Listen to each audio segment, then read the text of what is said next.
Good morning and welcome to Day 5 of the ISTAF Sepaktakraw World Cup 2025. We're coming towards the business end of the mixed quadrant category. 4 players in each team, 2 men, 2 women, and it's the semi-finals. We're live from the Pataliputra Sports Complex in Patna in northeastern India.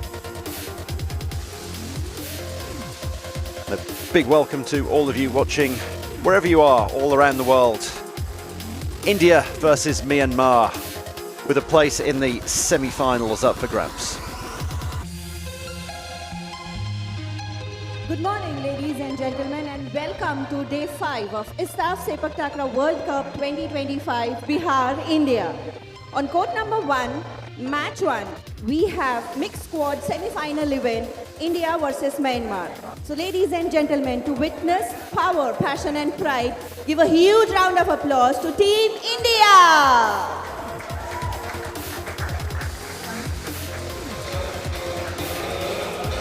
Out they come, the defending champions. This category, mixed quad, was played for the first time in 2024 at the World Cup final in Kuala Lumpur, and India won the final. So they are the defending champions here.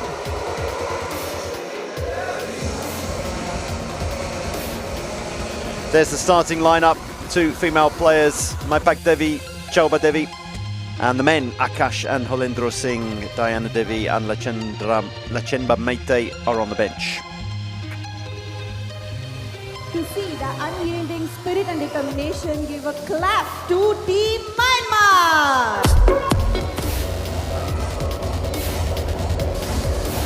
Coming up against Myanmar, who've been doing incredibly well throughout this tournament. We've had doubles, 2-a-side, quadrant, which is 4-a-side, and they've been picking up medals left, right and centre already. Didn't get a medal last time out in the mixed. I was saying the mixed was in 2024. It wasn't actually, it was in 2022 in Daejeon, where India defeated the host South Korea in the final of the mixed quadrant. Japan and Vietnam getting the bronze medals there. So, women's starting players Ninwai and Po. The men's starting players Zinko, the captain, who will be serving from behind the baseline as often as not, and Minkant, who will be up at the net. And then the substitutes Putan and Wonazao.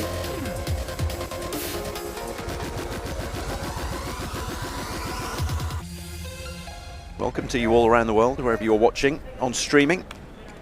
Maybe early in the morning or late at night. But thank you for watching. Day 5 of the ISTAF Sepaktakraw World Cup 2025 from the province of Bihar. We're not far away from countries like Nepal and Bangladesh here in northeast India. We're not that far from Myanmar. India versus Myanmar, more or less a local derby. Myanmar just about where Southeast Asia begins.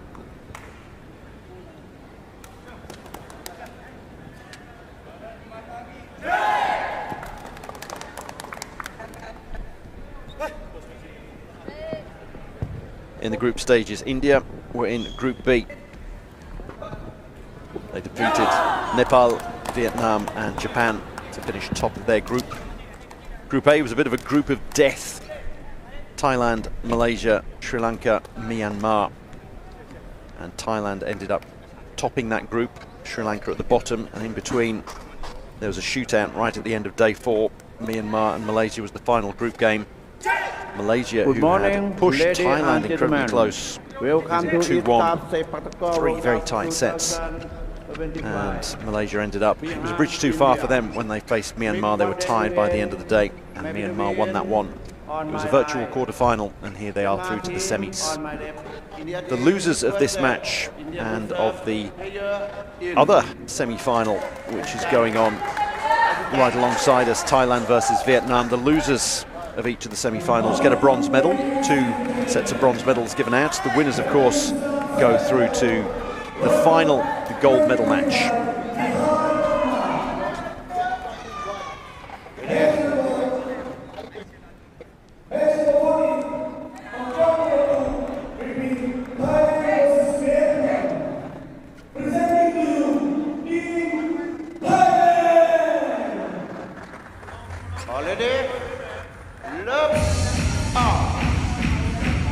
India to get us underway. Akash, look at him racing forward from behind the baseline, ready to block already. And the attempted block was more than enough. It put off Minkant. The ball went wide. You'll see it land just out. Cleverly left by Chauba Devi. And first point to India. You don't tend to score points on your own service, so that's the equivalent to almost of a break of service, a mini break early on. You're more expected to score points when the opposition's serving because they put the ball in your court quite literally, save, set, spike. And that's what's happened here, so 2-0. Great start for India. A reminder that it's best of 3 sets, first of 15 in each set. If it gets to 14 all, then play up to 17.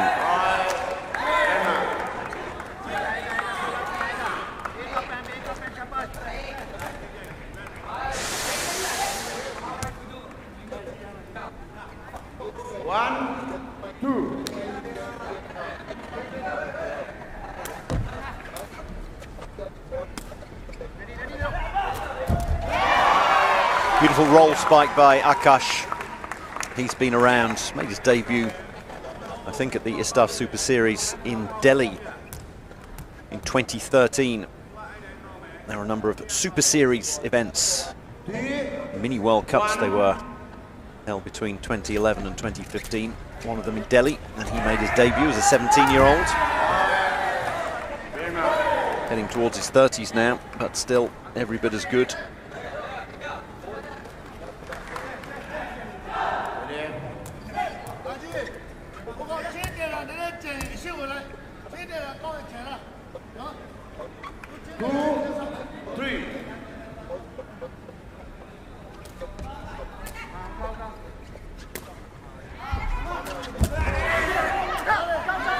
The save, the set, the spike.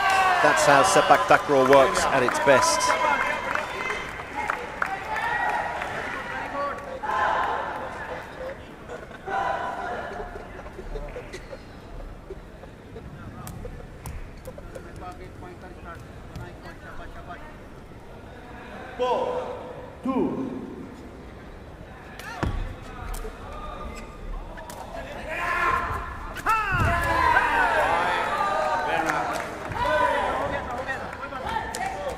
It's a good start for India. You always want to build up a little bit of a buffer early on, so even though they lose this point here on their own service, which is more or less to be expected, they're still in the lead.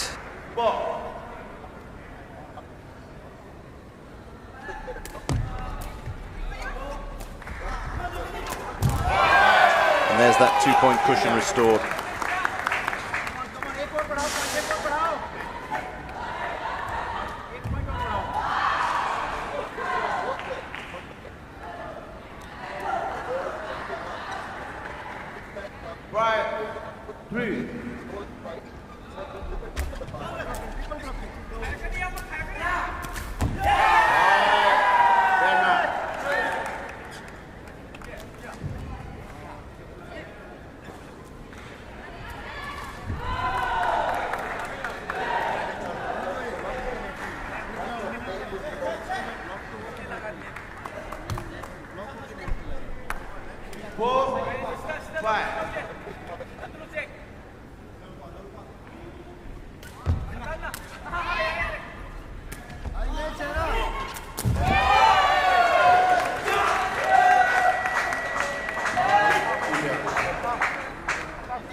Excellent attempted block by Akash, flying through the air.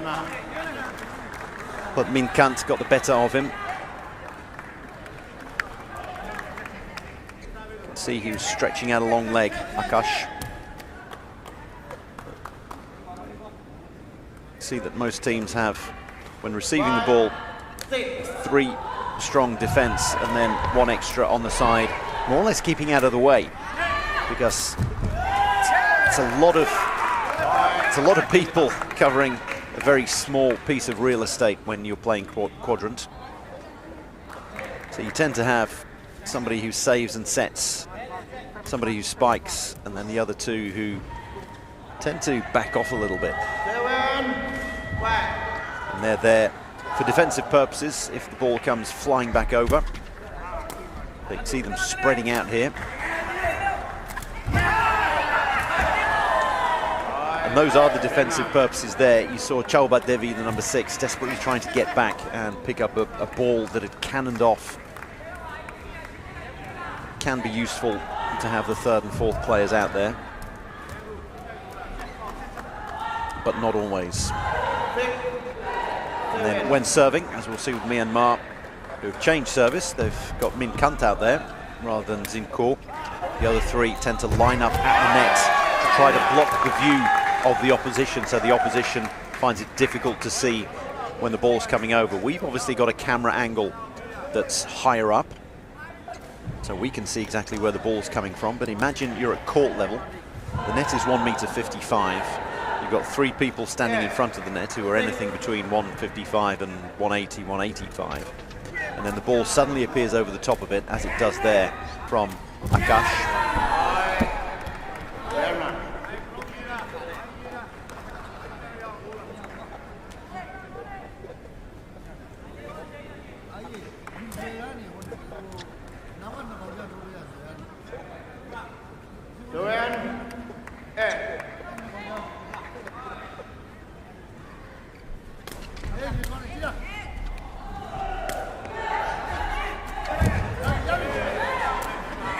The save, the sets, spike, the block.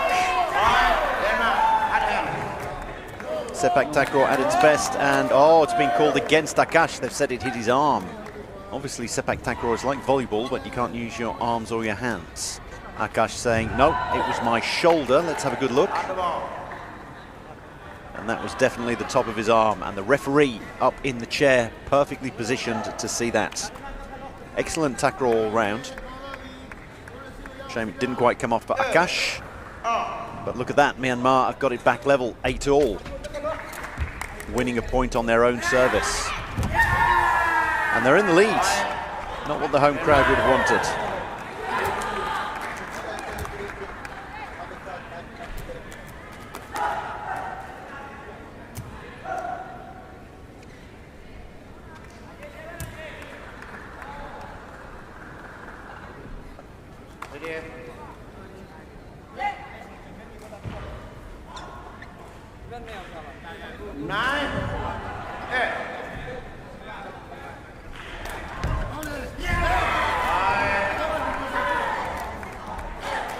And they're creeping away with things here, Myanmar. They're 8-6 down, 4 points in a row.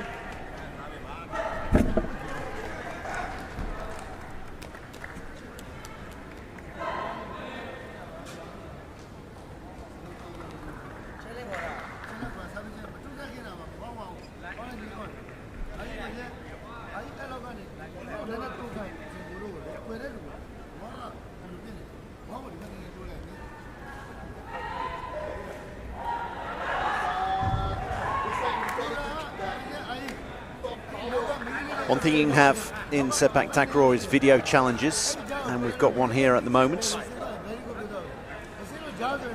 Obviously things are very much in the balance here. India were 8-6 to the good. Myanmar have rattled off 4 points in a row. So once the video referee has come to a decision, he calls both of the team managers in. Hemraj for India on the right. And then on the left, Tutkangwe.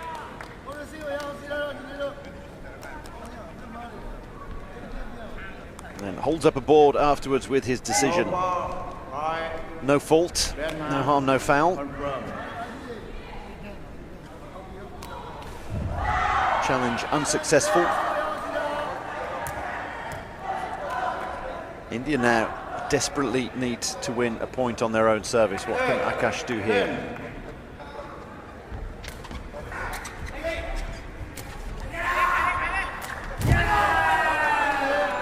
counter is not enough to combat Min Kant, and India have decided to take a timeout. Teams have 1 timeout per set. They last for a minute, and India need to do something here because they've lost.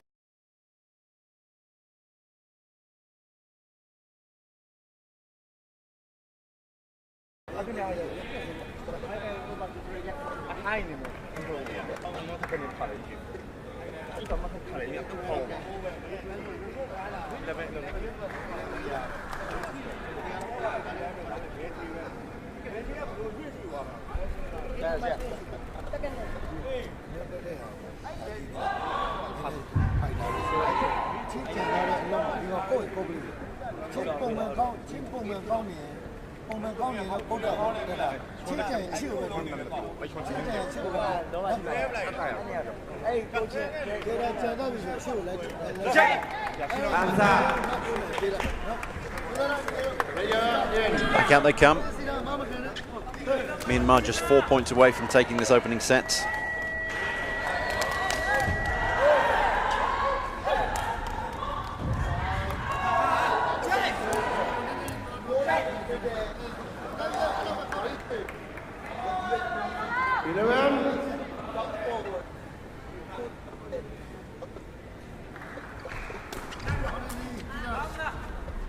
The save, the set, spikes from a bit of a distance, but it's beautifully done. And I think you could see Akash there telling Holendra Singh exactly where he wanted it, maybe a little bit higher up. And then nearer to the net. Min Kant disappointed that he couldn't get a block on that one. You can see him gritting his teeth.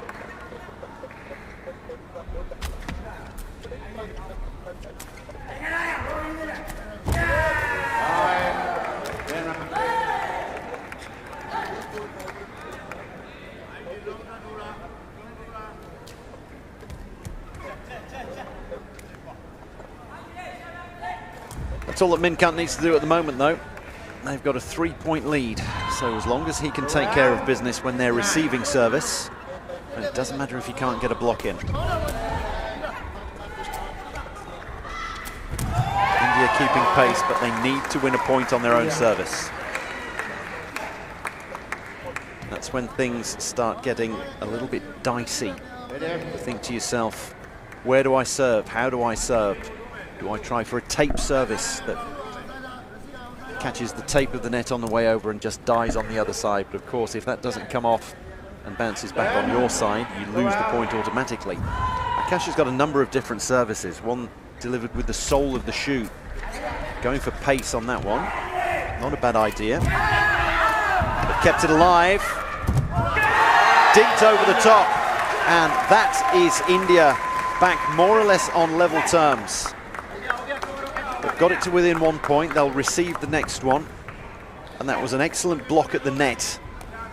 A couple of points, a couple of moves back in that point. Kept it alive, Akash, and then Holendra Singh went all the way back and put a great set up. It was a save and a set all in one. He was back almost on the advertising hoardings, but put it right above the net for Akash. Back to Zinko, the captain, to serve. Chalba Devi comes across and does excellent work. It's difficult for players who aren't involved very much. The number 6 there, Chalba Devi, scooted across and picked that one up.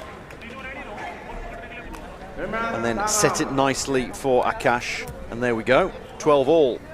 And it's Myanmar's turn to take their timeout.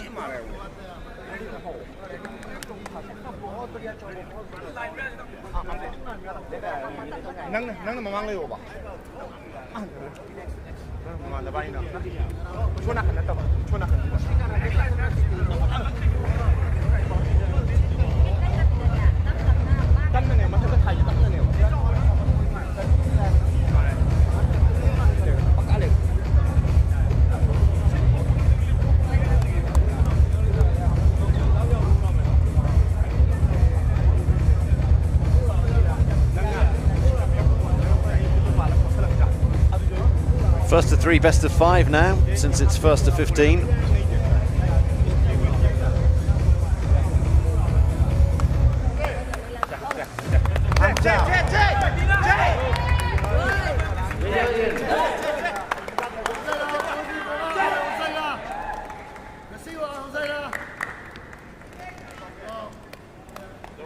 Back out we come.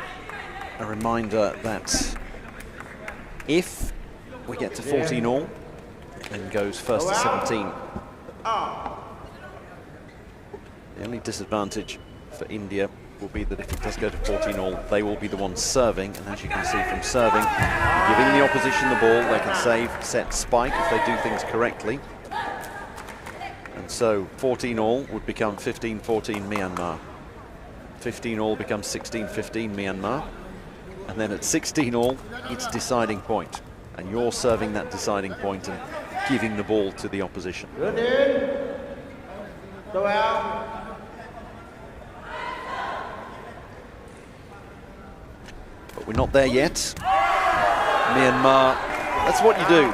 You're called out there by the net judge. He was the nearest.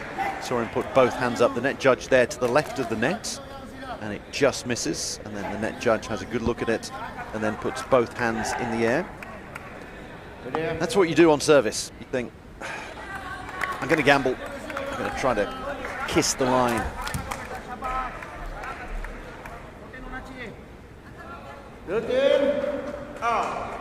Is Akash going to gamble? See one of his screwball services with the sole of the foot? No, with the outside of the foot. Up to the net he comes, tries to get the block, and there you can see him. He's not happy. He's saying, why didn't you come across? You left a corridor open there.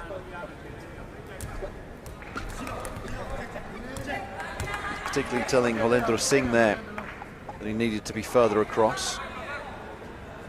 Myanmar now with a set point. It's on their own to set point.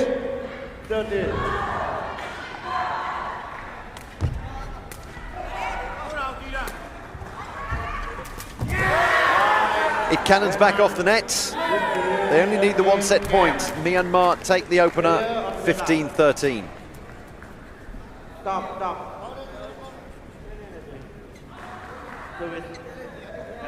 India are going to challenge the service. Coach Hemraj playing the challenge card. If you've got a challenge left, then you might as well. And those of you who've been watching for the past 4 days will know that I like to say more in hope than expectation, and the fact that it's been shown so quickly means that it was just a last throw of the dice. The final point, so you might as well burn your challenge. You can't take it with you. Raj gets pushed away there because the two coaches, the two managers have to come at the same time. And the Myanmar manager needs to hurry up and come in because this is going to be the end of the set. Now we show the video evidence and we will have a 2-minute break.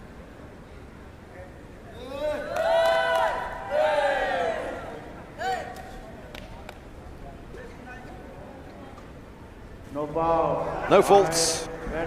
Confirmation, and Myanmar take the first set, 15-13. They are halfway towards making it through to the gold medal match.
The ideal start for Myanmar.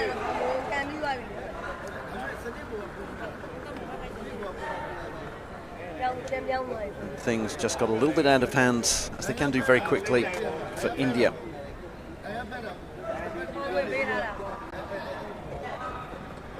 They were serving there at 13-14, Myanmar, and managed to get a point on their own service.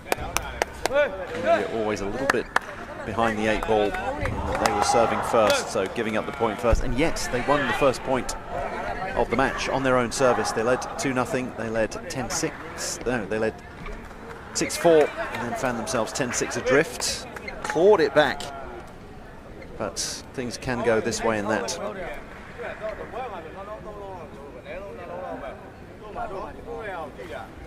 Myanmar have a gold, a silver and a bronze at this tournament already.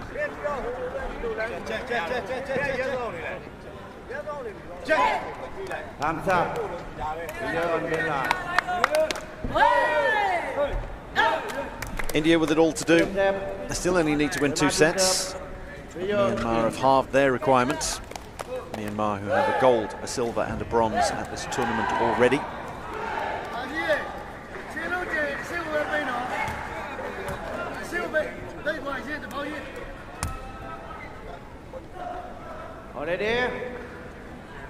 We've had the men's and women's doubles, the men's and women's quadrant events, and coming to the end of the mixed quadrant. Myanmar's doubles. India.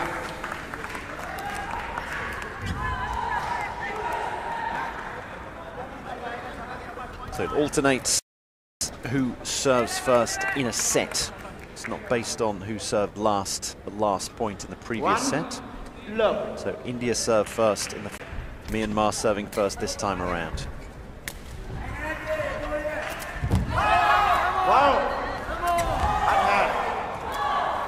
I think the ball was already down and dead on India's side before they managed to get it back.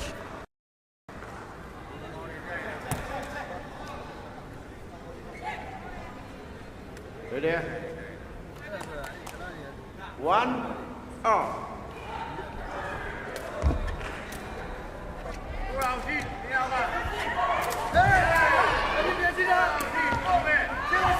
Desperation stuff from Halendra Singh, and what a block.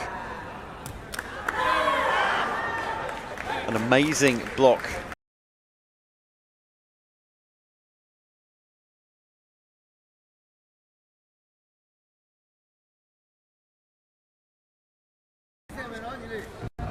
But India could have got their noses in front there. As it is, it's a mini break. And they get it back. Myanmar now with the opportunity to save, set and spike, and the desperation stuff from Halendra Singh to keep it alive. Myanmar get the early 2-point cushion.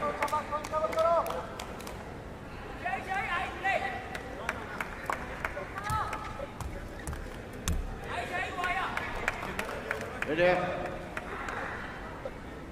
3, 1.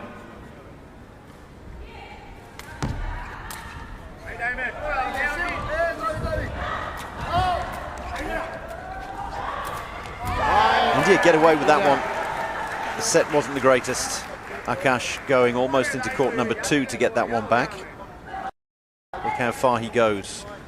I think it was Jalba Devi who put it up for him. And they get out of jail with that one. They're still a point behind and about to serve, so still very much advantage Myanmar. 2, 3.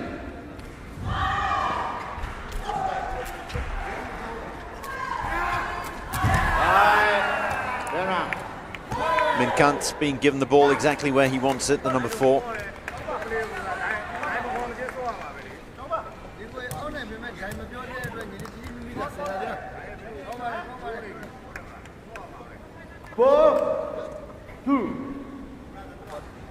Most of these players on both sides played in the men's and women's quadrant events. Not Halendra Singh there, who was setting that one up.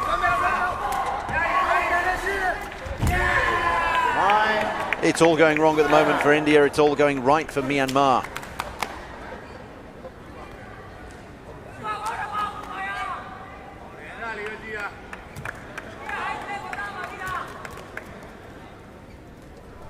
India defending the title they won 3 years ago, but not putting up much of a defence at the moment. It's all gone wrong for them in the space of the last 9 points. It was 13 all. 2-5. In fact, 13-14, but they were receiving service. And then all of a sudden, Myanmar got something out of nothing on set point. India, time out. India take their time out. They've lost 8 of the last 10 points.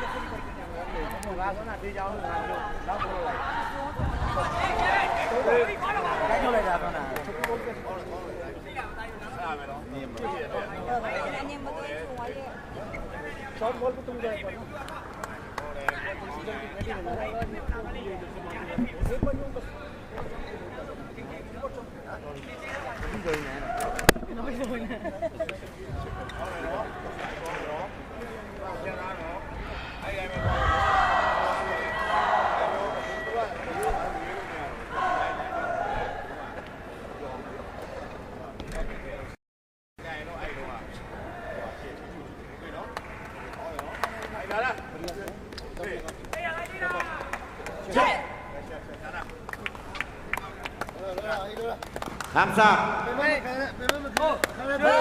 Hey,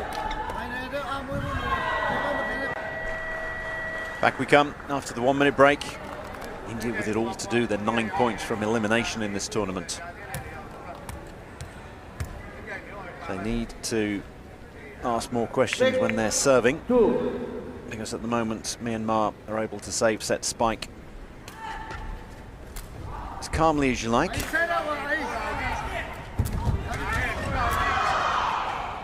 And they need to be smarter and sharper on their spikes. Second time of asking, Akash does that. I wonder whether a substitution might come for India.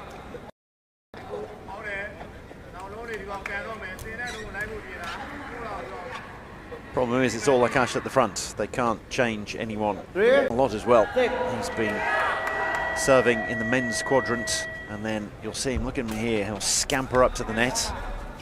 He's covering a lot of ground all the time.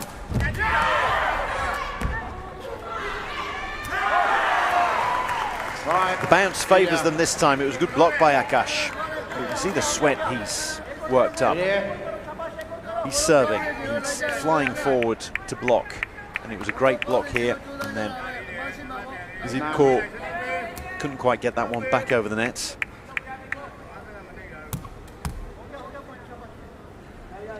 Six, 4.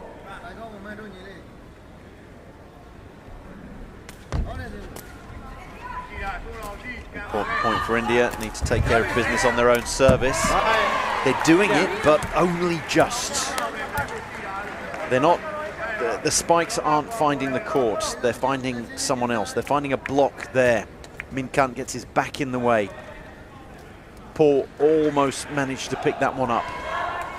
They'll take anything they can get at the moment. They need another point on service here as well. 5, 6.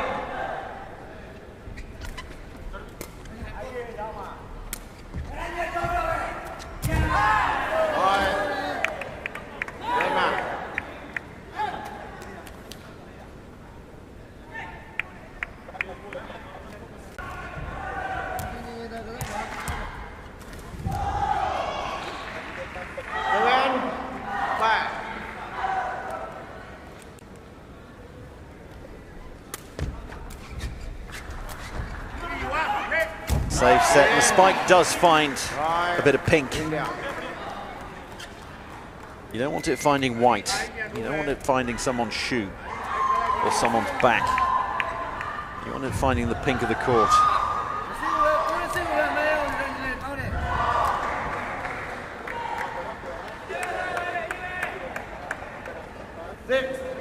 7.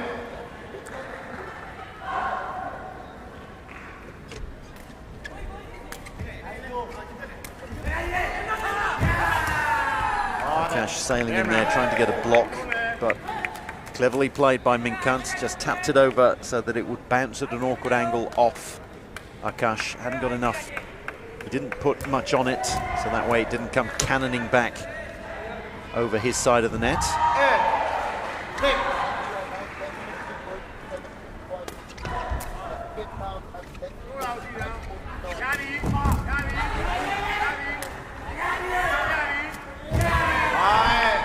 Stolen by Myanmar, but it was not the best of sets for Akash. He had to go a long way back, and it was asking a lot of him to kill that spike, and he ended up giving it straight to Paul. And all their hard work undone.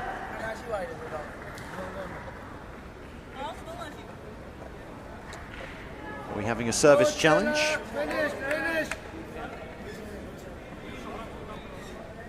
What is Hemraj saying? He's not happy. He's come out of his technical area. Very quietly spoken man, and that is as worked up as I've ever seen him. Going to be shouting, ranting and raving, but this is as worked up as I've ever seen him. This means how to take challenge. Finish point up. Finish point can take now.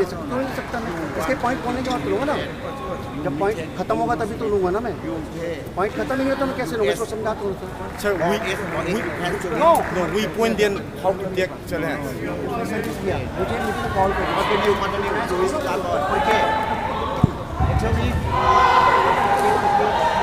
ऐसा है वो ऐसे बताए जैसे service होते कि call लेना है My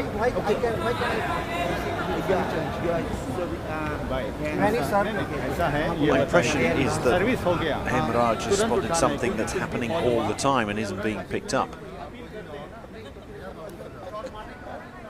On service from Myanmar.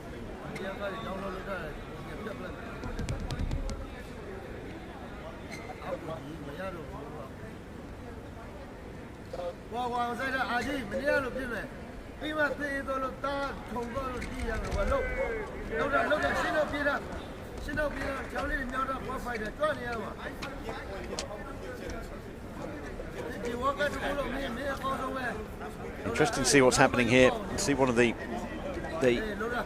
video ref who's standing up there putting his foot down as if to indicate that the Myanmar server is in core most of the time, occasionally Minkant, but probably he's in core here because he's been the one serving for most of the match. He's putting his foot over the line during his service motion, the planted, well, the non-striking foot.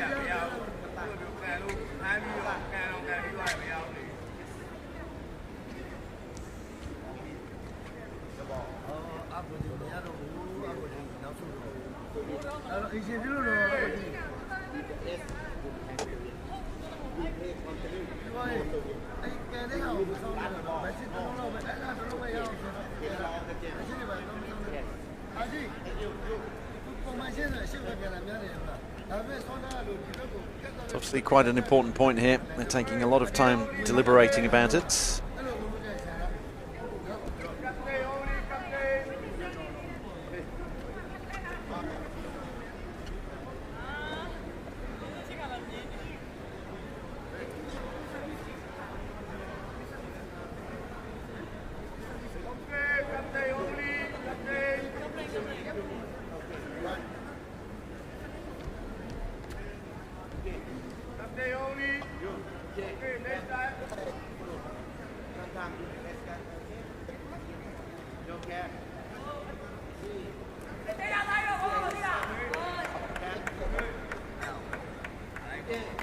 Challenge denied, apparently.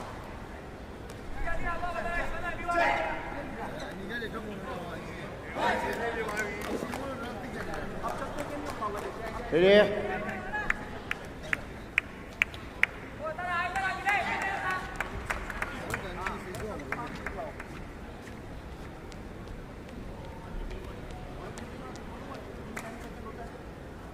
6, 9. So quite a long delay, and the longer than short of it is, there's nothing wrong with the service from Myanmar, and there's absolutely nothing wrong with the service reception for Myanmar. India not asking enough questions. Akash might be getting a little bit tired. Played in men's quadrant. And the men's doubles team as well. India getting a bronze in the doubles, bronze in the quadrant. And it looks like they're heading for bronze here in the mixed quadrant.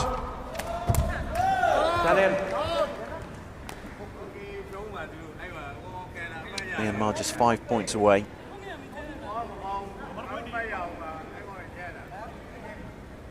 India going to challenge again. There's definitely something in this.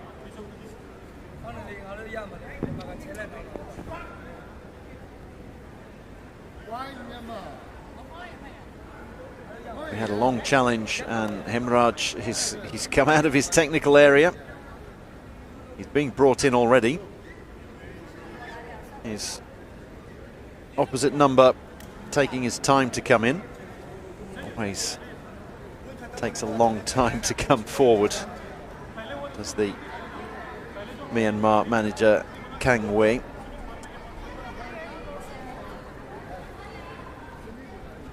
Hemraj has definitely seen something, but the video referees can't see what he's seen.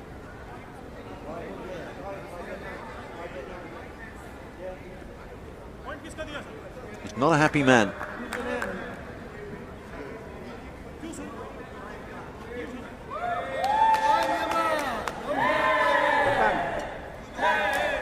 And once again, the green board's going to be held up with no fault.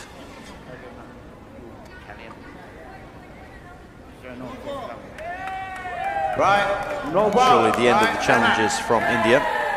It's a couple that have come to nothing. Can't see the foot there, which is obviously the bone of contention.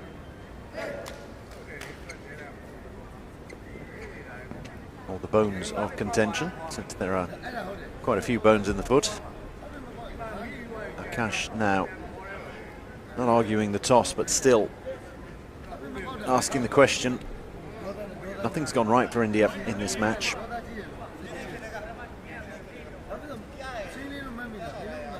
They're a long way adrift. 13 all they got back to in the first set. A lot of officials meeting at the desk.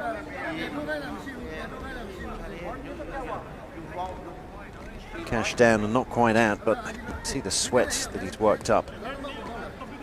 He also seemed to be a little bit unhappy with his teammates at times, telling Halendra Singh he's maybe not in the right place, and he's been almost directing traffic, pointing this way and that. And he's on his own here. The other three are talking amongst themselves, and he's just down there trying to compose himself, but he's becoming a bit of a lonely figure.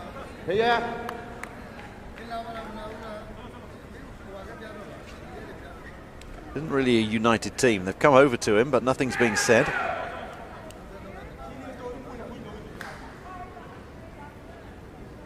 Is he feeling unwell? The officials come over and said, if you can't continue, then you need to leave the court. If he needs treatment, then he needs to leave the court. I thought he was just trying to compose himself, but might look a little more serious than that.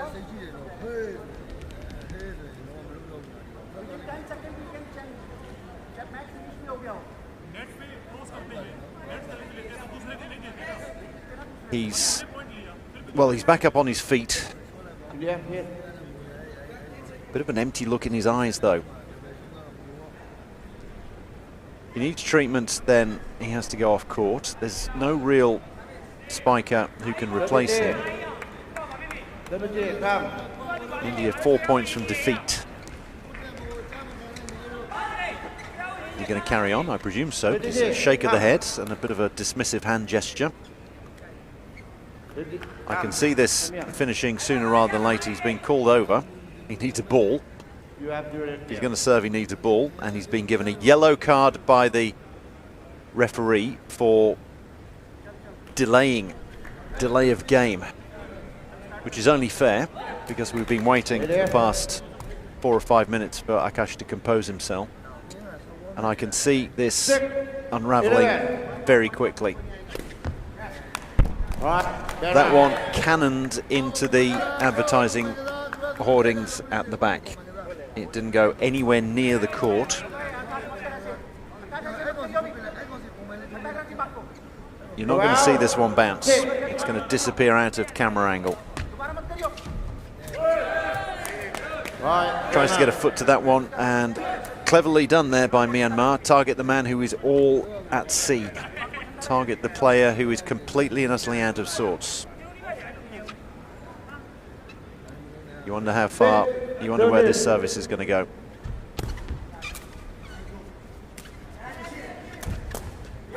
Save set spike, but it's a very passive India team on the other side of the net. You'd say that they are resigned to their fate. 8 match points for Myanmar.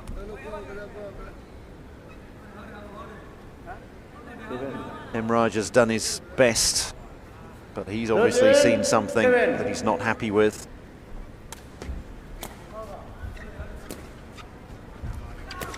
One last throw of the dice for India.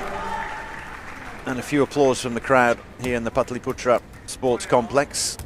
They saved 1 match point.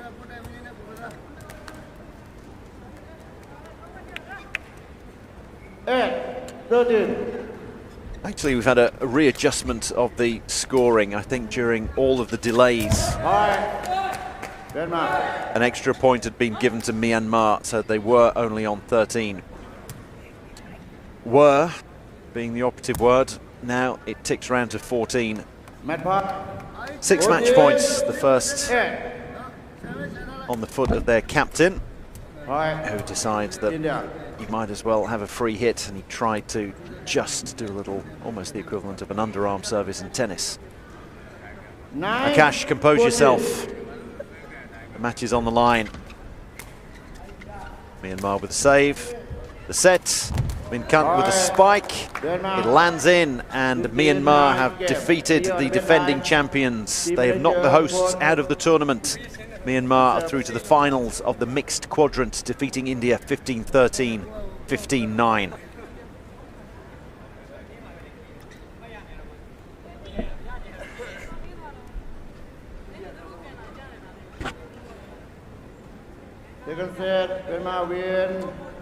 Disappointment for India.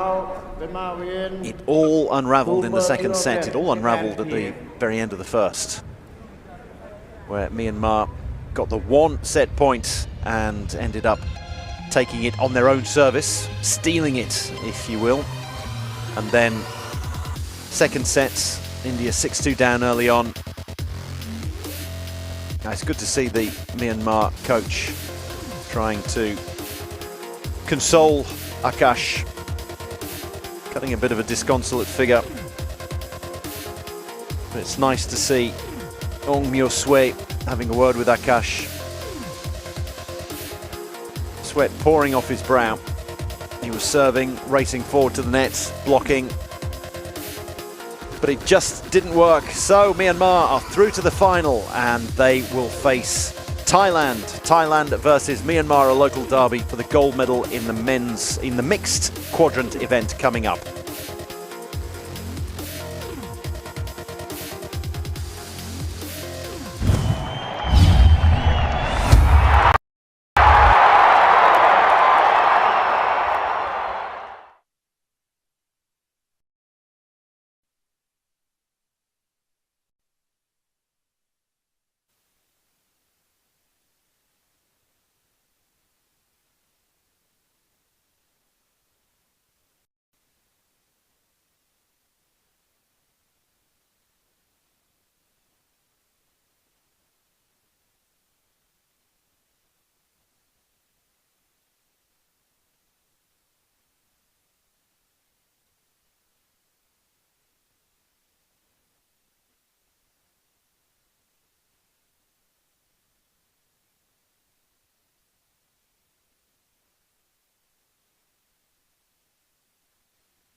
Sepaktakraw World Cup 2025 continues, and this is the big game because it's the final of the mixed quadrant event. Thailand are going to take on Myanmar.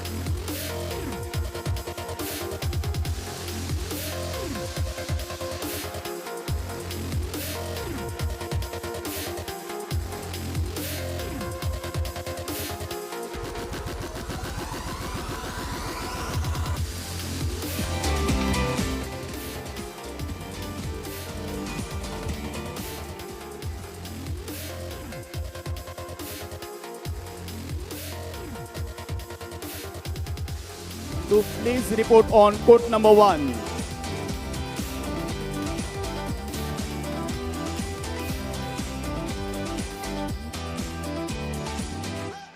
The men and women who matter. The referees have done a phenomenal job here at the ISTAF Sepaktakraw World Cup.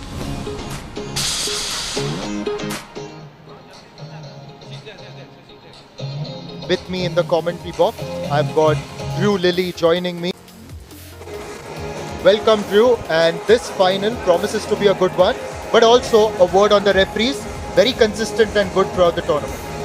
That's right, Nishad. Yep, and you need a fair few of them. You need the main referee, one on the other side of the net from them as the net judge. You then need 2 line judges, looking at the lines, the sideline and the baselines to see whether the ball was in or out. You then have a table judge who is there to make sure that everything is filled in correctly.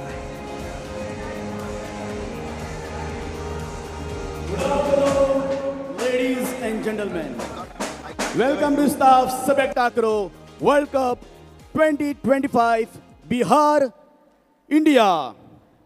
It's not just a game. It's a chance to create memories that will last a lifetime. Match number 15 on court number 1, mixed quad grand finale between Thailand versus Myanmar. Presenting to you, Team Thailand. The Thais, the favourite for anything they enter. 3 men, 3 women, 4 on court at any one time, 2 men, 2 women. That young lad at the front is probably going to be kept on the sidelines. That's Putawan. He featured very heavily in the doubles, the successful doubles campaign for Thailand's men. But he's going to be on the bench today. You can see at the bottom, Sirinan and Putawan on the bench. Seksan and Tawisak, the men. Masaya and Vipada, the women. Seksan will be the server. Put your hand together for Team Myanmar.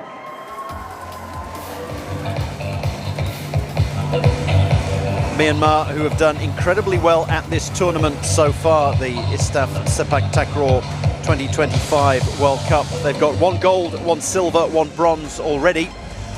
And now, well, obviously, they've got at the very least a silver in the bag here. Not that they will be content with silver. It's becoming one of the big rivalries now, Thailand versus Myanmar. For a long time, Thailand versus Malaysia in the men, Thailand, Vietnam in the women. Here come Myanmar.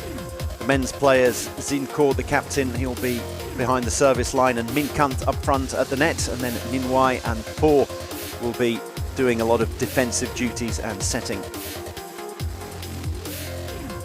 Overall, Myanmar have been really good throughout the ISTAF Sepaktakraw World Cup, and I mean across categories, and that's really great to see. A team that has also challenged Thailand in different categories, haven't quite crossed the line yet against Thailand, apart from the women's squad final. Sorry, that was Vietnam. Vietnam had won that. But Myanmar getting the better of Thailand men in the men's doubles groups. That's right, Myanmar winning the women's doubles.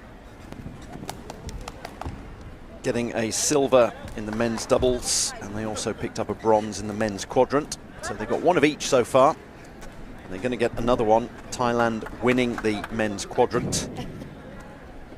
Runners-up in the women's quadrants, losing to Vietnam, as they tend to do nowadays. Vietnam getting the better of them in the women's, and then the men's doubles, Thailand as well.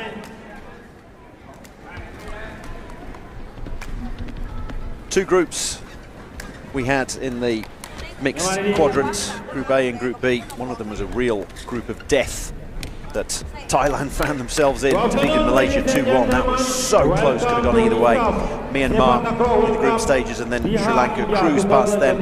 And then earlier today on day 5, they defeated Vietnam quite comfortably in the semi-final. So very much the tougher of the two groups for Thailand. Yes, and we had covered the game against Vietnam, which they won in straight sets. The second set, though, had gone to a 17-pointer. Thailand never really troubled, but this is Myanmar's road to the final. Overcame India in the semi-final, won that 2-0. The only game that they dropped was against Thailand in the group stage, which sort of ensured that they finished on the second spot in that group, and this is the second time that they are meeting Thailand in this tournament. Time for them to get revenge. Zin Kaur gets us underway. Tawisak spiking at the net. Just a reminder, or maybe for your information, it might be the first time you're watching Sepaktakraw. It's best of 3 sets, so first of 2, and then first of 15 in each set. Alternating services as well, from one team to the other. And what a perfect service that was from Seksan, the lefty. Comes in at a different angle anyway, but that one clipped the tape as it went over, which means it deviates and is incredibly difficult to pick up. First blood to Thailand. They've got the first 2 points, both receiving service, where you expect to score, and then serving yourself when you don't expect to score.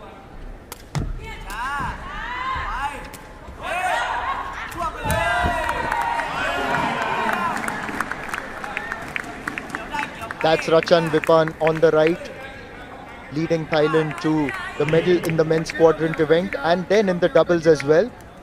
Watching from the sidelines, supporting his team, backing them.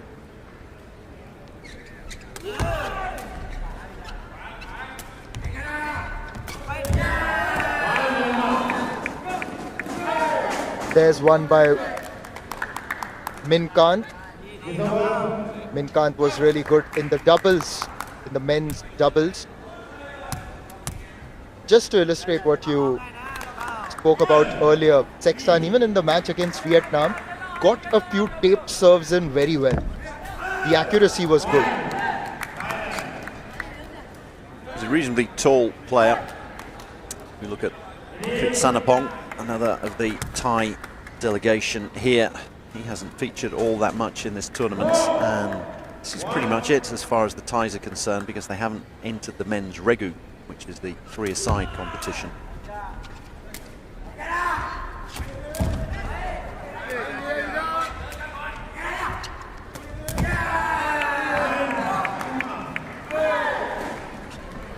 A bit of work for Masaya there earlier when she had to save that particular ball. Can be quite difficult in quadrant because you've got 4 players on the court at any one time, so there's a lot of limbs out there. You need to get out of the way of those who are expecting to receive the ball, like Vipada, and then you find yourselves on one side waiting to be involved, and maybe you're not involved for a good 5 minutes at a time, and then all of a sudden you're called upon just to keep the ball alive. It can be difficult. Right, the first challenge that we've seen, it's been challenged, I believe, by Thailand, because the call was that it was out. No, it's been challenged by Myanmar because it was called in, the spike, by Thailand. Referees will have a look at the video evidence, and then once they've decided, once they're happy with what they've seen, they will call the 2 team managers over and explain to them the conclusion that they've come to.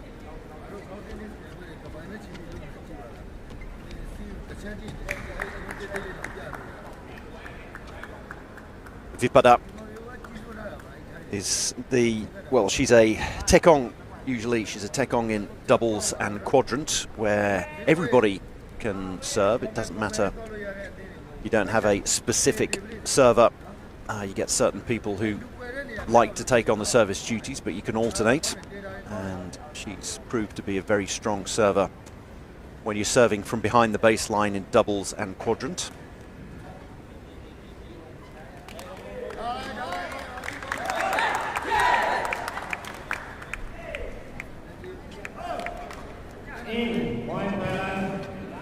So let's see this one again. It was called in. It was called in initially, and that's been confirmed. So instead of it being 4-3, it's 5-2.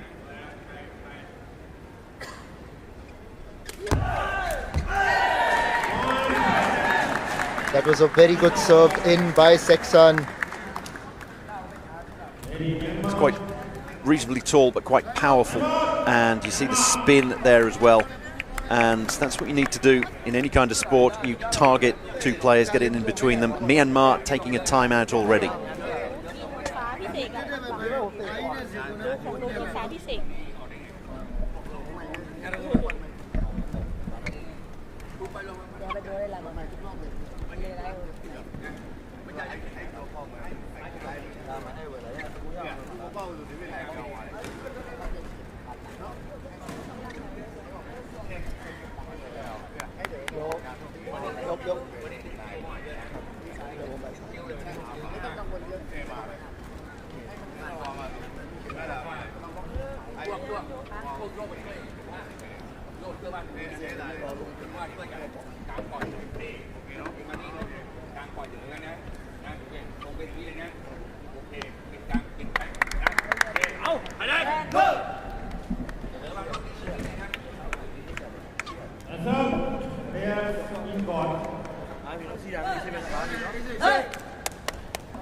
An early timeout for Myanmar as Thailand have taken that lead, 6-2.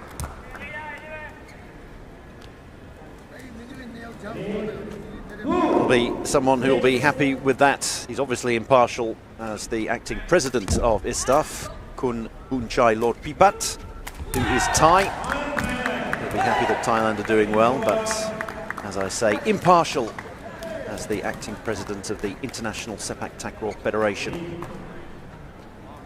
And even if you are impartial, you'll appreciate the spike there by Tawisak. One for the neutrals, one that they will enjoy.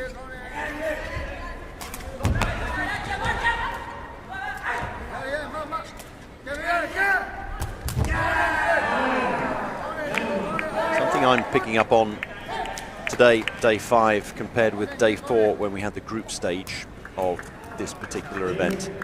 Thailand seem to be more on their game. They're a little bit lackluster at times. They found themselves in what we've called the group of death with Myanmar and Malaysia. And they could have lost to Malaysia. Could have, should have. It was incredibly close. And they seem to be strolling around and taking things almost for granted. But there's a bit more pep in their step today. Speaking of one for the neutrals, how about that? Oh, wonderful. Wonderful work. And you're quite right about Thailand. There's the finish just off Minkant and out of the park. That was quite an intense rally. And having watched them earlier today in that semi-final against Vietnam, just to elaborate on that, as Tawisak, he is just off the court. In the semi-final against Vietnam, we could see that they had put in a much better effort. They were more clinical, more disciplined. And although they were challenged in the second set, once it was 14-all, they didn't leave it to chance. They took it to 17 on their own. And Thailand have taken a timeout now.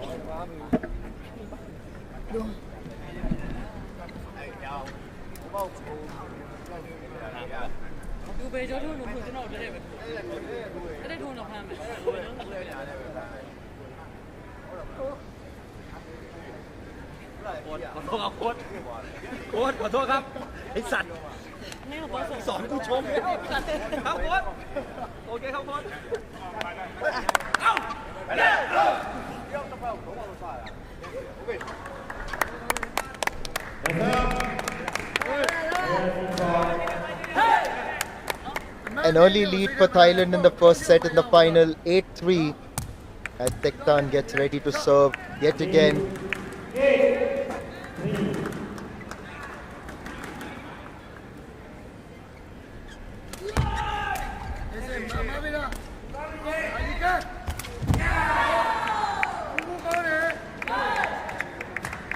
Even when the blocks don't work for Thailand, they're still getting up there, getting them and making it close.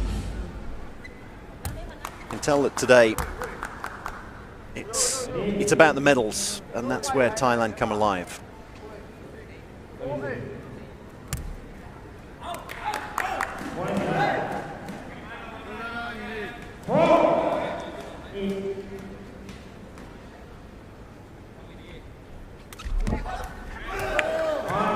Trying to go for that taped serve again.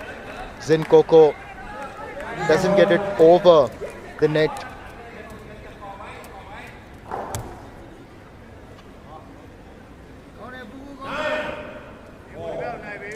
Three Thais together, and they're going to put their heads in, and they're trying to create a wall that the opposition can't see around, so the opposition doesn't know. They can guess where the ball's coming on service, but they won't know for sure until it appears above the little wall of Thai heads. Yes, they are quite reasonably tall. Vivada is also on the taller side, alongside Tavisak and Masaya over there.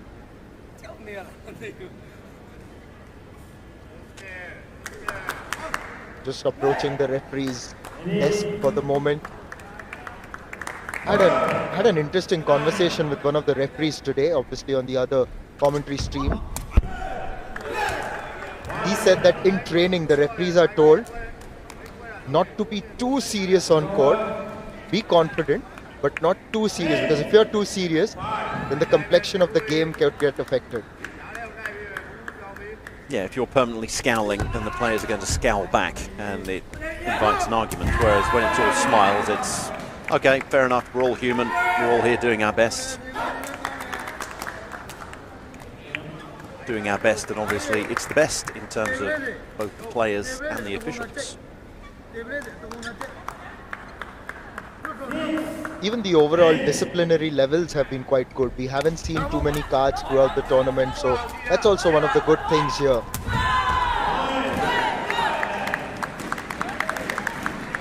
Picture perfect spike by Tawisak. Floating through the air. Takes the ball at almost its highest point, just as it's coming back down, so he could get the toes of his shoe over the top of it and send it back down at the acutest of angles, just over the net. But they're just getting a head out of the way at the last moment. Doing a good job in disguising. Masaya keeps that one alive.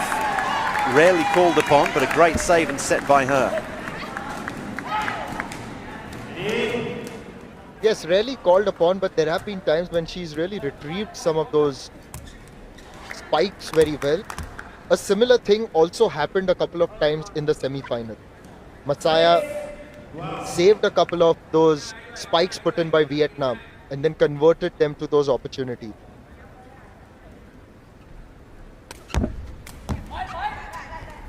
Good low service, but it's picked up well.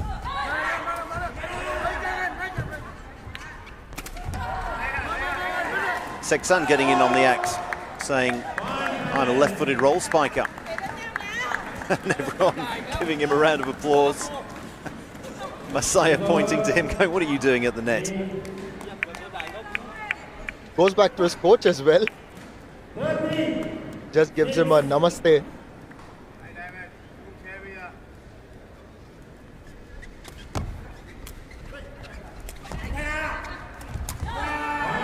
More of a Sawadika.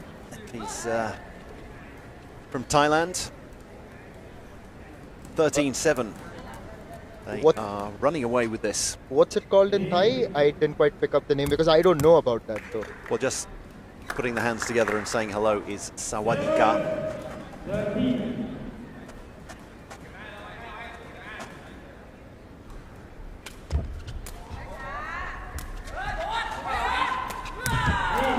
to his more familiar role of saving and setting Seksan, and that sets up 7 set points. Game point 47.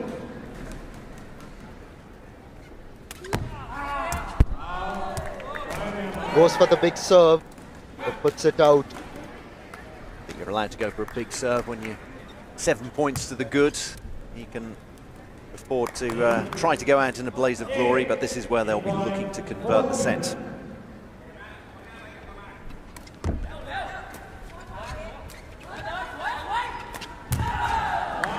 How easily have Thailand won the first set in the mixed quadrant final here? It's as if they have reserved their best Sepaktakraw for the big game, which is the gold medal game against Myanmar. And Thailand have won the first set 15-8 and are leading 1-0 in this final. Thailand ने 1-0 से बढ़त ले ली है यहाँ पर ISTAF सेपकटाक्राव world cup 2025 के mixed quadrant final में। ये इनका फाइनल म्यांमार के विरुद्ध खेला जा रहा है।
थाईलैंड और म्यांमार के बीच फाइनल चल रहा है।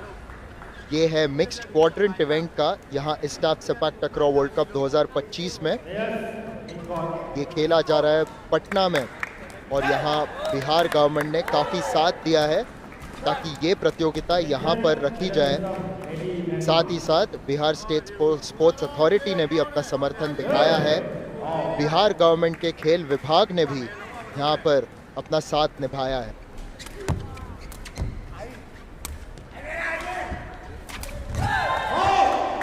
What should have been an advantage for Myanmar has been turned into maybe another nail in their coffin. Thailand serving to open the second set. You alternate who serves first, which team serves first. And Myanmar receiving the first point, so they wanted to get their noses in front and make the running from the front. But Thailand have held service on their first point, and then how about that, nodding that one over at the net. Tawisak, you're allowed to do that, and he's done it very well. Nodding a corner kick into the right post. I think you should be allowed to do that in tennis. Stand right at the front of the net and volley it straight back on serve. That'd make things fun and make for shorter points.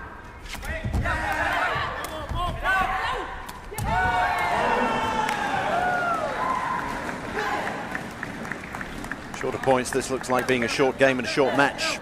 Thailand obviously have got a lunch reservation somewhere.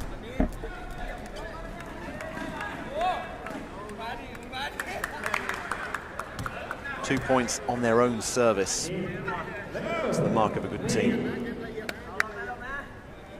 I think that lunch reservation is alongside us in the players' lounge.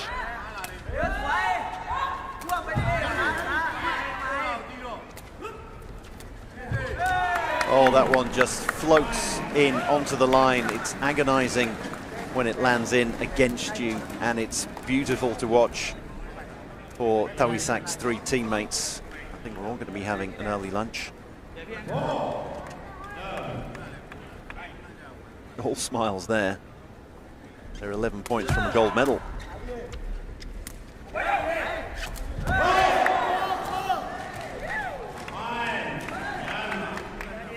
Everything going Thailand's way. But you've got to say that today, surely, they have been much better than what they were yesterday. That's right, that one didn't quite go their way in that it hit the arm. So it hit Tawisak's arm when it went over, and the referee very alert. With lofty perch there, top right of your screen, see that perfectly. Lofty, he's about on a level with Tawisak when that man there, the number 4, floats through the air and puts in a clinical spike.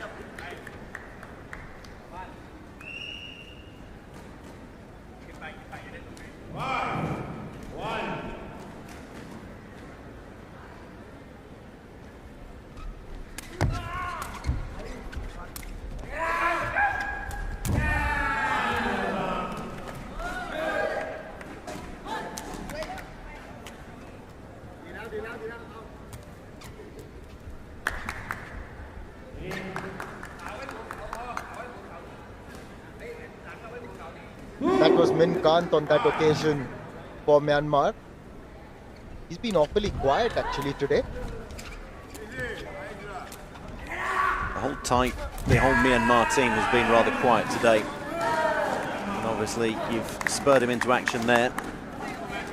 Myanmar need him in action sooner rather than later.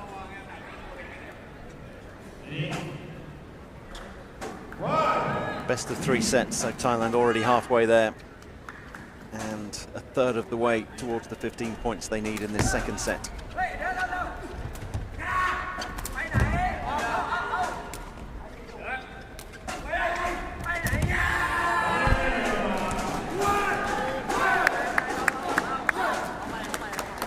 A good passage of play here for Myanmar as they get a few points.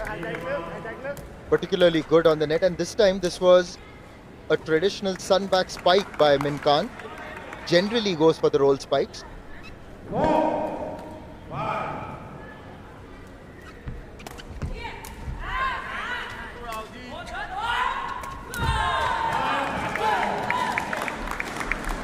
Myanmar raised their game earlier on day 5 in the semi-final against India.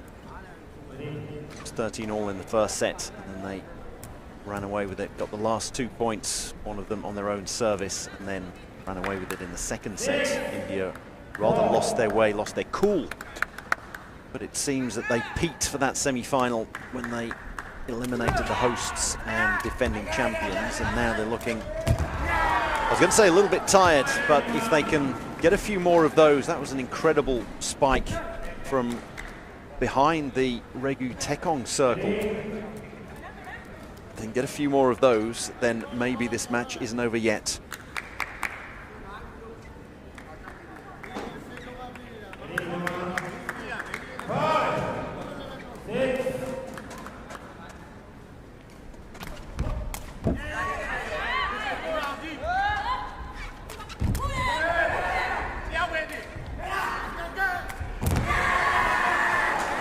Min Kant again.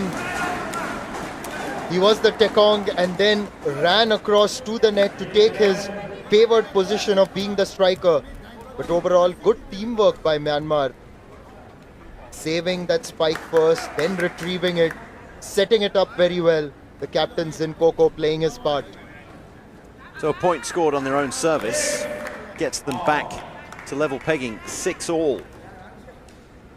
Thailand getting the first 3 points and leading 6-3 as well.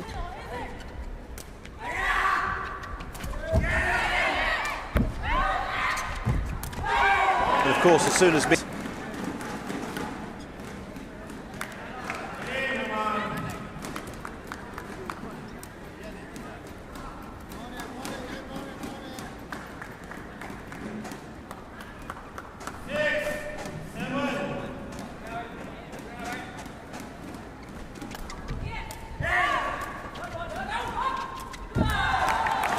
Very well done by Thavisak.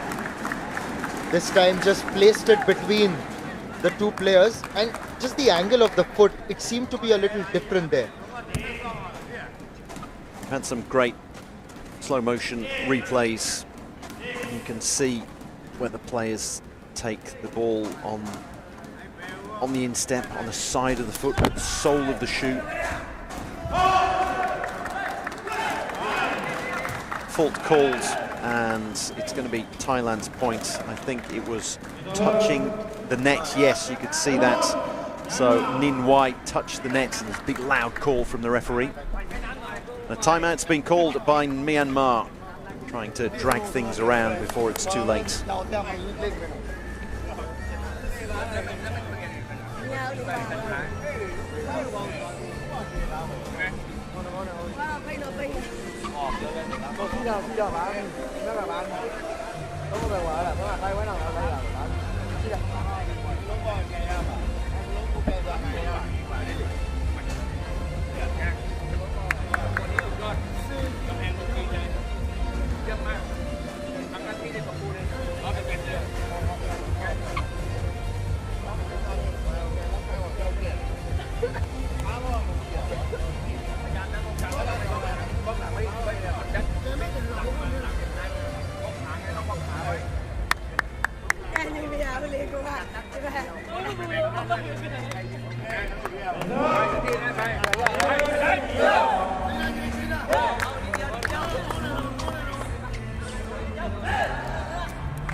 Plenty of fans in here at the Paliputra Sports Complex on day 5 of the ISTAF Sepaktakraw World Cup 2025.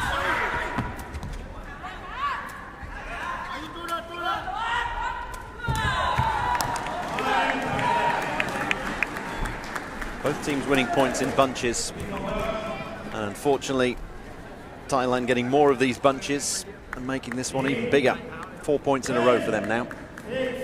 4 points in a row, and they've moved into double figures, 5 points away from clinching another gold medal here at the ISTAF Sepaktakraw World Cup.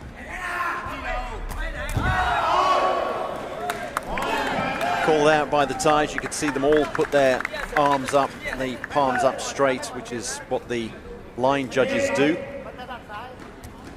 And they were calling it out for effect. It's the line judge's job to do that, but the line judge did that. 11-6.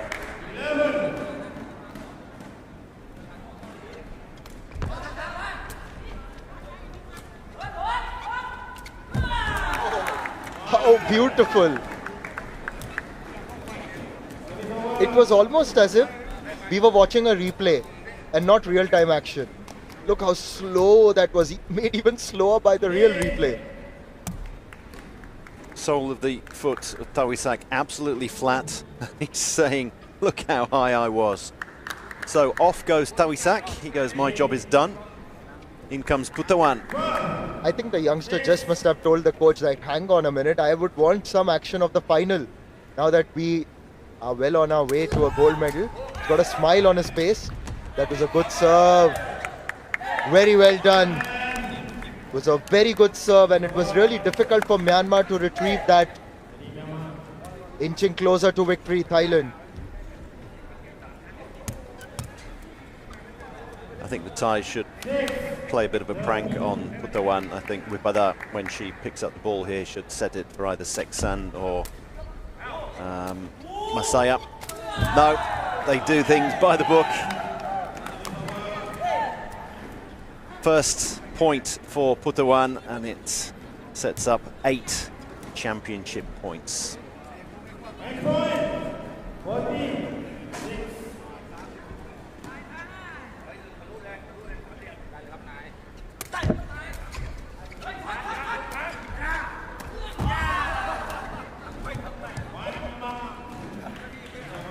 That hit him hard, Seksan. Just holding his chest a bit of a laugh. And a few apologies from Minkant.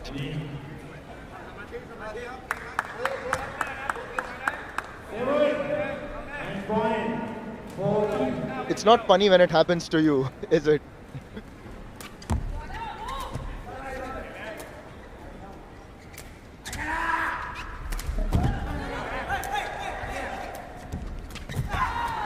Bit of a shame that it ends that way, but that is the way it ends, and Thailand take it 15-8, 15-7. They've defeated Myanmar, and they have picked up gold in the mixed quadrant event.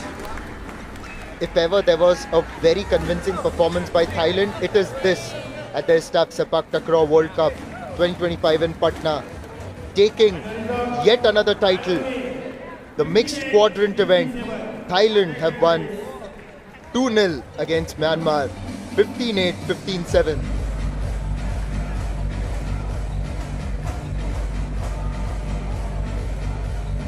And as the action intensifies here at the ISTAF Sepaktakraw World Cup 2025, we are into day 5 and we've got more in store for you.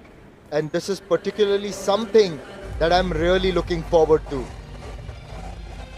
We won't be seeing any more of Thailand. They conclude their campaign here in Patna on a victorious note. But here's what's next. Coming up at 2 p.m, the Regu event. Oh, I'm looking forward to this, the traditional format of the game. You have much to learn, young Padawan, and I'll teach you lots in the afternoon.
it's been a celebration of Sepaktakraw here at the Patliputra Sports Complex in Patna. A festival featuring the best in the world, and the crowd, they've loved every bit of the gravity-defying action. The Indian teams have fared quite well, much to the delight of the crowd. Both the men and women have won medals. There have been 4 bronze medals and 1 silver medal. But there's more in store, because they've got to start this campaign, and that is the Regu event. This is day 5 of the ISTAF Sepaktakraw World Cup 2025. We are live from the Patliputra Sports Complex in Patna, and the Regu event begins today on day 5. The crowd have assembled to celebrate the sport and to support the home crowd. The first match, it is the host, India, taking on New Zealand.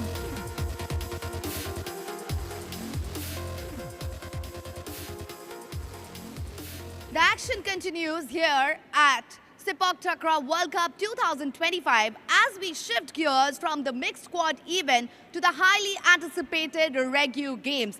Let the Regu battle begin.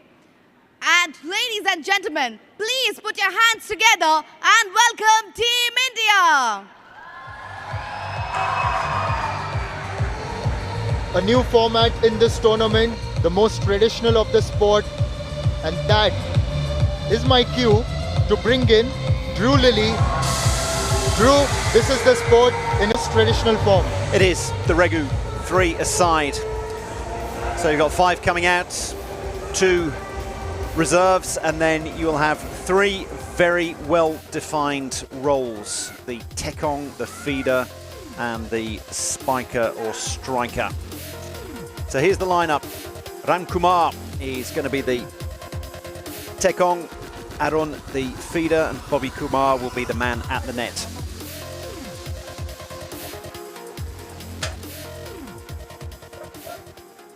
The Kiwis are all set to light up in the court. Ladies and gentlemen, please put your hands together and welcome Team New Zealand. New Zealand come a long, long way. As you can see, they've got 3 players from originally of Myanmar heritage, and then alongside them they've got homegrown hero Morgan Thomas. Just the one reserve for them, just the one sub.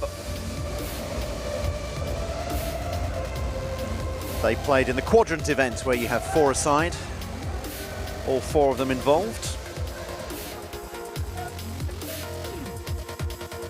So the tekong is going to be Myo O, the feeder Re O, and then the spiker at the net La Bu, and Morgan Thomas ready to come in there and help out if anyone gets injured or if they want to make a tactical change. दोस्तों, अभी भारत और New Zealand के बीच में ये mains रेगू event में मुकाबला शुरू होने वाला है। दर्शक आ चुके हैं, तो आपको बस बताने के लिए कि ये भी फॉर्मेट अलग है, मगर ये सबसे ट्रेडिशनल फॉर्मेट है इस खेल का। और आपको मैदान में 3-3 खिलाड़ी नजर आएंगे हर टीम में। यहाँ सर्विस करने का तरीका अलग होता है, अब जल्दी देखेंगे उसे। ड्रू भी हमें इसके नियम समझाएंगे, उसकी तकनीकें समझाएंगे, और उस पर हम और आपको एक्सप्लेन करेंगे। तो ज़रूर आप बने रहिएगा। भारत के लिए और एक अवसर है यहाँ पर कि एक मेडल प्राप्त करे यहाँ ISTAF सेपकटक्रॉ वर्ल्ड कप 2025 में। New Zealand are ready, India are ready, and I'm really waiting for this. Right, so those of you who've been watching the doubles and the quadrant, 2-a-side and 4-a-side, you will have seen people serving from behind the baseline. And they hold the ball in their hands, stay behind the baseline, and then throw it up and kick themselves. This is totally different. You have a feeder who is going to stand just below where the referee that we're looking at now is seated. There is a little arc there, and they will toss the ball to the tekong or server, who will have their planted foot inside that circle. And that foot can pivot around, but isn't allowed to touch so much as the inside of the circle. and then with their striking foot, they will whip it through the air with the service. And what makes it a far more dynamic game is that you're obviously far closer. So there we go, the foot, the planted foot, not quite touching the line.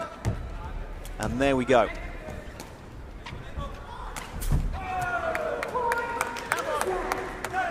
Again, you're still expected to score more points when you're receiving the ball, but you have 3 services. Well, you used to have 3 services in a row. Now they've swapped round to alternating. My question to you with regards to this, and India get that service right where they wanted it, and that's the first point for India. My question to you is, in this case, how important does the feeder become? Because his setup for the serve also has to be on point. Exactly. The ball toss, you can only do it once. It's not like tennis where you go, sorry, I got it wrong, and you have a second or third go at it. So if it's tossed up, then the Tekong, even if the Tekong doesn't want to take it, they've got to. It's tough luck. I can't think of any other sport where you've got 2 people involved in a service.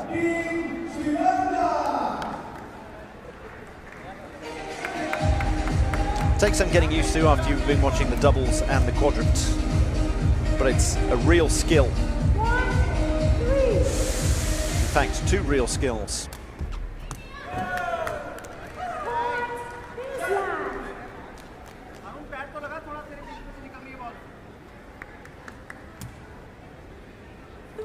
There you see the skill required in spinning around.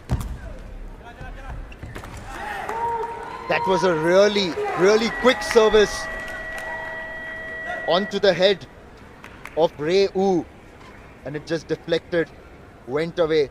How quick was that? Look at that, he couldn't quite control that. It wasn't Ray Wu actually, it was Panla Bu. That's the thing when the service comes at you from mid-court as opposed to behind the baseline. It comes at far more pace.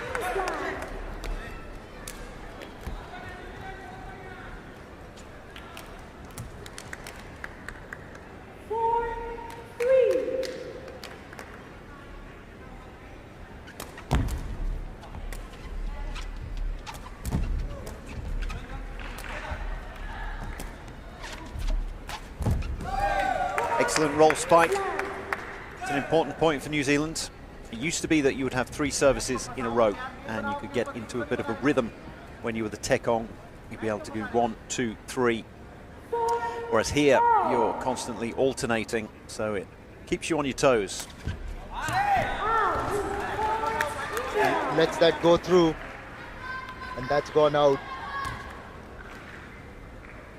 If anything, for the unversed and someone who's just watching Sepaktakraw for the first time, this service or this method of serving the ball looks a lot more difficult, to be honest. It's incredibly difficult because there are 2 people involved. And so it's not just take your time, you've got the ball, you toss it where you want, when you want, you move around. Also, you can move around a lot behind the baseline when it's doubles and quadrant, whereas here it's incredibly precise. It's a real art form, and that's why you don't tend to get people going, I'll have a go at the Tekong in the Tekong circle, I'll give it a go for a few points. It's someone who has honed their skills at this particular position, and here you'll have 3 very well-defined positions.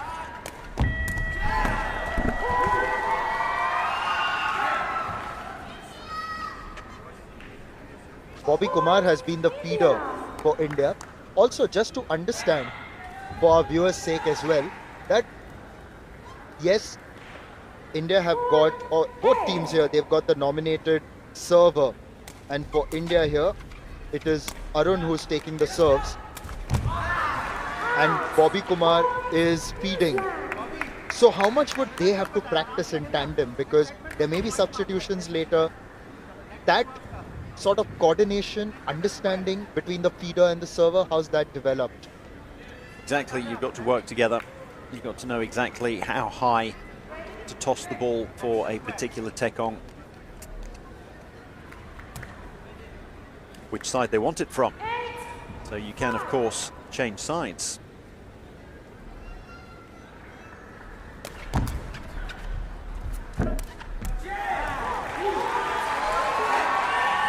Another good service by Arun. Just looking at the way Arun is serving them, he's taking them really high and using all his power right there, just like that, of the full surface of his front foot. That was a great slow motion replay shot there of the tekong, the Indian tekong, taking his service there. One leg that's completely planted and straight, and the other one completely straight up in the air as well.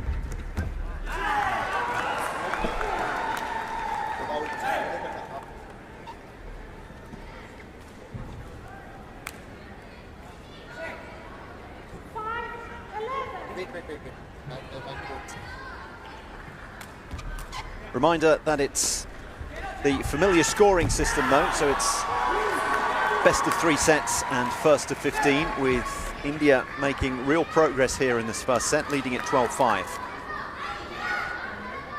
Oh, I do like that banner there. It says Bobby, Bihar, Bharat, the 3 Bs. Bobby, and then the province of Bihar, and then Bharat, India.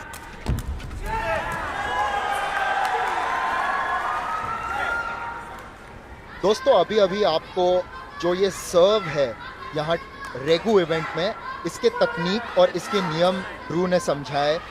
जैसे आपको फिर से दोहरा के बता दूं कि यहाँ जो टेकोंग है, यानी कि जो सर्व करते हैं, वो उस सर्कल के बाहर अपना पैर नहीं रख सकते। सर्विस के पहले एक पैर अंदर रहना ही चाहिए और फिर दूसरे पैर के द्वारा वो सर्व करते हैं, और फिर उनके जो टीममेट रहते हैं वो साथ में उनको फीड करते हैं। And now, as I was explaining to our audiences in Hindi, but India have got the set point, and that's a good tape serve. India have taken the first set against New Zealand in the opening encounter of the Regu men's event at the ISTAF Sepaktakraw World Cup 2025. A good performance by India. It was quite balanced to begin with, and then India really got into a rhythm, particularly in terms of the way they were serving. Tekong was very strong, and New Zealand are going to have to try to work out how they can start defending them.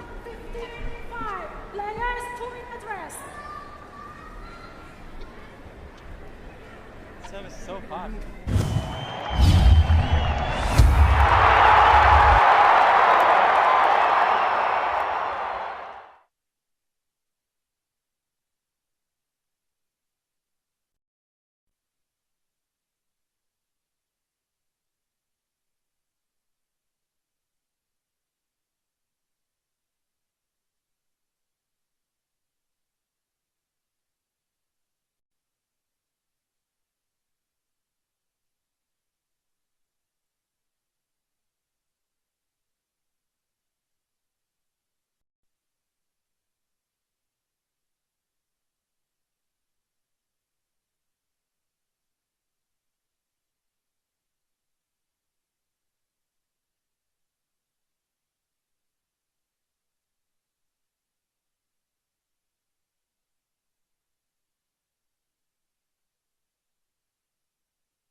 Bobby Kumar, Arun,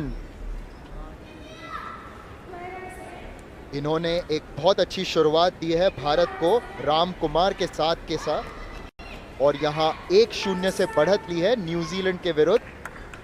ये है mains रेगो event में पहला मुकाबला ISTAF Sepaktakraw World Cup 2025 being played in Patna in Bihar, and India begin the second set with Bobby Kumar as the setter, as the feeder rather.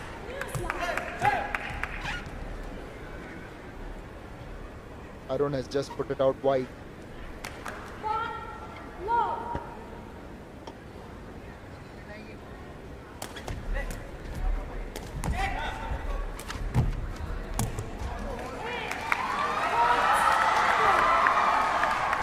It's quite often a lot more difficult to set up in when you're receiving the ball than it is in doubles and quadrant. You're seeing the ball coming from further away, and it will have had some of the pace taken off it when you're serving from behind the baseline. But here you can see if the Taekong gets in a good service, then he's doing it from mid-court, and it absolutely fires down at you. So there are times when you're just trying to keep the ball alive. The other question with regards to this service, do taller Taekongs have an advantage of sorts? They do, because you're that close to the net. So you've got to get it up and over. So the taller you are, the easier it is, as we can see there for New Zealand. The Taekong Myo Oh is not the tallest of fellas, so he's almost having to get the ball up and over the net. Whereas for India, the height of the Taekong Arun is such that he's incredibly close to the net already. He's at half court in the little Taekong circle, and if he can get his right leg completely extended, then that's almost the best part of 2 meters, and the net is 1.55 meters, so he can, in fact, it's going to be a little bit more than 2 meters, isn't it? So he can fire it down at an angle, and that makes it a real weapon. So yes, the taller the better.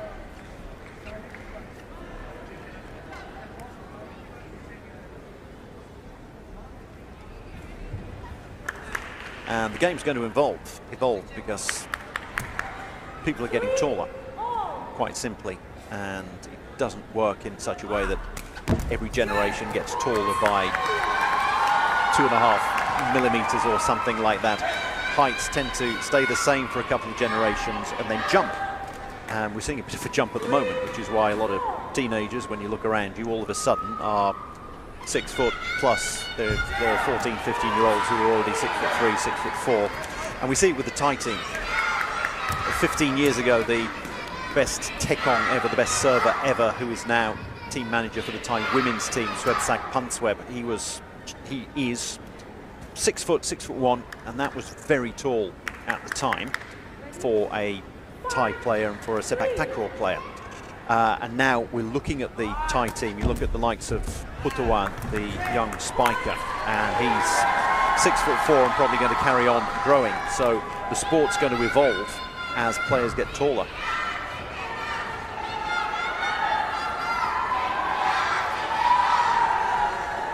New Zealand have opted for a challenge in service. The referees are going to have a look at that one. There's a fair bit more to look at because there are obviously 2 people involved in every service. So as opposed to just looking behind the service line and seeing what the one server did and whether they accidentally put their non-striking foot on or beyond the baseline when they were serving, here you've got to have a look at the feeder, who's got to stay inside the little arc that's by the net, and the Taekong, who's got to keep their foot, the non-striking foot, planted inside the circle.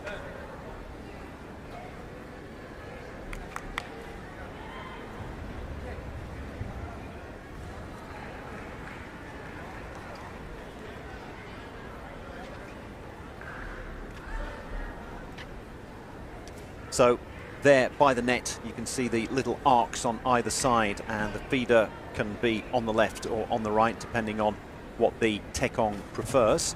And then here you can see Arun, the number 11, he is a right footer. He needs to have his left foot inside that circle and it mustn't come out of the circle until he's made contact with the ball on the service. So that is what the video referees are looking at, as we say a quick hello to Morgan Thomas. No fault.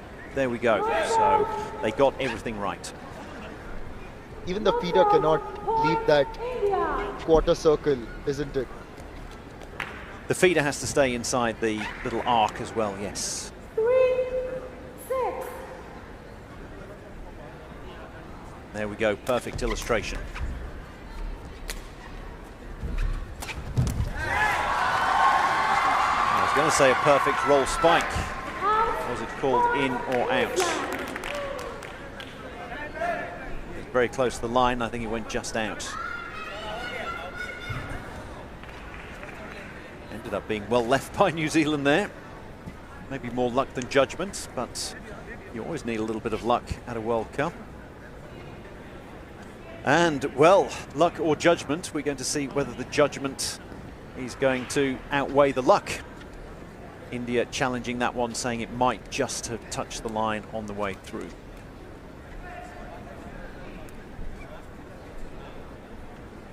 Looking at the New Zealand team, and they have 3 players of Myanmar heritage, and that's often the way in what you could probably call development countries around the world. You look at USA, for example, they had a Thai player, Tony Ontam, for many a year, playing for them, along with a number of born and bred Americans, one of whom, Jeremy Merkin, is now the coach. So wonderful to see him. He graduated from the sport of footbag, which is like a hacky sack, so keepy up that you play with a little bag, and that's quite similar to Sepaktakraw, and he transferred his skills and is passing on those skills now as coach. They've now still got a number of people of Southeast Asian heritage, and that's the way you grow the big game, by combining the two.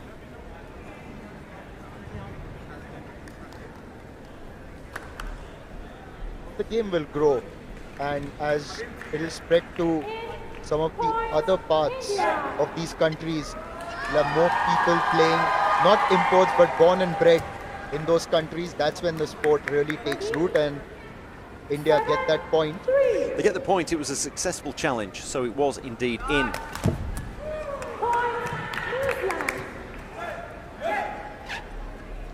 So far, the services in this game look a lot more quicker when compared to the doubles or the quad event, and I guess it's because They've only got half, yeah. They've only got half the distance to go. So it's difficult. You've got to get it right. You can't be sort of approximative. You've got to get it over the net. You're that close to it. So you can just tap it over if you want to, and you will see players using the sole of the shoe. You have to disguise it, but doing a little drop service. Well, how about that? That was absolutely perfect timing. So just tossed up maybe a little higher, and it gave Arun the time to get his foot up there and as flat as possible and slice it over with the sole of the shoe. We may see some left-footed tekongs as well, and when that happens, of course, the feeder will be on the other side, right? 99 times out of 100, yes. Yes, there are some people who prefer things at a different angle, a quirky angle, but it wouldn't make a lot of sense. So that's correct, yes.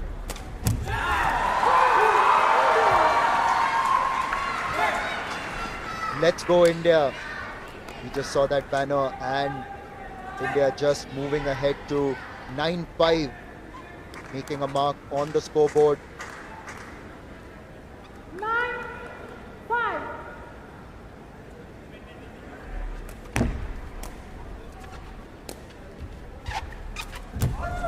Point, New Zealand.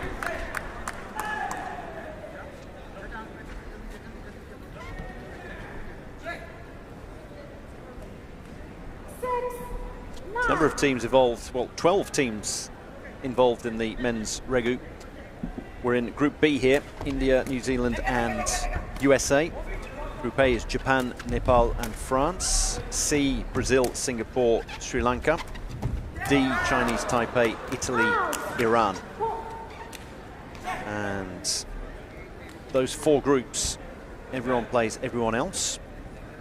And then the winners of, well, the top 2 teams get through to the quarterfinals, and the winners of Group B, India will be hoping that it's them, will place the 2nd team in Group C in the quarterfinals. We've had a change. India deciding to bring on a substitute. And it's not Akash, who we've seen a lot of in the doubles and in the mixed quadrant this morning. He cut a pretty despondent figure in the quadrant this morning and took a yellow card, so I think he's being kept out of the action at the moment, and instead it's Henry Singh who has come on.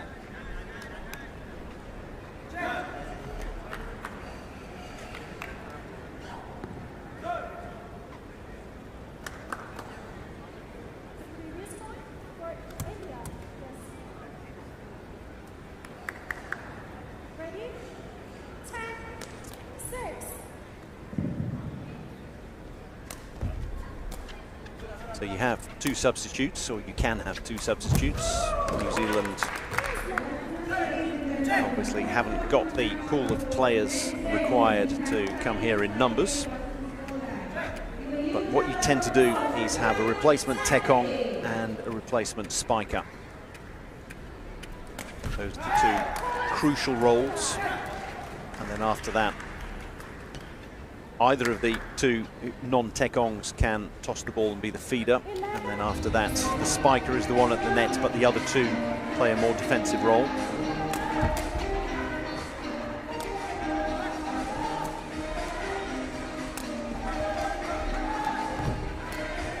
Bobby Kumar didn't go hard at that one, allowed New Zealand that opportunity to take that point. Akash has featured in all events for India so far, wherever men have been involved. So I think also today, earlier when he was playing the semi-final in the mixed quadrant, didn't quite look in proper shape. So maybe makes sense to play Henry at the moment. Well, different roles. If Akash had come on, he would have been in the Bobby Kumar role, so the spiker at the net. Even though we saw Akash serving in the doubles and the quadrant, it's a different type of service, and he's not a Tekong like this.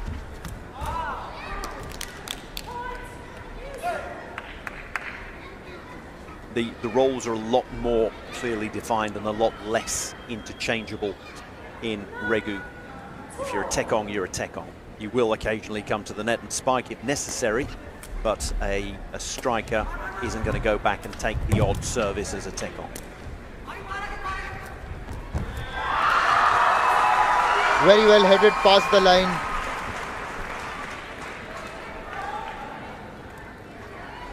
At 13-9, India just 2 points away from winning their first match, starting this campaign very well in the Regu event.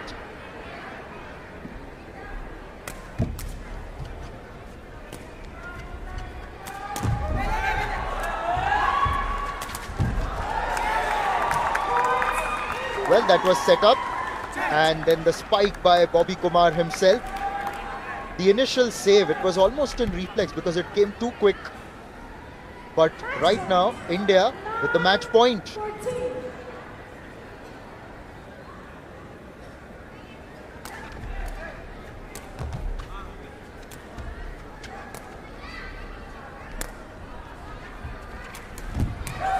Good service by New Zealand to keep themselves alive, a tape service. That works just as well, if not better, in the Regu format, because you're that much closer. You can fire it into the tape, and if you give it enough of a whack, it'll get over. And of course, as soon as I say that, Henry Singh tries to give it enough of a whack and it doesn't quite get over. So 2 match points saved, but another 3 to come. 11-14.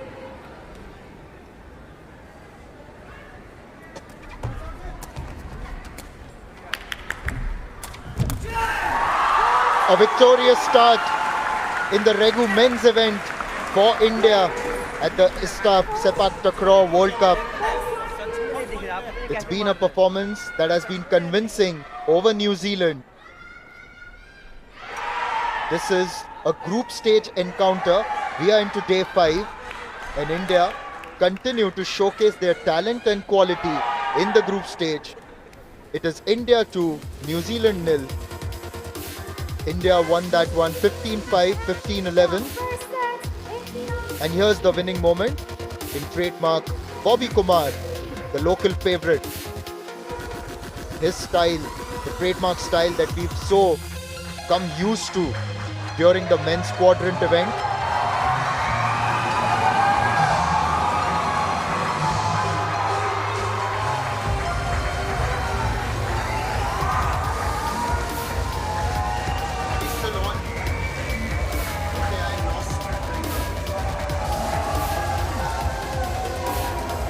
And the next match in the men's Regu event is between Brazil and Singapore.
A victorious start for India in the men's Regu event. They were up against New Zealand and in straight sets they showcased their quality.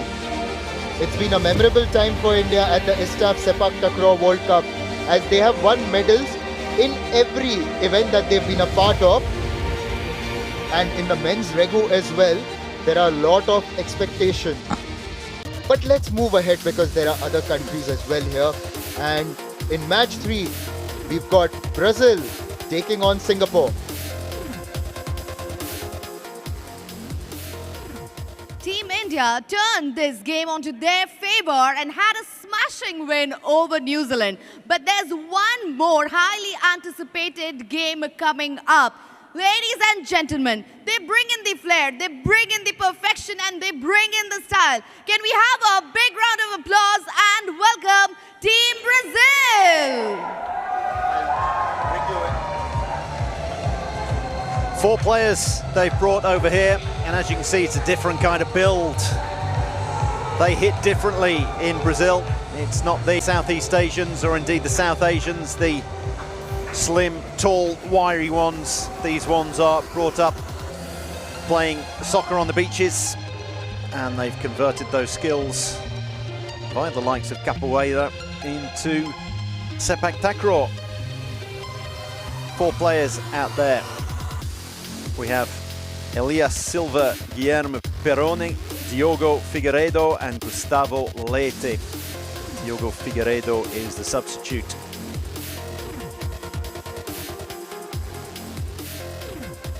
They are here to roar, and they are here to stamp their mark. From the land of lions, can we have Team Singapore?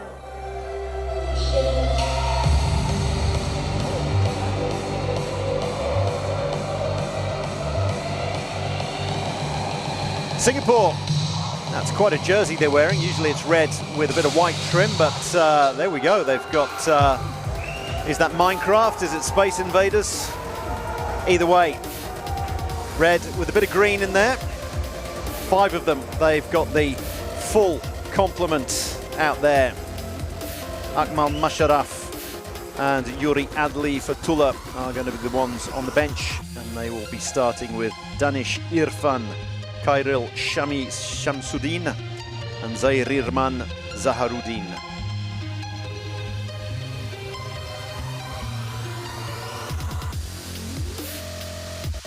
An interesting jersey, I must add.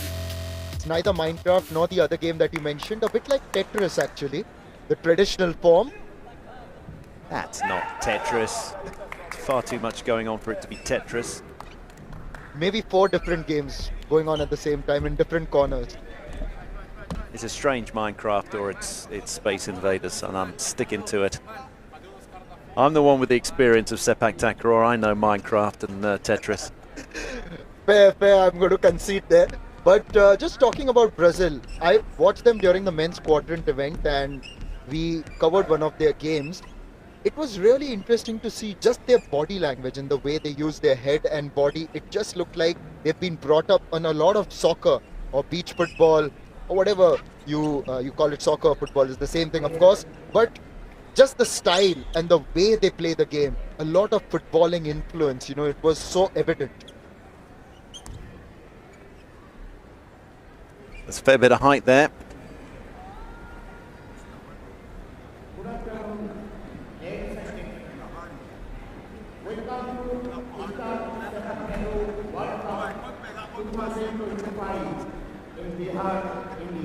We're in Group C here.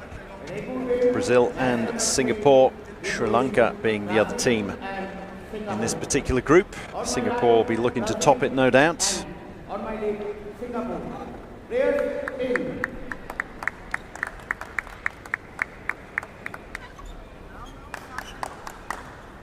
Singapore as well. We saw some of these players during the men's quadrant event. Khairil Shami was particularly good in one of the matches that I watched. Mohammad Danish will be the Tekong, and feeding him would be Zahir Rahman.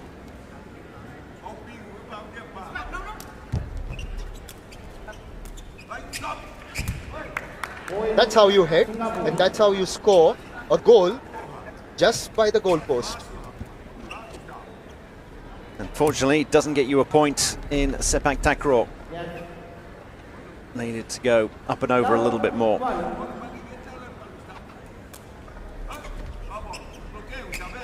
You'll see a lot of teams who are less born and bred in terms of takraw. That's the way they serve as well. They won't get the foot, the complete extension of the kicking leg. So Danish Irfan here, you see perfectly, that goes way above his head. It stretches. He's not the tallest of players, but that one's going to go 2 meters in the air. Almost. Whereas we're going to see sideways on here for Guillermo Perón. And it's a safety first.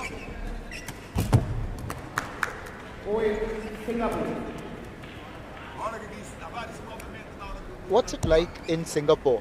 Yes, they are all surrounded by the countries that have really embraced Sepaktakraw, and Singapore to the south of Malaysia. What kind of a structure they have? It's the home of ISTAF as well. That's right, it's where the federation is based, and there's been a lot of investment in Sepaktakraw, particularly since the turn of the millennium, and much along the lines of Japan. There's a good university system there, and it's played very widely. It's been promoted by the government, it's been promoted via the military, which is obviously a big aspect of Singapore as well. And it's the kind of sport they've decided to focus on. Obviously, they're never going to be a powerhouse at, I don't know, football or even cricket, for example, even though they play a fair bit of those two sports, and they do have those sports being played at various levels. But this is a sport that is more favoured to their morphology, their local culture as well, being part of Southeast Asia, the little red dot at the bottom of Malaysia. And so it's something that the government and the sporting authorities have decided to invest in.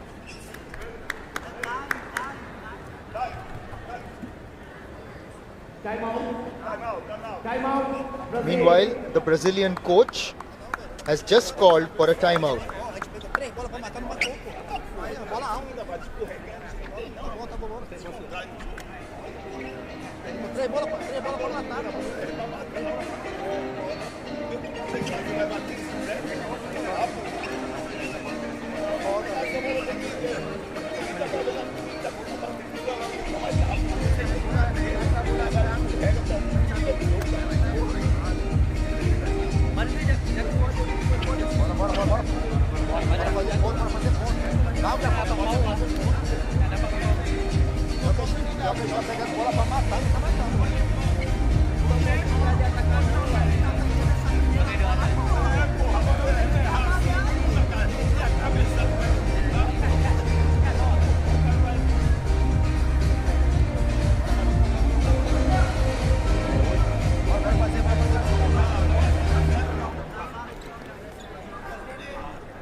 Really animated there, the Brazilian coach, almost like a football manager. A bit of Scolari over there, maybe? Doesn't look happy, does he? Hilario Nobrega. A lot of hand waving, gesturing. Wasn't happy at all with his team's effort. Ain't nothing. So he's probably telling them, look, we've come all this way. We've gone halfway across the world. We've gone south to north. We've gone west to east. We've flown for 24 hours. And this is us on the big stage. So step up. Don't leave with a whimper, leave with a bang. Get up there, get to the net, try and get blocks in. Get out there, get a point, earn a point.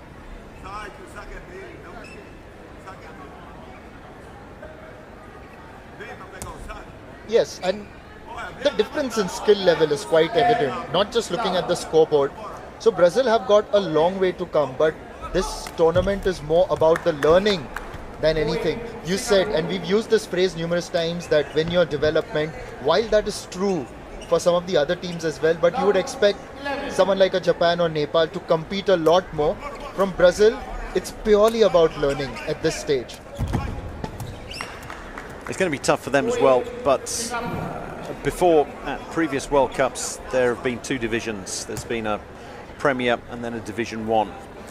And this time around there isn't. However, not every country was allowed to enter every event, other than the hosts. India, they've been allowed to enter every category, but as is often the case at things like the Asian Games and the SEA Games, when there are multiple categories, you have to choose 2 out of the 3, 3 out of the 4. And so here in the Regu, it's a wide open competition. There is no Thailand, for example, no Malaysia, no Indonesia, so it's wide open, and we've got a bit of a mixture of Premier and Division 1 as we have another look at Hilario Nobrega. He's not happy. 14 set points for Singapore, and Hilario Nobrega not happy with any of them. Well, now 13 set points. I think Danish gave them that one. I'm going to call that a mercy point. This ball hasn't landed yet. I think it's gone all the way out of the complex, down the road. That ball was heading to Kolkata, but we're heading to a second set. Yes, Singapore quite easily taking that first set, 15-1. तो पहला set यहाँ Singapore ने जीता है Brazil के सामने 15-1 के margin से.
As expected, a dominant performance by Singapore, taking the first set 1-0, 15-1, and you could just see the gulf between the two sides. In fact, it's probably the distance between, the geographical distance between Singapore and Brazil.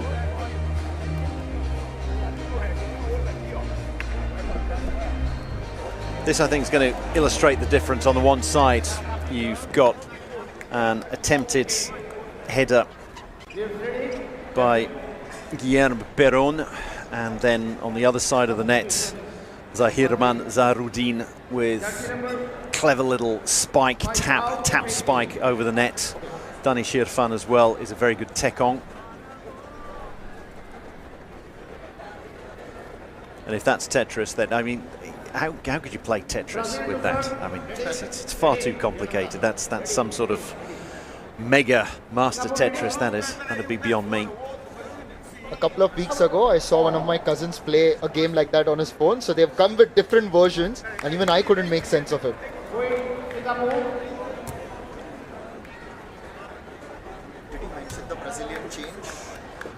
Change of tekong. Gustavo Leite was taking on the tekong duties there.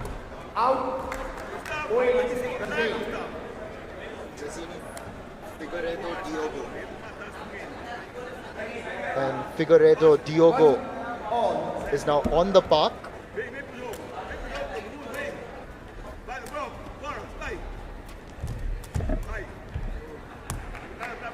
Point Singapore.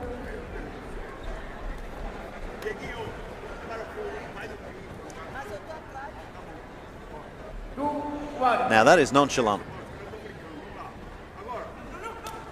That is going to be demoralizing as far as Brazil are concerned. Zahirman just standing in the net, letting it land on the back of his head. It's not going to go down well with Hilario Nobrega, I can tell you that. He's still shouting the odds. Point Singapore. Pretty much a training run for Singapore. But that's what, how much can you even expect from the Brazilian players when you're up against a team that has got so much more experience? Just look at the coach, obviously getting frustrated, wants a better effort, but there is a clear difference between the two teams. I think it's unfair to expect a bit more from Brazil. Tell you what, I'll let you go down there and say, Hilario, I think it's unfair that I think you're expecting too much of your team, and see whether he chews your ear off. Well, he's in my hotel. I did say hello to him around breakfast yesterday. You're a brave man. Good morning. What's so good about it?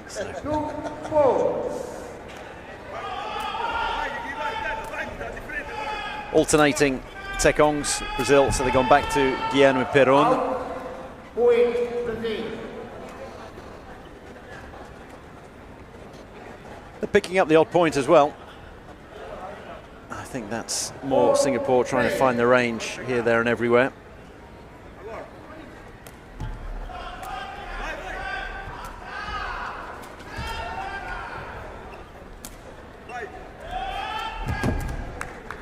I don't think they have the skill to spike or roll spike, because in the couple of opportunities that we've seen that there has been a setup, there's only been a header on show.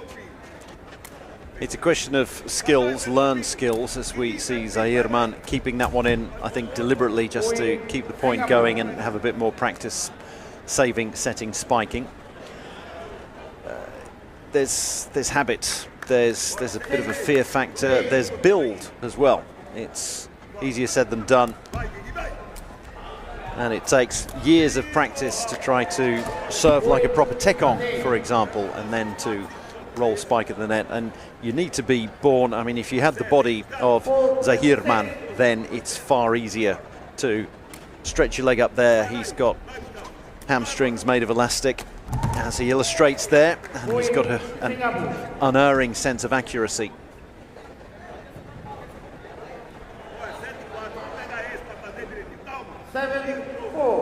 Yes, and as we know that Brazil is known for football, there's a lot of beach soccer being played there. Oh, that's very well done by Gustavo on the net. Come on, you can smile now a little bit at least. He's saying, no, it's gone to Singapore. I think he might have touched the net. Unfortunately, it was absolutely the right thing to do and almost the right execution. What did Zahirman do there? Did he try to change from roll spike to sunback and do a left-footed sunback in midair? I think he might have done. I think it worked. And this experience will help Brazil. If they get the opportunity to interact with some of the other teams, that will also be a very good opportunity to exchange notes. Like, for example, I was telling you, yesterday I saw the Iranian coach take one of their women's players and they were talking to the Thai legend and they were asking him questions. I didn't eavesdrop, I was just looking at it from a distance, but that's the language that everyone speaks here, Sepaktakraw.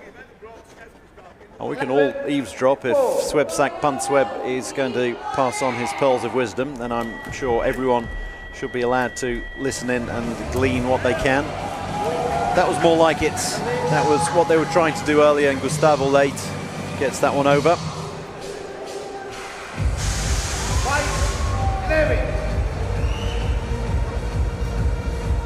This is also a bit like we saw from the Poland women's team, who are incidentally playing a match on the other court.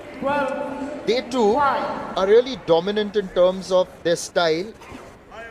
They get the headers out, use the foot, but we didn't see any of the sunback spikes or anything from them.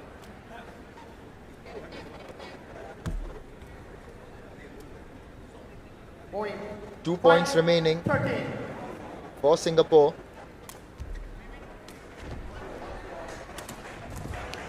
You can see what Zahirman is trying to do there.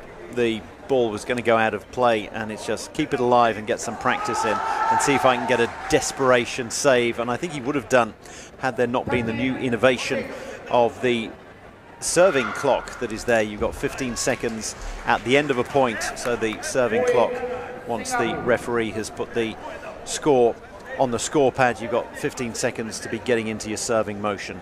And 15 seconds may be all that Brazil have got left in this match, because Singapore have 8 match points.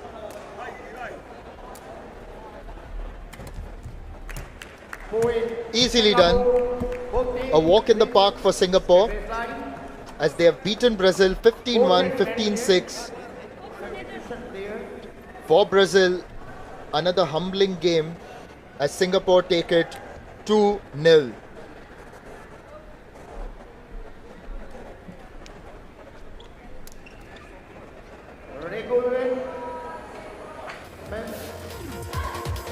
As we move forward at the ISTAF Sepaktakraw World Cup 2025, we will have Japan taking on Nepal, and that also is a men's regu event.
Singapore, it was an easy walk in the park for them against Brazil.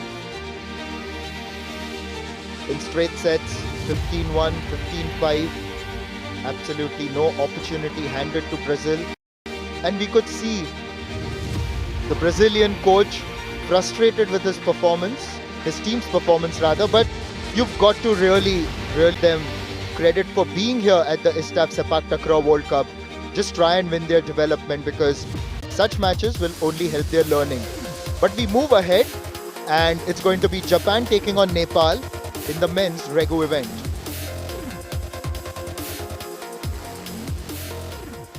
Every move in the Regu battle has been a skill to their perfection and agility. And that's how Singapore clinched one-sided victory over Brazil. And now we have one more anticipated game coming up all your way. Ladies and gentlemen, please welcome the samurais from the land of rising sun, Team Japan.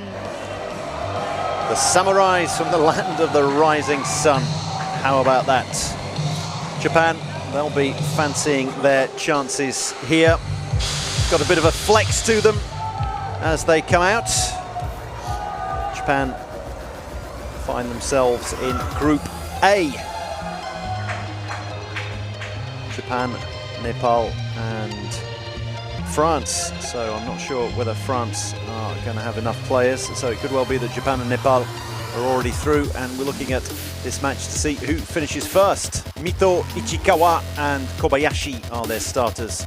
Kato and Sasamoto the substitutes.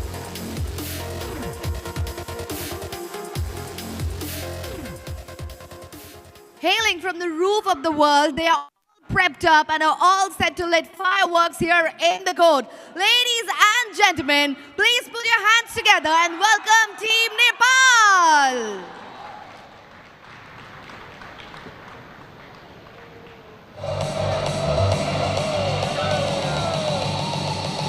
In the men's and the women's competition, actually the men are about to take their positions out on court number 1 while the women are on court number 2, and they've come here with good squads, full squads.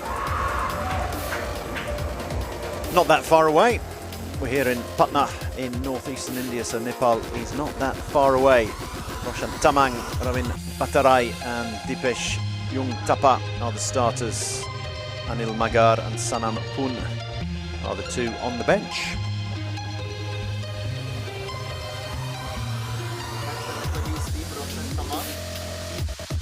That's the Nepalese team. As we saw, Roshan Tamang, the captain, was the Tekong in the quadrant, and then later as well in the mixed quadrants. A lot of historic ties also between Nepal and this region of Bihar. But Japan, I think, one of the most dapper jerseys in this tournament. It's a good colour. And they're contractually not allowed to have any sponsor other than their main ones, who've been sponsoring them for the past 20 years or so, which is why they've had to cover up the Bihar logo. Everyone else with Bihar on their jerseys, courtesy of the province that has invested so much into this 2025 ISTAF Sepaktakraw World Cup, and we're very grateful to them. Absolutely, the Bihar government right behind the Sepaktakraw Federation of India in getting this World Cup here, alongside the Bihar State Sports Authority and the Khel Vibhag of the Bihar government. Not to forget, there's also a lot of support from the Sports Authority of India and the Ministry of Youth Affairs and Sports at the central level.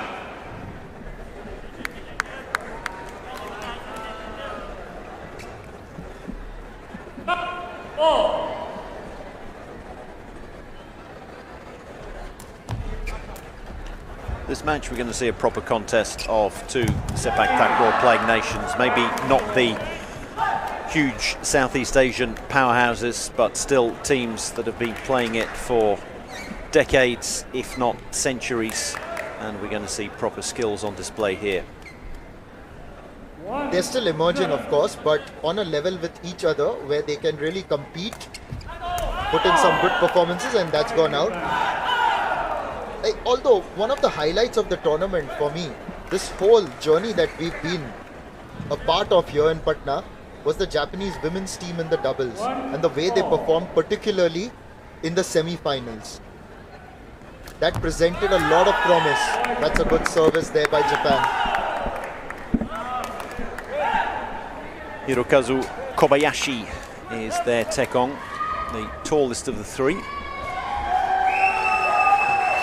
He's been around for quite a while as well. Now we've got a challenge on his service. We're talking about how good his service was, and it's been challenged. So did Kobayashi accidentally touch the circle with his planted foot? I say it's planted, you can pivot it, and you obviously do pivot it because you swing the kicking leg and the kicking foot around while the ball has been tossed by the feeder. When the ball's going through the air, you do pivot around.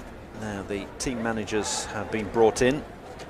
Takeshi Terashima for Japan, a former player. Same as with the women's team, they have Chiharu Yano. Two coaches with great ISTAF experience. So in the Regu event, do we see more challenges in terms of the service? Because when it comes to the serves in doubles or even in the quadrant events, there's enough space to play for the tekongs, particularly behind the baseline. You shouldn't commit a foot fault in doubles or quadrant, because all you've got to do is stay behind the baseline, and there's a heck of a lot of baseline and runoff area.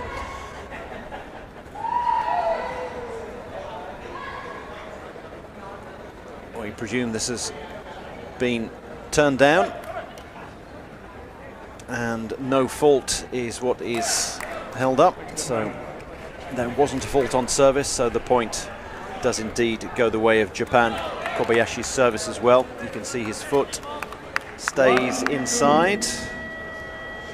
There was a time when you weren't allowed to touch so much as the inside of the circle.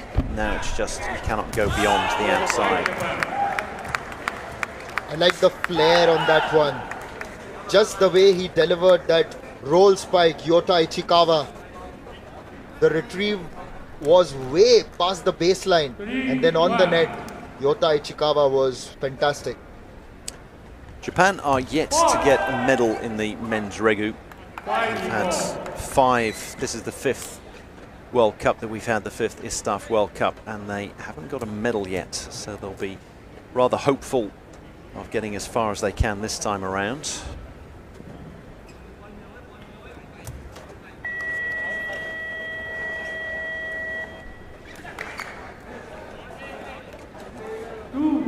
Japan find themselves in Group A, and if they can win this match and go on to win the group, they will face the team that comes second in Group D, likely to be Chinese Taipei or Iran.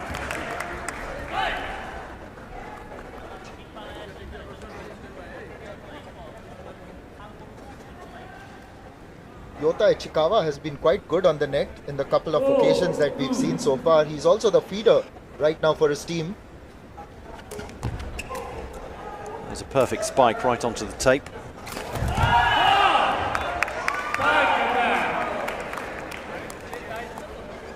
And I think that was a perfect block as well. That's Ichikawa again. Just not, do we refer by first name or last name? 2-5.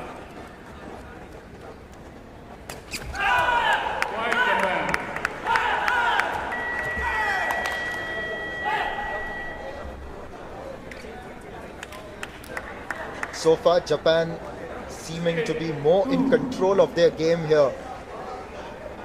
With a 4-point lead, or tried to give it everything. The tekong, but smashes it right into the net. So just tell me something more about this. We've seen tekong so far giving it everything, going at it with a full body pivot, targeting the top of the net, of course. But also, even if you miss, it goes at such pace and you're closer to the net. Isn't the easiest for the opposition also to retrieve, right? When compared to doubles or even the quadrants. Well, you like cricketing analogies, Nishad, so isn't it easier when a bowler's bowling at you 150 kilometers per hour because it comes to you that much more quickly? It isn't. It's coming at you so quickly that you've got to a lot of times you've got to work out whether you get your left foot or your right foot out to try and save it. It's incredibly difficult because you can also have Tekongs who take the pace off the ball as well. And we're going to take the pace off this set because Nepal have called a timeout.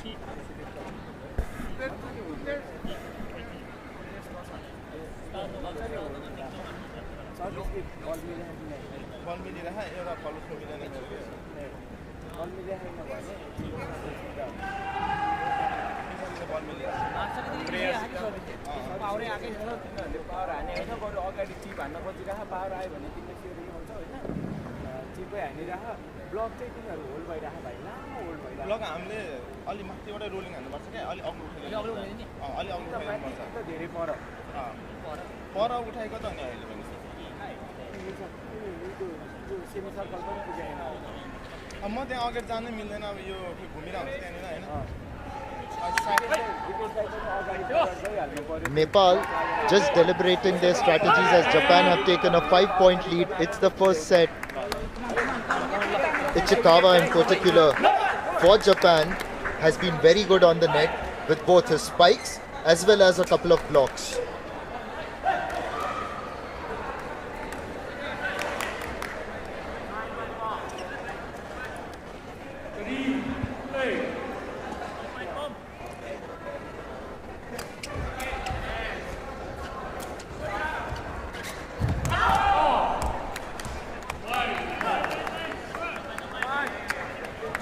Nepal let that go through. Good judgment there from Roshan Tamang, the captain.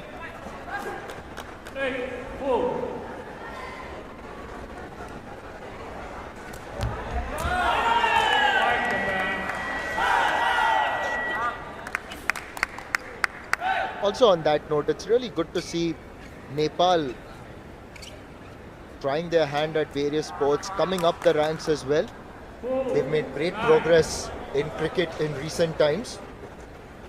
And Sepaktakraw, they've been around the circuit for a few years as well. The roof of the world, obviously more famous for mountaineering, the fact that they've got most of the tallest peaks in the world.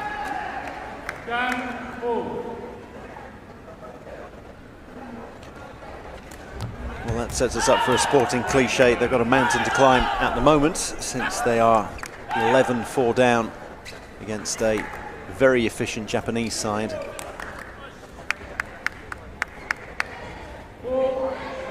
And also about the Nepal people, and obviously I've covered a lot of cricket, and the way they get behind their sporting teams, that's been really good to see. They want to see sporting success, which is why they get behind their national players, and that's how a sport will grow. Fantastic block at the net there by Roshan Tamang.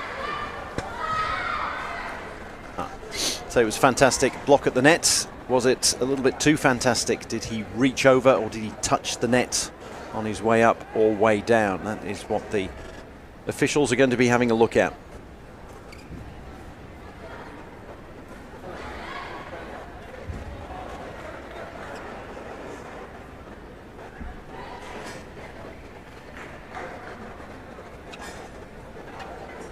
Both the managers have been called up to the referee's desk and are having a look at the replay. I think it's going to be turned down. I've had a look down and it looked like Coach Terashima was telling his players that no, there was nothing wrong with it. So it's the block we're looking at on the right of the net and the right of your screen. That was a perfect block.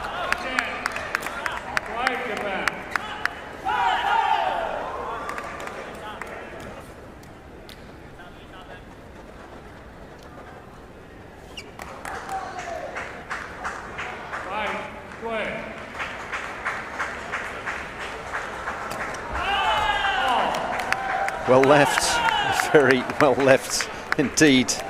Yota Ichikawa just ducked under that one and celebrated while he did. Already celebrating before it even landed.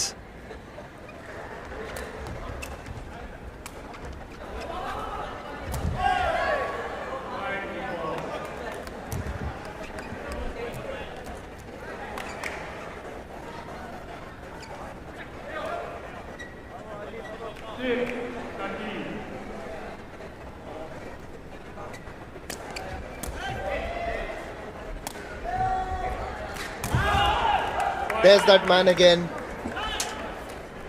Ichikawa with the roll spike, earning the set point for Japan.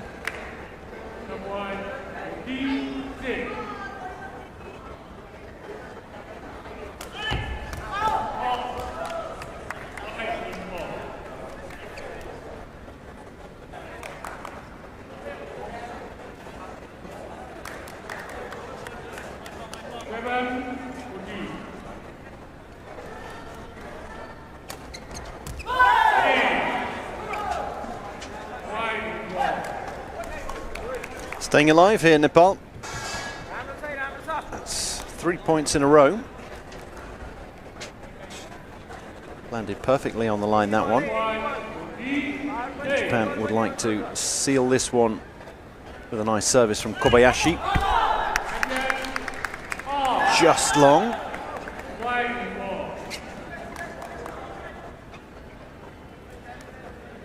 Gave it his everything.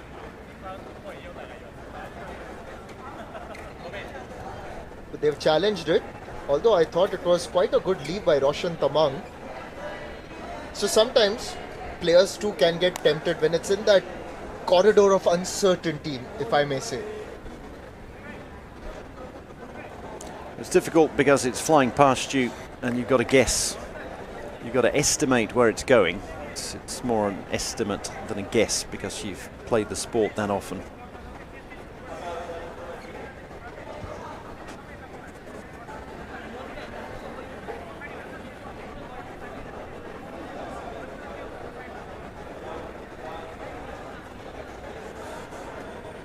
Lots of color, lots of support here for the sport of Sepaktakraw.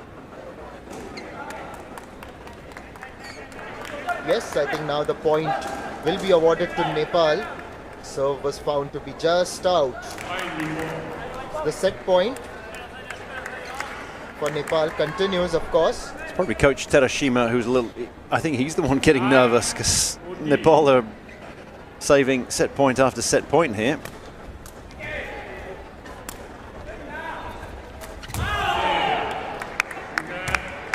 Doesn't need to be nervous anymore because Japan have won that first set 15-9,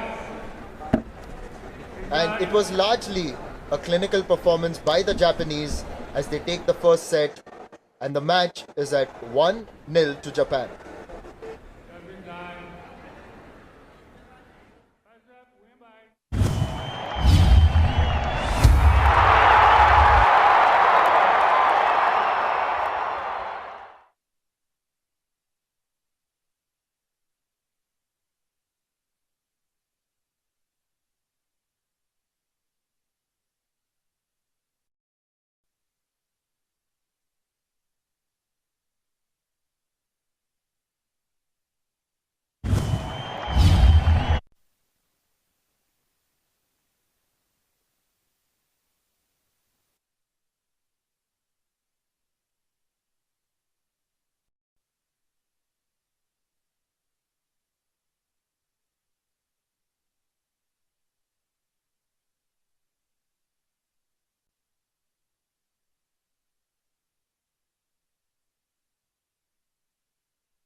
Japan are 1-0 up against Nepal. The first set was 15-9 in their direction. Towards the end, Nepal did chip away, saved set point after set point. But then Japan were obviously on the cusp of getting that set, and then they sealed it off. Just having a look at a few moments from the first set. Remember, we are in the Regu event. Ichikawa was brilliant on the net. And you've got to say that Japan were quite convincing in their performance.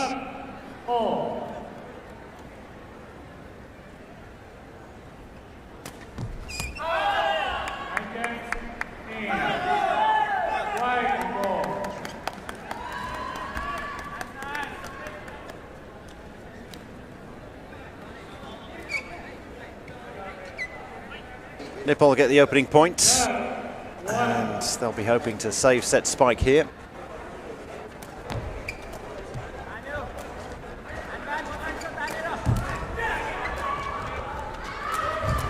Well, they do save set spike, Nepal, and then saving, setting and spiking himself is Yota Ichikawa.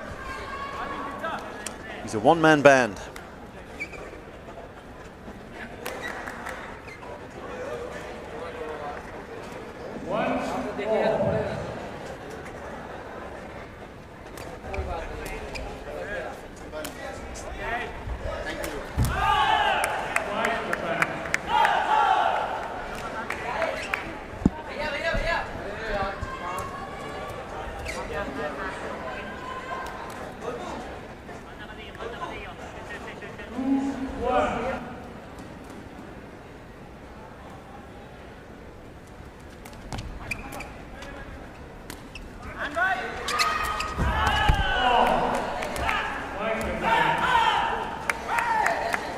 Attempted spike goes way long. Opening point for Nepal, but 3 in a row now for Japan.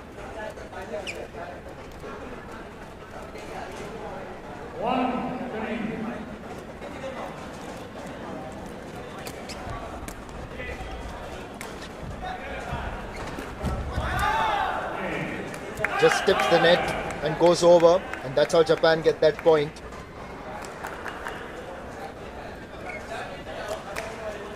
I think no one actually involved in that one.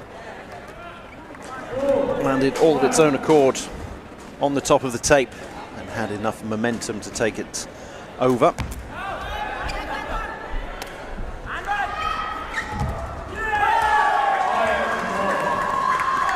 Speaking of momentum, that will halt the momentum ever so slightly of Japan.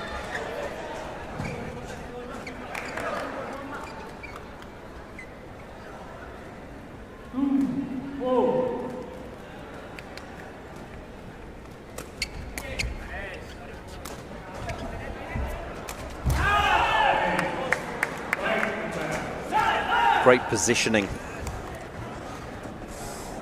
Yota Ichikawa is a very accomplished spiker, beautiful roll spike, and he knew he had the entire wing to aim at.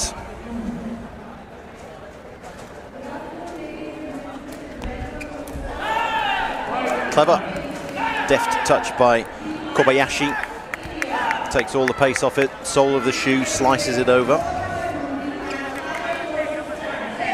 That was very well done. And Roshan Tamang, he was still in that Tekong position while receiving the service as well. It's not necessary for the receiver to stay there, isn't it? When you're receiving, then you can stand wherever you like. On court, off court, entirely up to you. Tends to be in mid-court and trying to form a line in mid-court, because that way, if it's hit deep, you can try to cushion it with your head or your chest, and also it means you're close to the net in case there's a slice service with everything taken off it. They tried to save, set and spike that one, but it's gone wide. But yes, just observing the position taken by Roshan Tamang, the Nepal captain, when he's receiving, it's almost as if he's rooted to that circle. That's where he serves from, that's where he receives as well. Well, it makes sense. You can see exactly the same being done there by Kobayashi. What you need to do is occupy as much of the width of the court as possible, so the player in the middle makes sense for them to have their feet pretty much on the Tekong circle. because you're setting up right in the middle, and that shows your teammates exactly where to stand.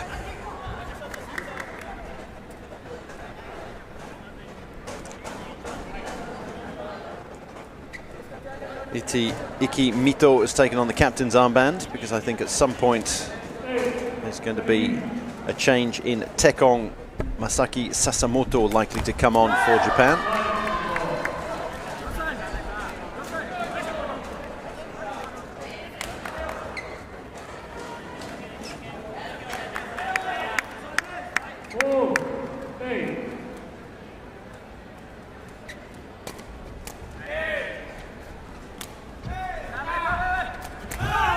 And to just talk about the structure of the units, you've got 3 out there in the middle, and you've got 2 substitutes available. So generally, if you've got a full squad, that is, some teams have of course come with only 4 players for this event, but we'll come back to that as we head into a timeout.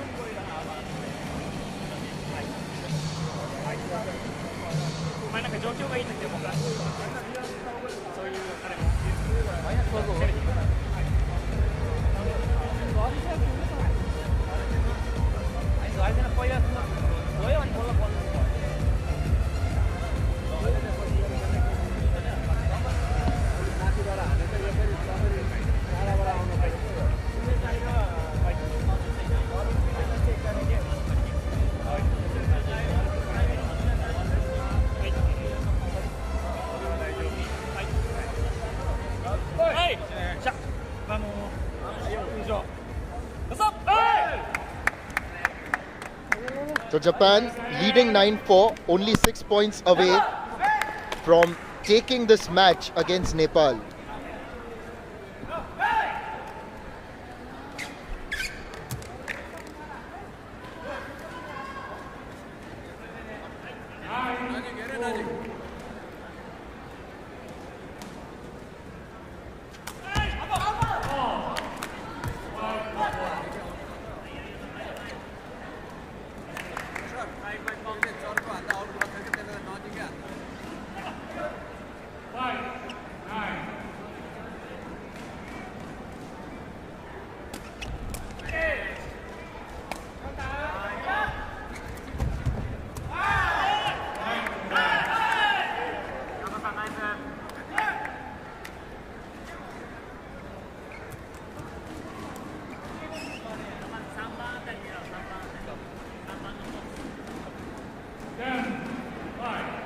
No substitution made by Japan, even though it looked like it. There was a change in the captain's armband.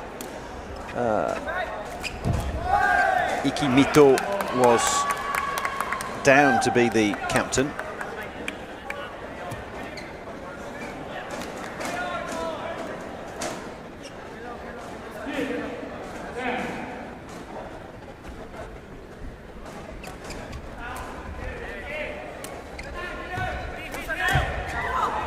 Very well saved by Roshan Tamang, but his team can't finish it. The initial reflexes were good.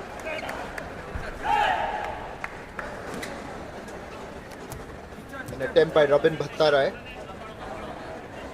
Into the net though.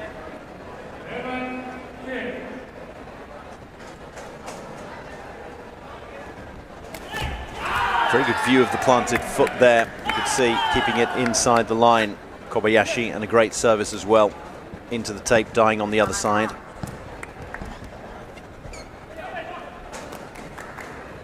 And there we see the planted foot. It's going to pivot a little bit.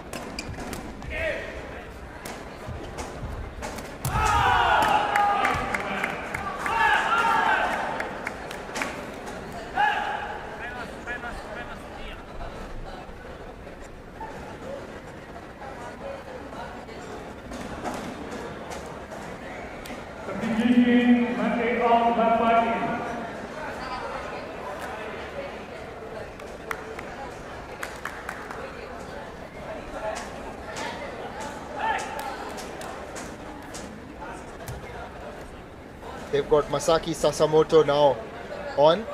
We saw him performing the Tekong duties even during the mixed quad event.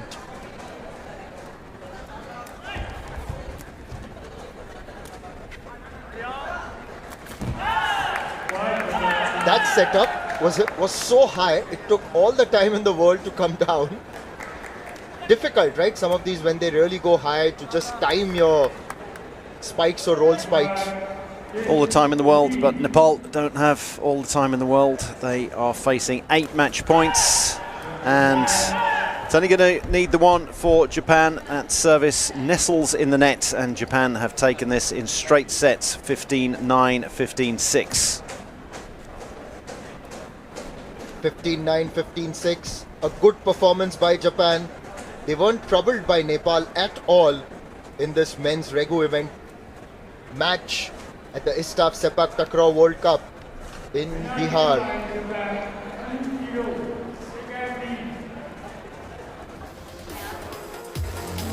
What's up next? Let's have a look. There it is. This is the big one because it's the women's Regu event game. Home Team India versus Malaysia.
Japan were too good, and they put in a clinical performance against Nepal to start their men's Regu campaign in victorious fashion.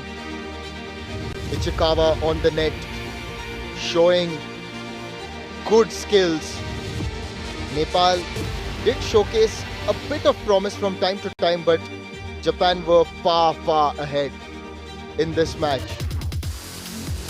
Now this is going to be a big one because the Indian women will take on Malaysia, and this is match number 7. Indian women, they won the silver and a few bronze earlier in this tournament. So a lot is expected from them as well. Now it's the clash of the titans and they are all set for the face-off. Now Sepaktakraw runs in their veins. And for the next team, it's just not a sport but a legacy in total. Please put your hands together and welcome Team Malaysia. The Malaysians in blue, quite often in yellow, but this time in blue. All smiles though. Hadina Villa and Kamisa Kamis are going to be the substitutes here. Kamisa Kamis, the one at the back, number 6. She's been around for many a long year. But the starters are going to be Nur Fatia, Emilia Natasha Saudia, another one with a great deal of experience to her name, and then Azaira binti Lucian. She is the captain. Mohamed Rashdi is the manager for them. Ahmad Ezat, he's been around, the coach for decades as well.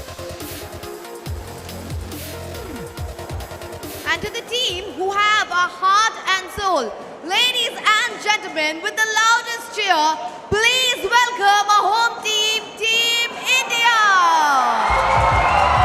It's a little bit unfair. She always calls for the loudest cheer, but I think she knows that India are going to get the loudest cheer anyway. All 5 of them not looking too nervous, but plenty will be expected of them. Monica, number 11, Paria, number 5 will be the reserves. The Tekong will be Maipak Devi, the feeder Tepa Saye Krieno, and Priya, we've seen plenty of her, she will be the striker.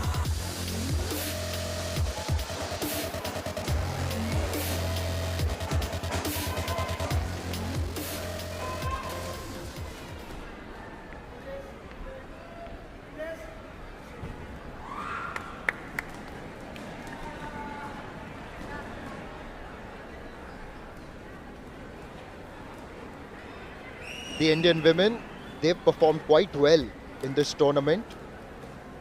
This is the 5th day, a new campaign beckons. We've seen some of them doing very well. Maipak Devi, Priya also has been around, and we saw them in the women's quadrant event as well. This place will now come alive whenever India score a point, as Malaysia also get into a huddle. Quite a difference actually. I see when at least the doubles was going on, the Indian women would get the Sepaktakraw, the takraw, right in the middle of the circle and just spray around it. But the same ritual isn't followed here by the Regu team.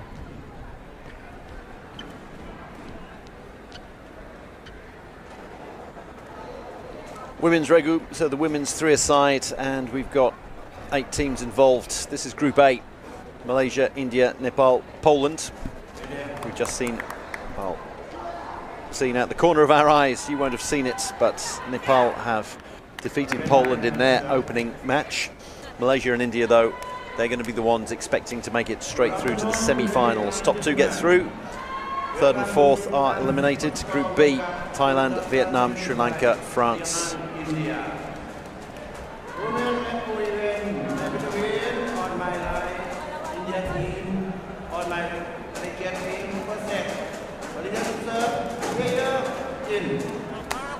Members of the Nepal team watching on.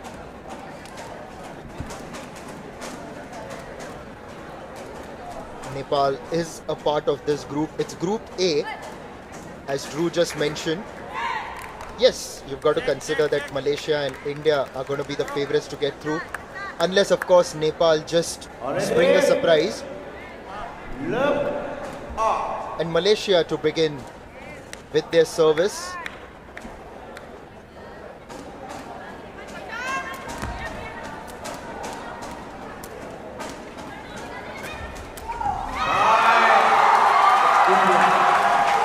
There's a loud cheer as India open their account.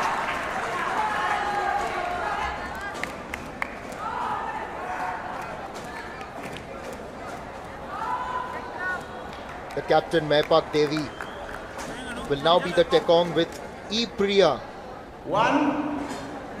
as the feeder.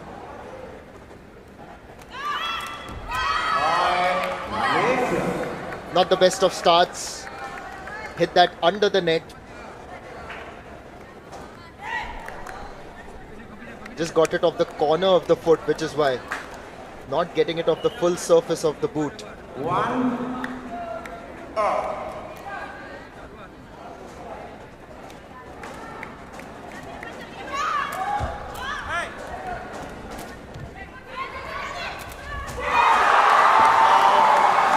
There's a spike, and Priya gets that for India.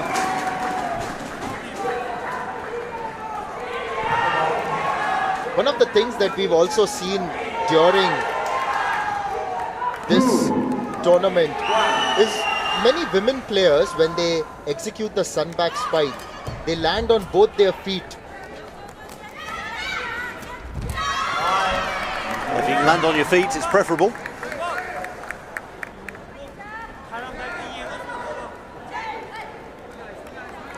How much of your body you're throwing into it, how much you're arching your back, where the ball is, where you're taking it.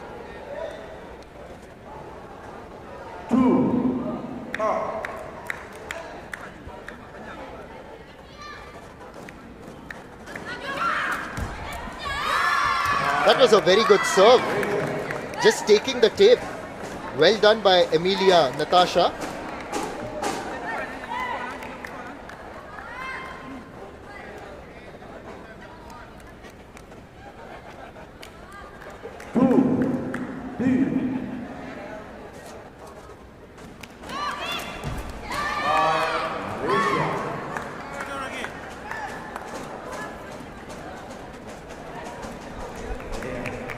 There's usually less gambling on service when you're in the regu. You're nearer to the net and you don't want to be committing faults.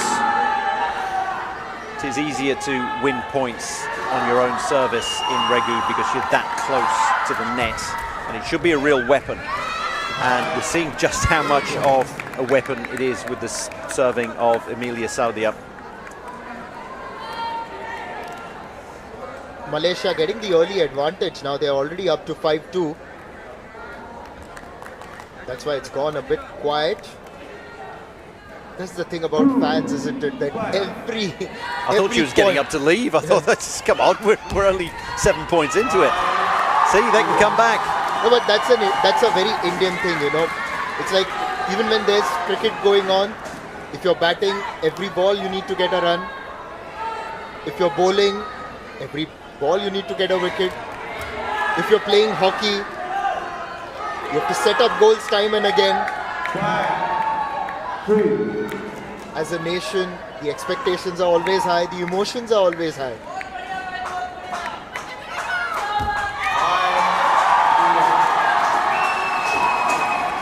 Things can turn around very quickly.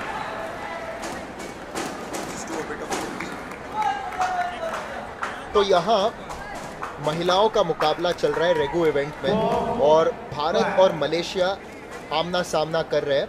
Malaysia ने शुरुआत में अच्छी बढ़त की थी, मगर यहाँ अभी भारत ने थोड़ी सी वापसी कर ली है, और जैसा ही मैंने ये कहा,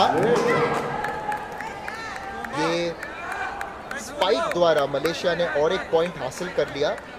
अभी भी वो 2 पॉइंट की एक एडवांटेज बनी रही है मलेशिया की। और यहाँ जैसे हमने आपको पहले भी समझाया था कि रेगू में जो सर्व करने का तरीका है वो अलग है। जैसे आप देख सकते हैं आपके स्क्रीन पर, वो सर्कल में आपको खड़ा रहना पड़ता है और कोई और आपके सामने बॉल फेंकेंगे, उन्हें फीडर कहा जाता है, और ये टेकोंग है, इन्होंने फिर ऐसे सर्व कर दिया। That's a well-earned point by Malaysia, particularly by Emilia, the way she flicked it with the back leg and managed to save that. It's a good point all round, and we're only going to see the end of it. The excellent sunback spike from Nurfatia Sharuddin, and well may she celebrate that one. That was incredibly well done. Low down, she was close to the net at an angle and she had to get it up and over, and she did perfectly. Oh, that's an ace.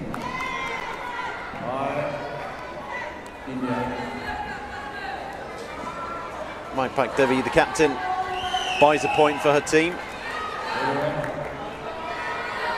Around halfway through this first set, it could go either way. Malaysia have had their noses in front from the beginning. Amelia Saldiap, and she serves well, she serves very well indeed.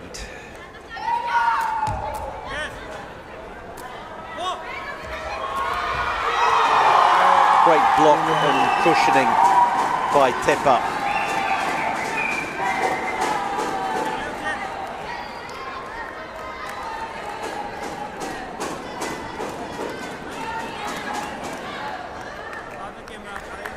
As India serve, they'll want to convert this point and level things. It's a very good service. It was slow and low towards the left corner of the Malaysian court. Well, when the ball comes over, when it's being served at you, you back a little bit on your heels because you're expecting to stick a foot out either left or right as it flies past you, or to cushion it and to try and keep it up because you expect it to come at pace. So when you can take all the pace off the ball, then you've got your opponents rocking back on their heels and then trying to get forward. And Malaysia back on their heels at the moment. They were 3 points to the good, they're now a point behind.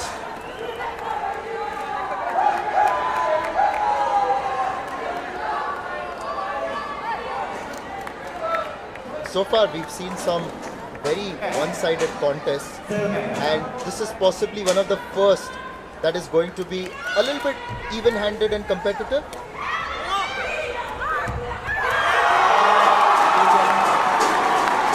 That's a few points in a row. I think after this serve, maybe Malaysia can consider a timeout. Great block by Priya, one of the two Priyas. We saw the one on the bench, Ayekpam Priya, number 5, Elangbam Priya, with the wonderful block with her back there.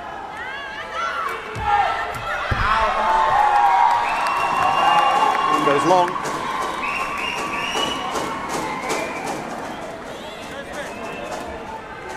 A little bit premature maybe, but I'm sure the players will appreciate the sentiment. Well, it's an impromptu timeout that's been called by Nur Fatia Sharuddin. She's just going to redo her shoes.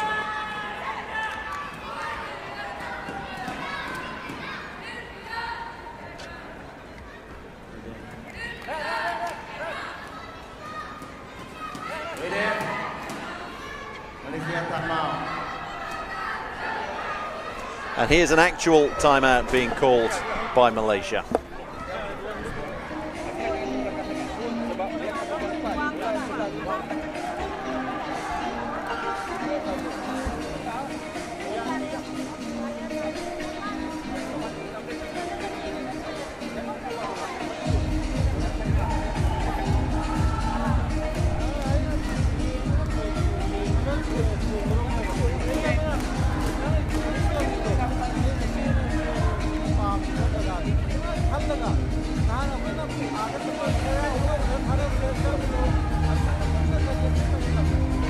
A vibrant crowd has turned up every day at the Patliputra Indoor Stadium.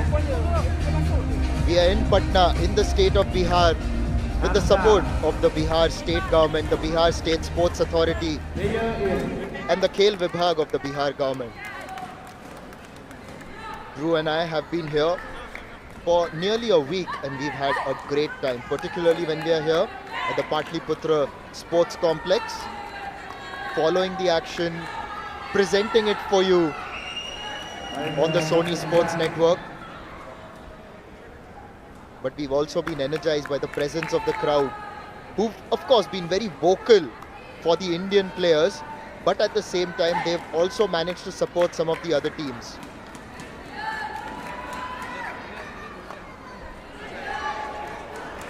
Vibrant indeed, the crowd. Very noisy. It's a good stadium as well. It's Paliputra Sports Complex. Very loud one. Tough to commentate at times. Tough to try to hear yourself think. Look at the spin on that. Maipak Devi, sole of the shoe. Can't hear each other at times. And thankfully, there won't be a run-out situation of a yes-no.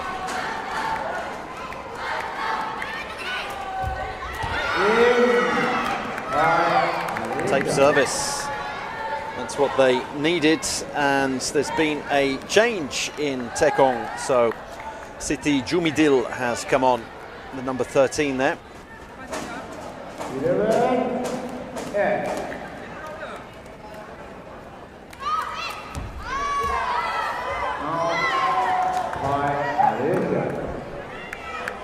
It's just sometimes I wonder when at the grassroots levels, kids start to play the sport, how they choose skills. It's a bit like everyone wants the glamour, everyone wants the flair, so they may be wanting, well, at the moment, for a timeout, I'll continue that later.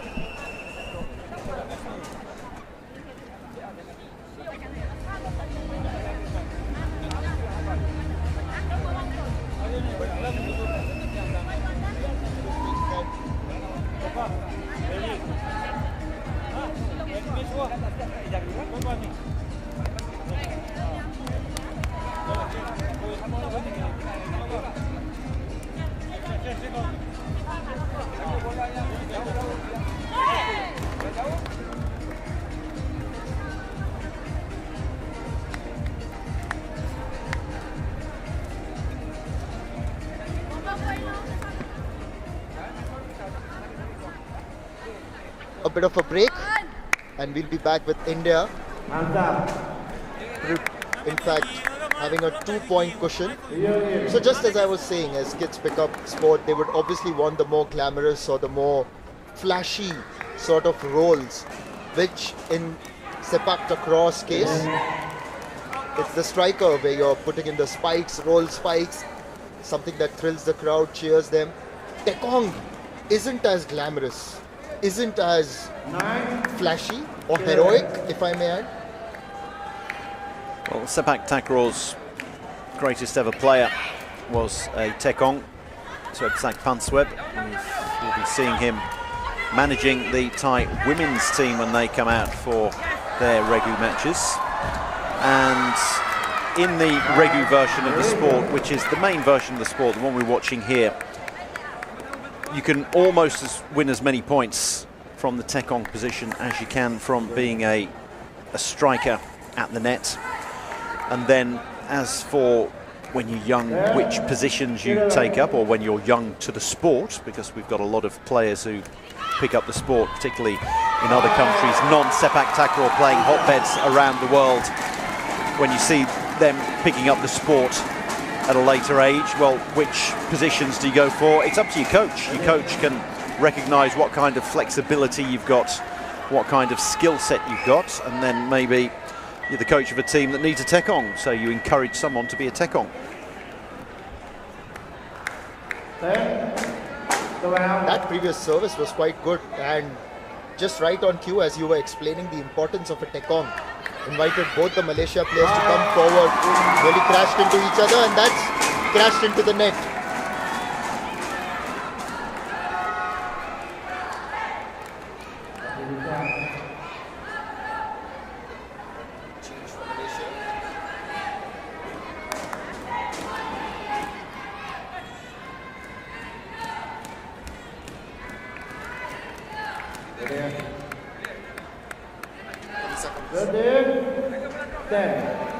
Another change for Malaysia. Khamisa Khamis has come on.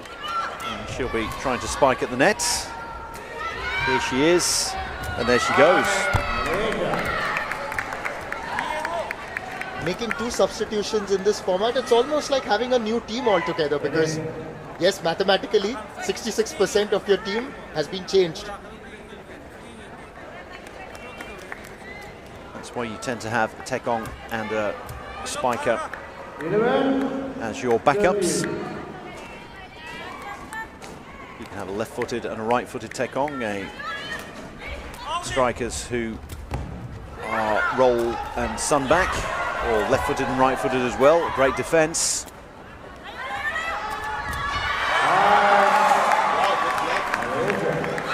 Excellent defense. And Kamisa Kamis having an impact almost immediately after entering the court. You spoke about her, you've seen her in different events and very experienced. So getting that experienced hand into play Malaysia right now.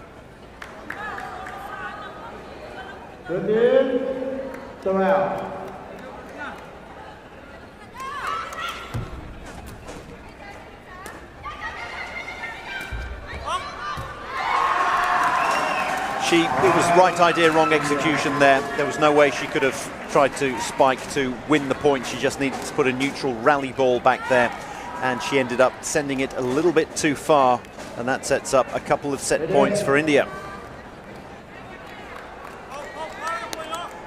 Set high. 12-14.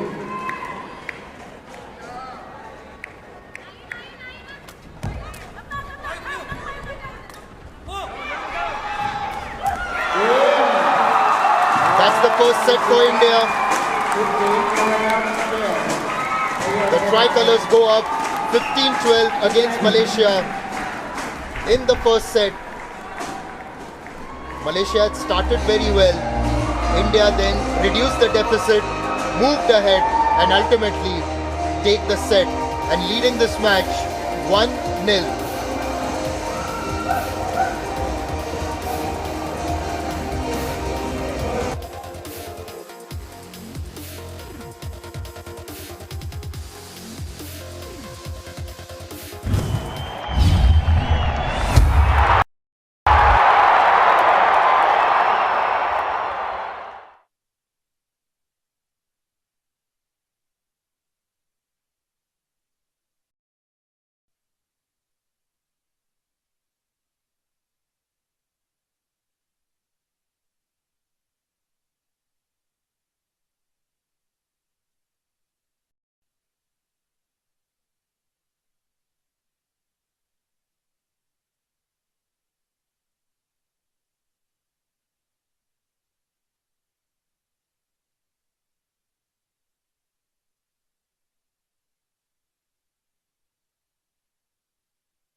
India leading 1-0.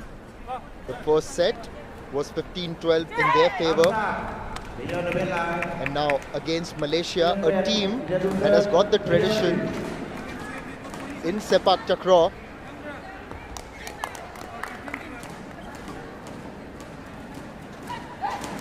Just as a reminder, India are placed alongside Malaysia, Nepal and Poland in Group A. This is their first match in the women's Regu event.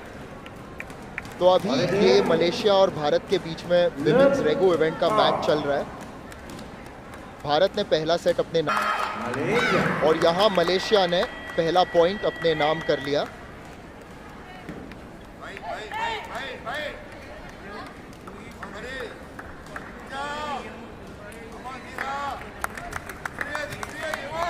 One, love.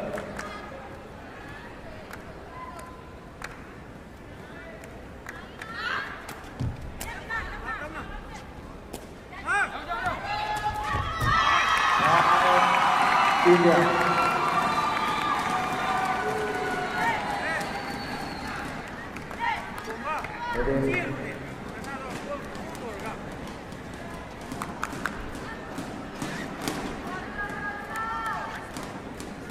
One, up.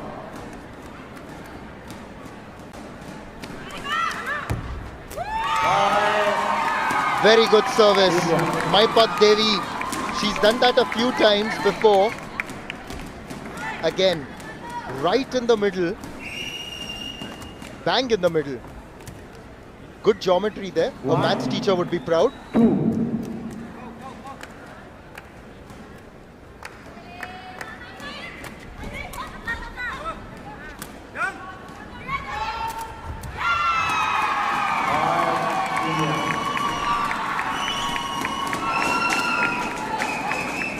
India want to make sure that they keep this roll going. They got on a bit of a roll in the first set, having been a few points behind.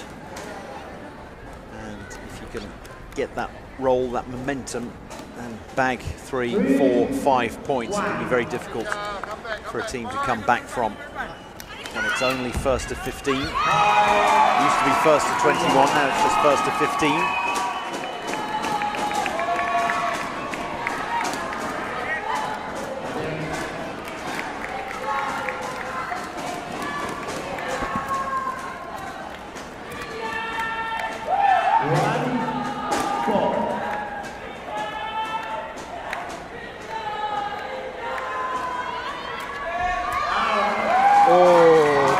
Deflected out. It's so important that the delivery is good and then you connect. This time, as we saw from Malaysia, they didn't quite get it off the middle. 5-1.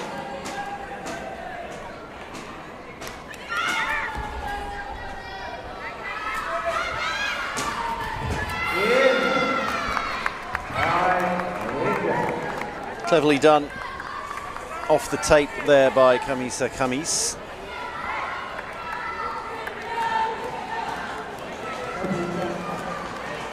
Chose the right place to go as well.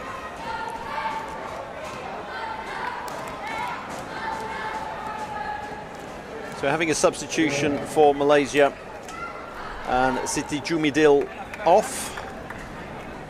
She'd been tekonging, so back on comes Emilia Saudia.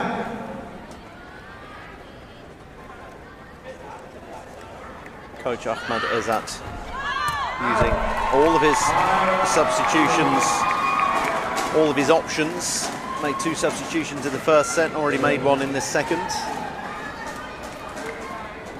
Just long there, difficult of course to come straight back into the action and be expected to fire from the tekong circle, but that is very much the case when you're the tekong in the Regu version.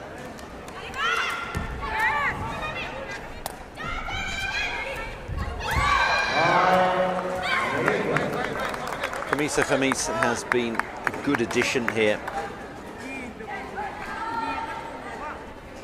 Yes, she's been very good on the net. Has delivered those sunback spikes. Blocked a couple as well.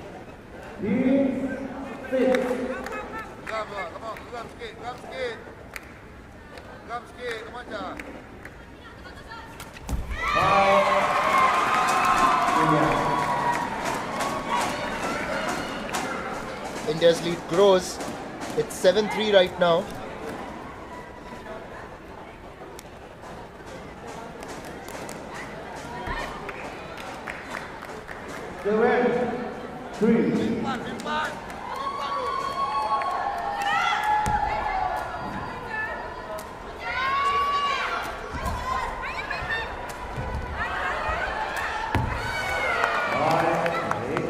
Kamisa Kamis is almost single-handedly or single-footedly keeping Malaysia in this contest. All of the points are down to her at the moment.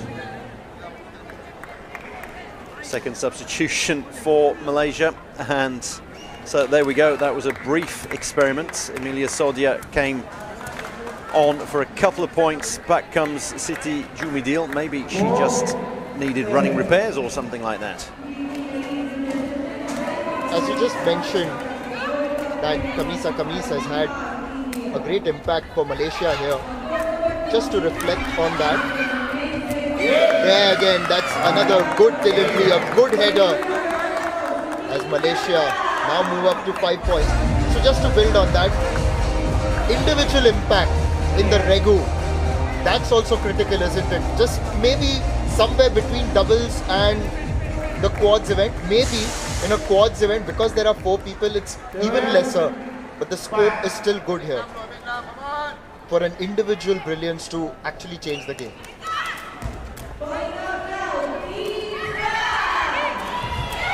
Well, regardless of whether you've got 2, 3 or 4 players out there, someone who is individually exceptional will shine, and you can absolutely dominate in doubles. Both of you have to be good. If you need both players to be solid and versatile, and they've got a lot of the court to cover, as we have a challenge at the net. And it's Malaysia who are challenging. Just to tell our viewers that while there is a challenge, we aren't allowed to show you the replay. We can only show the replay after the decision has been made. Reason for that is otherwise everyone starts forming their own conclusions, and it's better to let the referees do that. Also, people can be those who are in the camps, in the entourages, can be watching it on a stream and start shouting out and calling out that what they've seen, they think they've made their own mind up on the stream. So we wait until the officials have decided, and then after that we're allowed to have a look.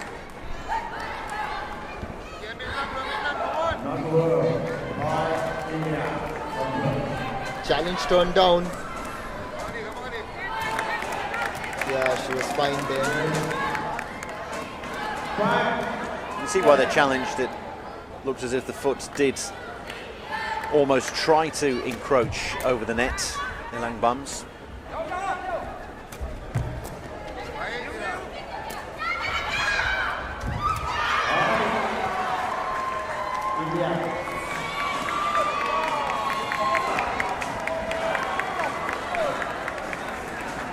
Also, the other question is, like we've seen in quadrant, that there are a few players who may not have to carry a lot of the load, like we saw in the Thailand quadrant team. One of the players was a presence, would just come in sometimes, but in a format like this in Regu, can't really hide, can you? Certainly can't. There's far too much of the court to cover. You can't just have 2 players out there and a third who's a passenger. Everyone has their roles, and the roles are more defined. So you have those who are at the net, those who are serving, and then another player who is usually far more defensive, keeping the ball alive and setting it up.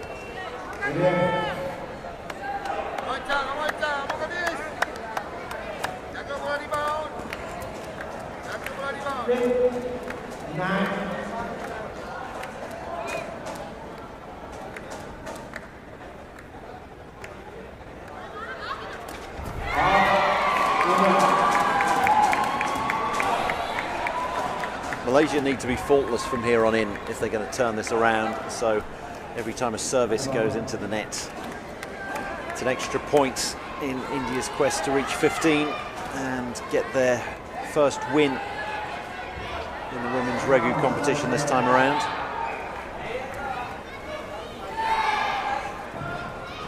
Meanwhile, Malaysia have called for a timeout as they trail by 4 points.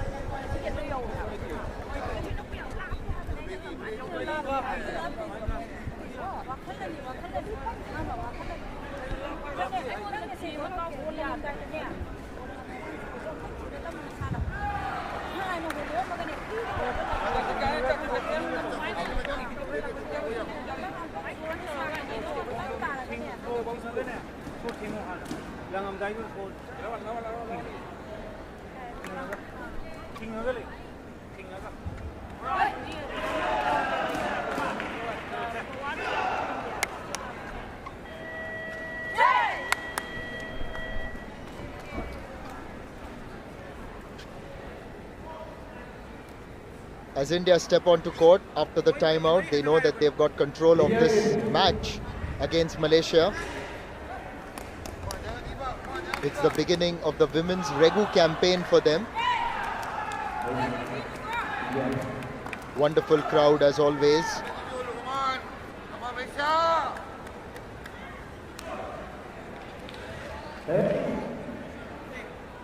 Maipak Devi will serve.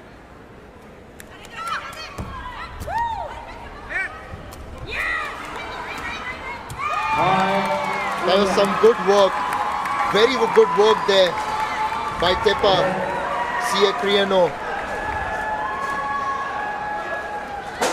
A dismissive slap. It's the way to do it. If you can get your foot there more quickly than a header, and you can also slap it down with a bit more power and direction.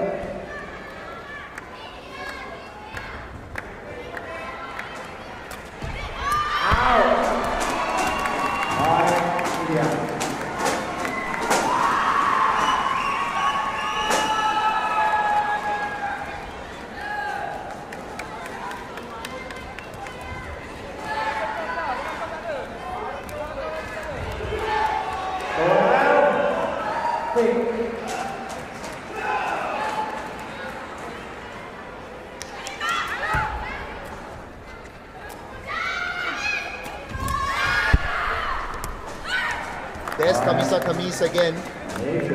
It's been an inspiring change by Malaysia when they brought her on in the first set.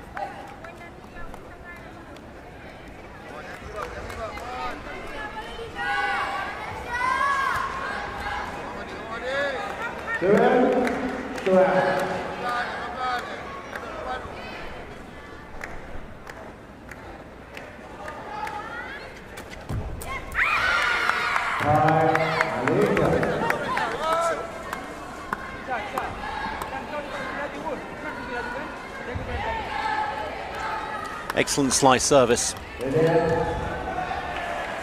you can disguise it like that, angle your foot at the last second, then the three opposition players on the other side of the net don't know which one of them is going to be targeted.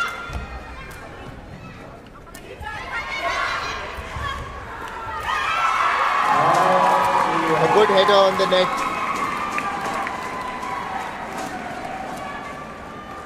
Priya executing that to perfection. In fact, the header was kind of a block after Khamis headed it towards the Indian side. Thank you, Mike.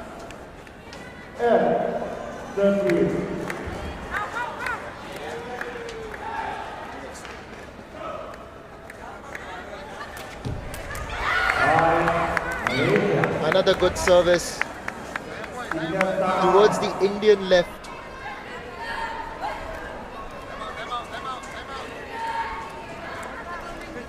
Timeout being called by India just to make sure that they do manage to get this victory over the line.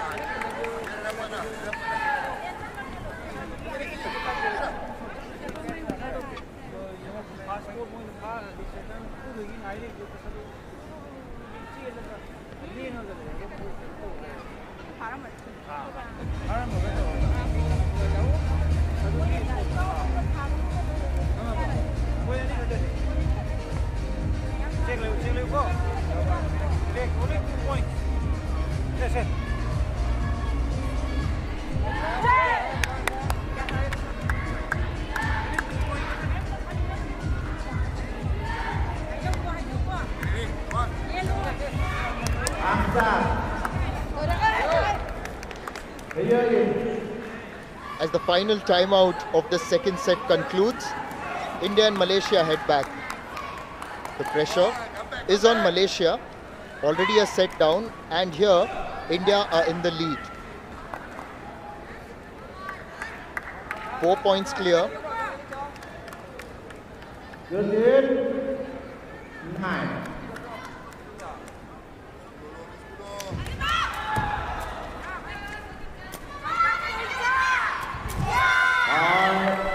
Malaysia.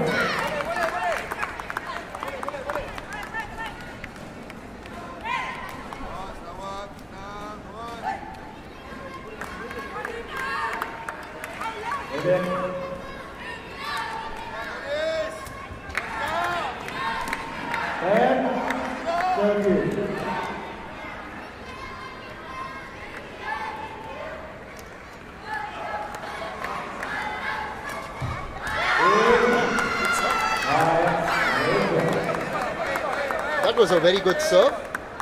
Taken a little bit high towards the left hand. Lets that go through.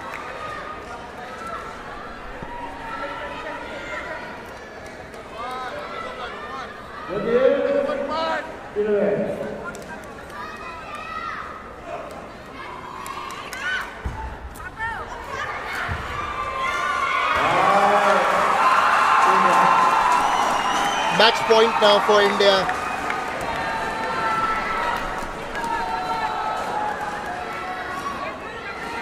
Quite a different service, because you could see Maipak Devi just maybe giving it a bit of a roll in the air, more revs on it.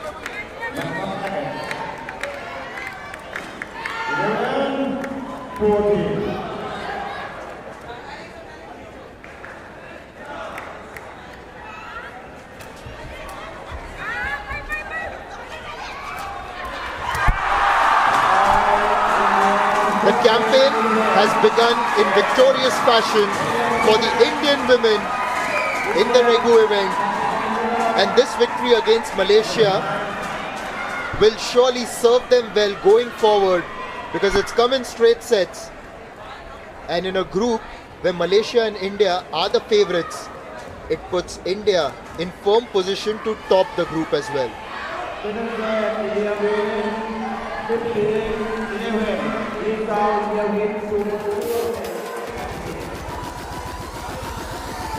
That was the winning moment. Celebration in the stands. This is day 5 of the Sepaktakraw World Cup. We've seen India win a few medals, but they'd want to go even further this time. Change the colour as India win 2-0 against Malaysia. Now we are going to see the Indian men back on court number 1. This time they are taking on the United States of America.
The Indian women have started their campaign with a victory against Malaysia, a victory that will give them a lot of confidence and belief as they endeavor to change the color of the medals that they have won so far.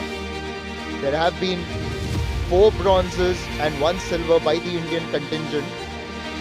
But where's the gold? The fans really want that, and if India continue to perform the way they did in that first game, then that gold medal could be a real possibility.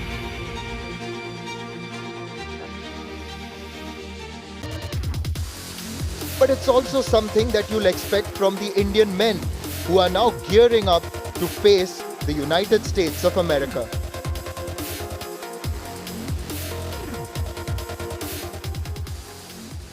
It's now time for the East versus West Sepaktakraw countdown. Coming up with a marathon of winning streaks. Let's hear it up for our Team India!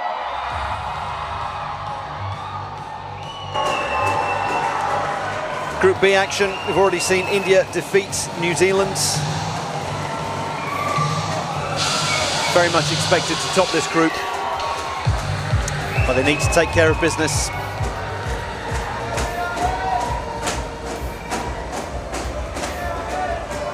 We've seen a lot of those players in this tournament already. Bobby Kumar, the local hero. There's the lineup. Ram Kumar, the captain, alongside Arun and Bobby Kumar in the starting lineup. Akash and Henry Singh will be on the bench.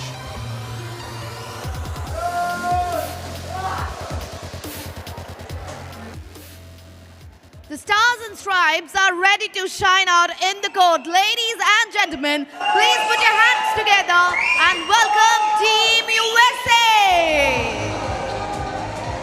USA have been part of the ISTAF Sepaktakraw family for decades now. Good to see them coming with a decent squad. Kerr Char on the right, flexing and giving it a point. He's a vastly experienced player.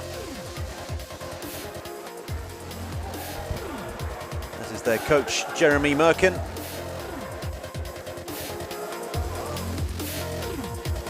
Kerr, the captain. Chai Tau Lere. And they've got a substitute as well. Kerr's the team manager. Now, USA, they won Division 1 in the men's regu in 2022. Just 3 years ago in Daejeon, when there were 2 different categories. They defeated Iran in the final, with Bangladesh and Germany getting the bronze medals there when there were 2 divisions. A bit tougher for this time, for the USA this time around, just the 1 division. But they'll be confident of being able to step up. But what a big ask for them, having to face India. Yes, a big ask indeed. And there's the team manager, I think. Well, strictly speaking, Kerr Char, the captain, is also the team manager, and then Jeremy Merkin on the left, former footbag international, who's transferred his skills first to playing the game and now to coaching it. So was he one of the first generation players in the US? He was indeed.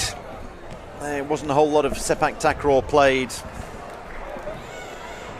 up until around 20 years ago, and then Jeremy was one of those that was part of, or close to, the community of Southeast Asian immigrants. There's various communities dotted around the United States in various different, it's a huge country, that's the problem for them, much as is the case with India. And so having a club competition is difficult for them, so they just have local community events really, and then they try to raise money. They have their own fundraising events to try to get players to be able to travel not only for national competitions but also international ones, and that's why it's great that they've been given the support of the Sepaktakraw Federation of India, STFI, as you can see top left of your screen, to get not only their kit but of course their flights and accommodation over here for this World Cup. It's a long way to come here And it's good to see that there's a team from South America, North America, Oceania as well.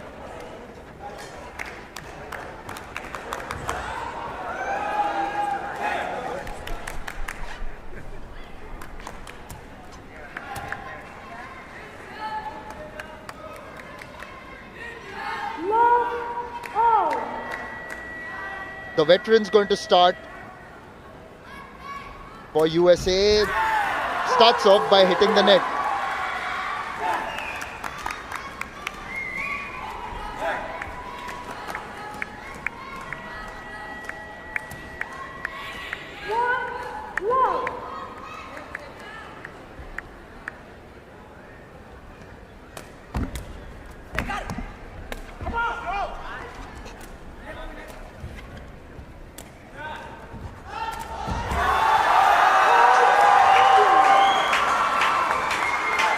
What the crowd wants to see. They want to see the local boy, Bobby Kumar, getting a spike at the nets.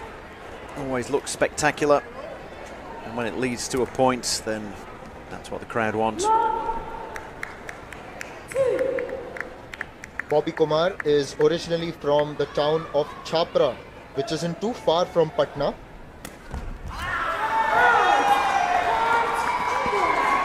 Although he's from there, he picked up the sport in this city.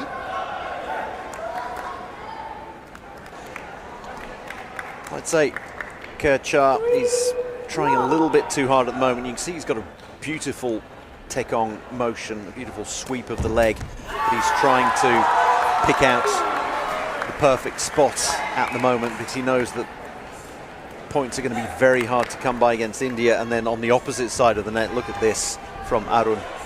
That's almost unreturnable, even though it went to his preferred foot there. Kerchar, it was impossible for him to keep that one alive.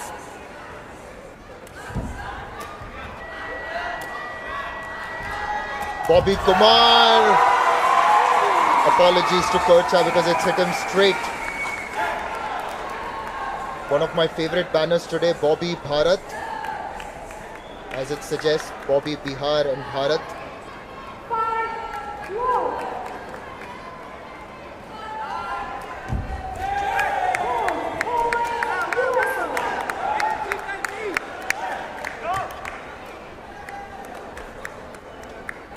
There's the Indian women's team just coming off a victory, meeting some of the dignitaries who have assembled here at the Patliputra Indoor Complex in Patna.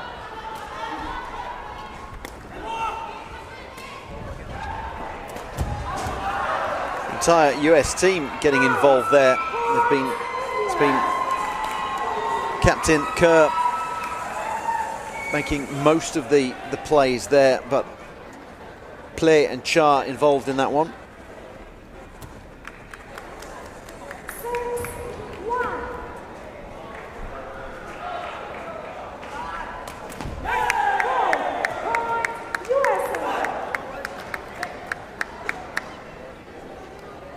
I'm quite intrigued that Play is playing with the glasses on.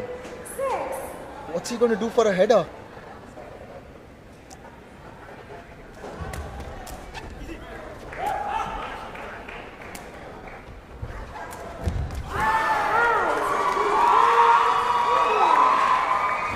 Presumably he knows that they fit incredibly well, so when he's doing roll spikes like that one, he knows that they're not going to come off. He's got a real mop of hair as well, so that's probably keeping the glasses in place.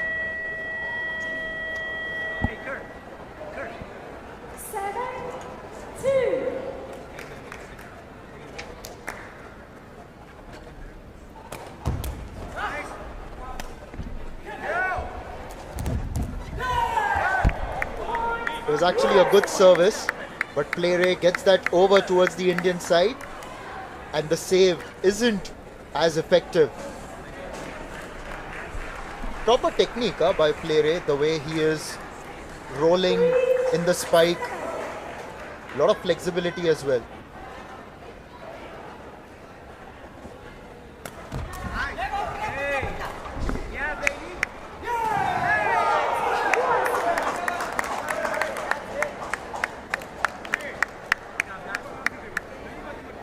India and the USA don't meet often in sporting events. One of the few occasions that you'll find an India versus USA match. 7-4.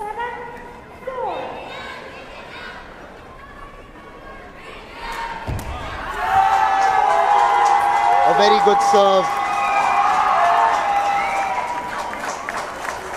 That was in towards Cha-e-thaw.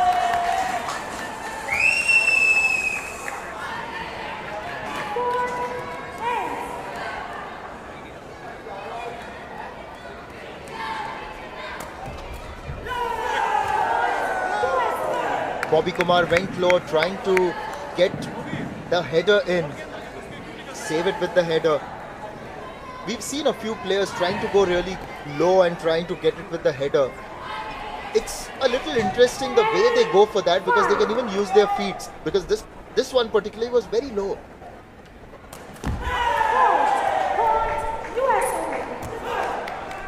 There are times when you have decided that you can take the ball with your head and then it starts to dip on you and you're going lower and lower, and you're forced into taking it in a way that probably wouldn't be the best way of doing things, but you've already committed to it, so you have to see it through.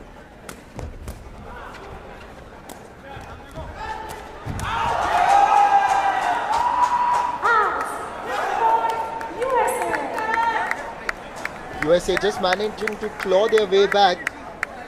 Still a point down, but some good work by them in the last passage of play.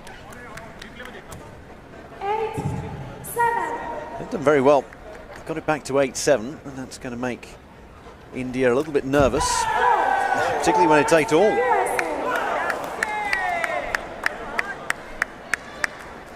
You thought that the coaches would prefer India to the players out there at the moment to work their way through this. They are very much expected to get the better of USA and in straight sets. So rather than taking a timeout and telling them off, then they're going to want the players to work their way through this problem. It's a bit of a shame that Captain Cha has committed 3 faults on service. He's gambling, he's trying to get points. You can see him aiming right for the tape. 9-8.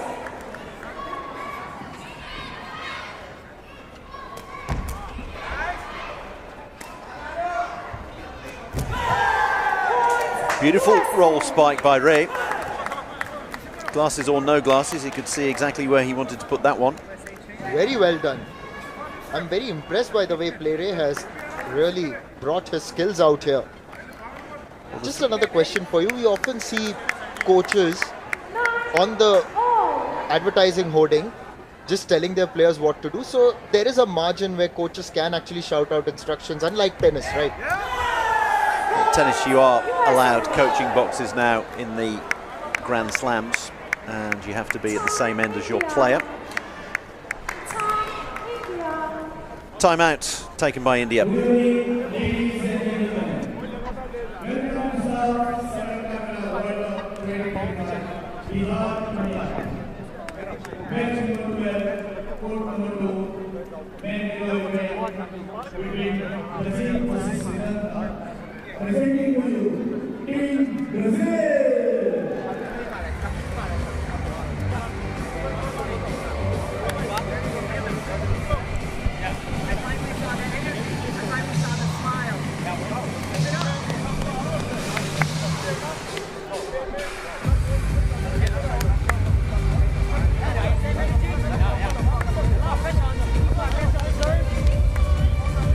As USA just sneak ahead, India's coach called them out for a timeout. As I was saying, you would have wanted the players to solve their own problems. They're playing, with all due respect to USA, they're playing one of the lesser lights. They're playing a team that used to be in a lower division. There's only one division here, so they're being forced to play in a high division. And look at this, 10-9 they are leading India. And you'd want experienced players like the 3 out here to work out their own problems, but they haven't been able to do it at the moment, so it required assistant coach Sharma and coach Hemraj to have a word with them. Is it going to pay off? Ray once again rolling that leg over.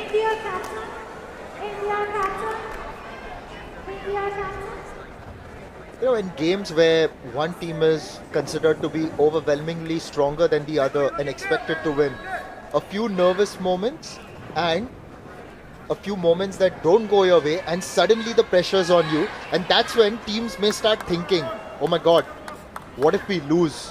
What if things go wrong? And as they say, what's pressure? Pressure is when you begin to think about what others are going to speak about your performance.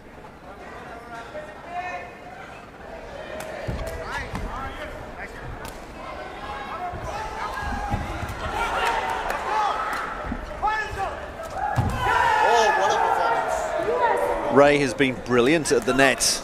Chah celebrating that one, but Ray has come into his own the last 3, 4, 5 points. All three of them out there are from the Hmong community in the United States of America. Originally it's a Chinese population that moved to Southeast Asia, and that's where these guys' forefathers will have picked up the game, and they've carried it over with them to the United States, and they've given a really good account of themselves at the moment. He's been the ray of hope.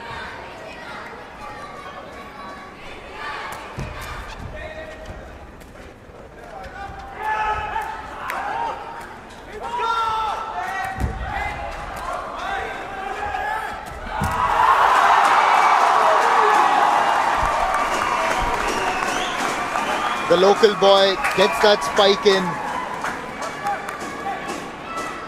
In fact, it was a roll spike. The initial spike by Ray was actually well blocked. That allowed India another opportunity.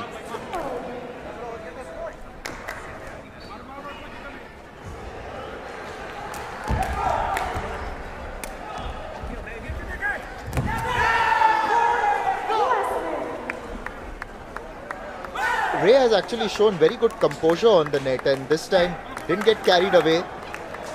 Just used the pace of the ball, didn't hit it too hard. Jeremy Merkin showing great composure. This is going to be his finest hour as a coach here, if they can pull this one off, USA. And I think Coach Hemraj has seen enough of local boy Bobby Kumar maybe not really rising to the occasion, so out comes Akash, who was all out of sorts earlier today, jersey number 33. Well, big ask of him at the moment. USA 2 points away from taking the first set, which would be a real upset.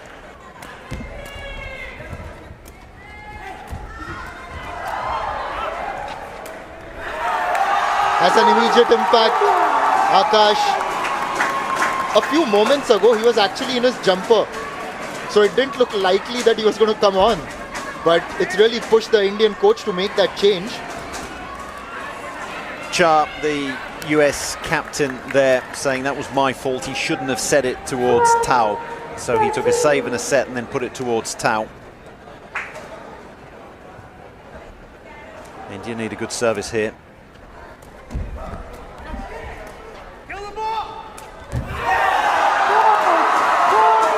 It was an ideal opportunity, but I think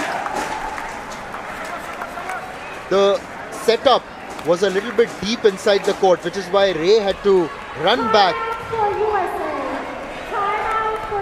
And now USA have opted for the timeout.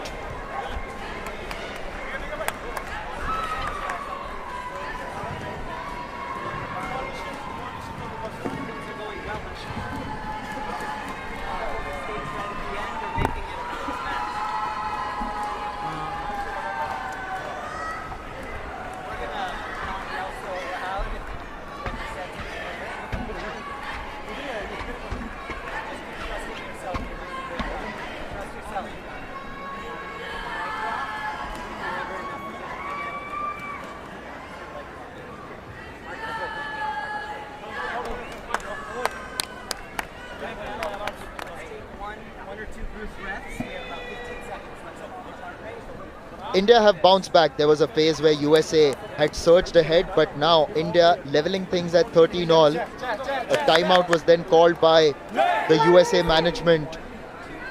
The change that India made was that Akash was brought in, and almost immediately he had an impact.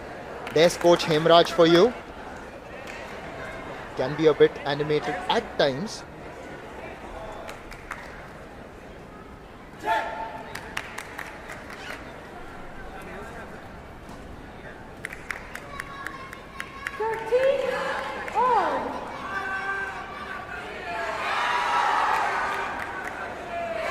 Thirteen all, first to 15.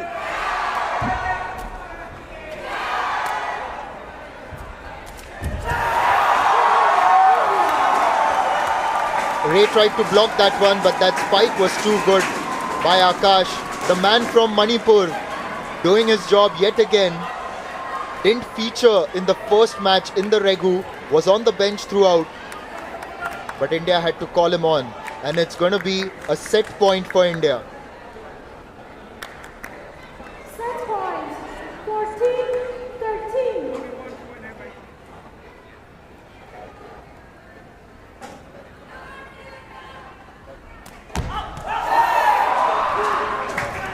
Service goes wide, so 14 all. And now the target is 17, first to 17.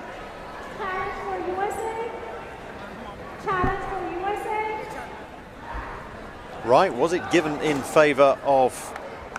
I don't know why Jeremy Merkin's challenging. I thought that was given in favour of USA. Maybe it wasn't. Because if that was in, then it's the end of the set.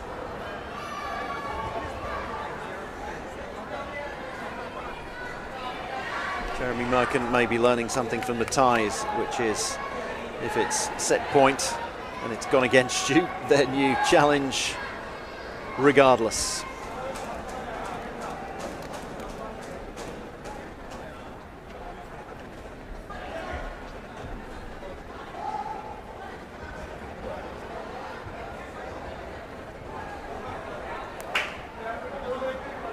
Contest of headers.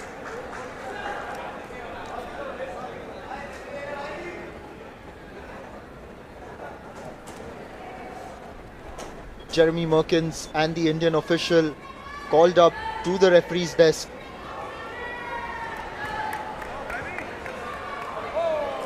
Thumbs up from Jeremy Merkin off screen, so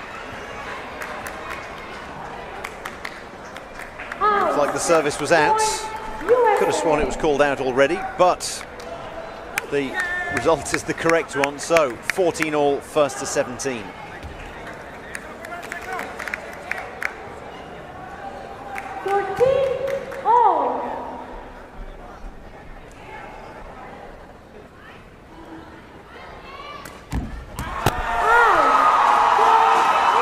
He's not gotten his services right today.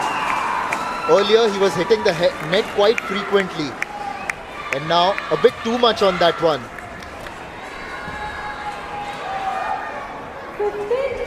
He's trying to steal a point or two for his team. We can see what he's doing.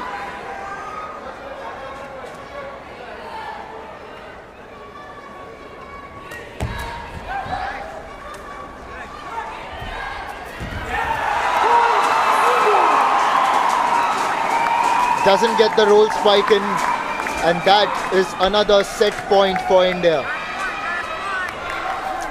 It's another three of them, 16-14, so they've got two opportunities. If he gets to 16 all, it's golden point, so it'll still be a set point for them. 14-16.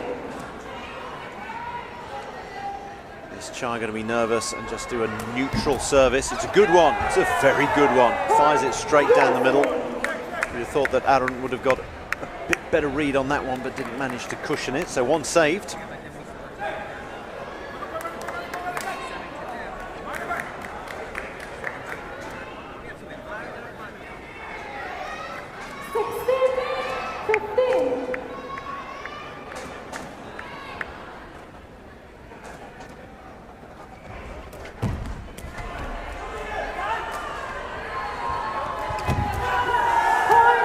Amazing by Ray. So it's still a third set point for India, but now it's a set point for the USA. At the most critical juncture, what a roll spike. A roll tap. A roll feint. Okay, Kirchar, captain, it's your moment.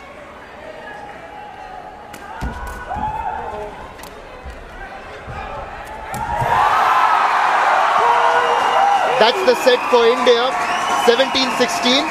A bit of a smile in the Indian bench. They know that they've been tested today. Jersey number 33, he came on and changed the complexion of the game. Acknowledged by the bench as well. India were definitely tested. A few questions asked by the USA in the first set. India lead 1-0.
It was an action-packed first set. पहले set में USA ने बहुत अच्छी sepak टकराव खेली और हमने ये भी देखा था कि एक समय पर वो लीड भी कर रहे थे. ये मुकाबला गया था 17 पॉइंट तक और एक समय पर तो 16-16 की बराबरी भी थी और हम गोल्डन पॉइंट की प्रतीक्षा कर रहे थे. अभी दूसरा सेट शुरू होने वाला है. सबको इस मैच के पहले लगा था कि भारत स्ट्रेट सेट्स में ये मुकाबला हासिल कर लेंगे, मगर ये भी याद रखिए कि यूएसए में भी कुछ काबिल खिलाड़ी है जो यहाँ पर साबित करना चाहते हैं कि उनमें वो काबिलियत है and they deserve to be here at the ISTAF Sepaktakraw World Cup 2025.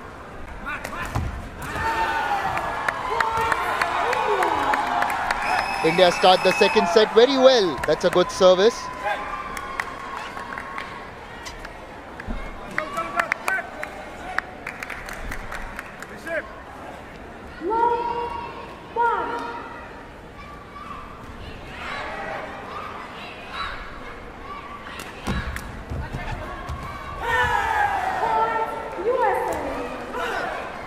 USA respond in kind. They're not going to go away. They will be very disappointed that they didn't manage to squeeze over the line there in the first set. Had an opportunity, but by the same token, India are very much the favourites for the men's regu. They are on paper the strongest team here. USA were in a lower division last time this competition was played, so the fact that they pushed India all the way to a deciding point, they can take some confidence out of that.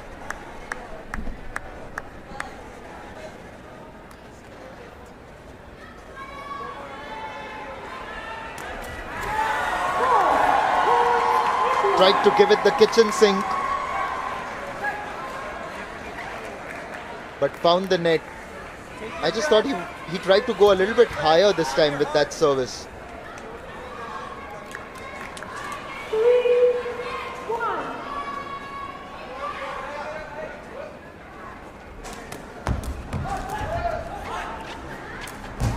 A lot of the time serving in Regu, it's not an exact science because it depends on the ball toss, and the ball toss isn't going to be in exactly the same place every time, so you have to adapt as it comes towards you. You've got around a second to adapt and think, is it exactly where I want it? Is it slightly to the left, slightly to the right, slightly too high, slightly too low?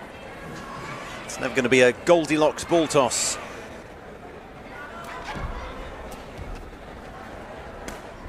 A few miscues as well. And that smash by Akash. We saw a placard with his jersey number, a popular figure here.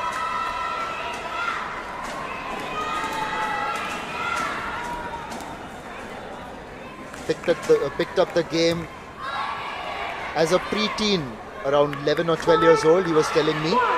Is from the city of Imphal in the northeastern state of Manipur.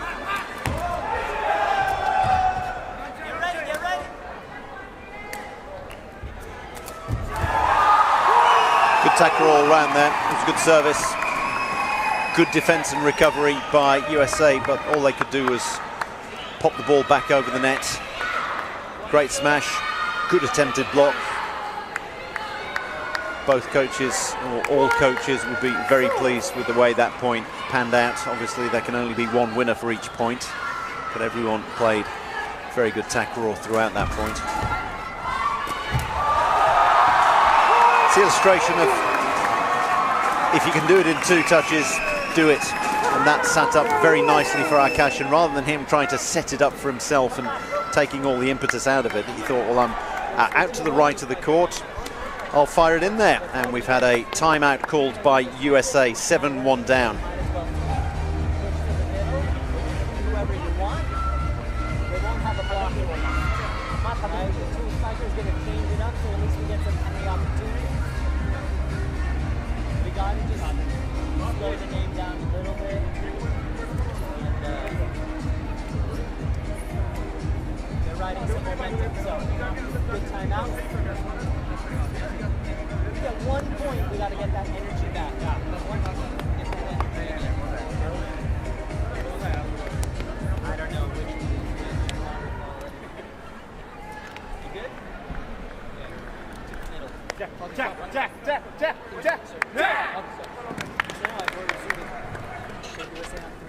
It's 7-1 to India in the second set.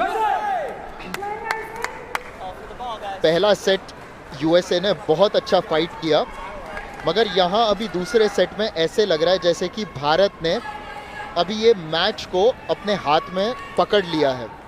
अब बस 8 point की दूरी जीत से, और यहाँ एकदम convincing तौर से मैच समाप्त करना चाहेंगे.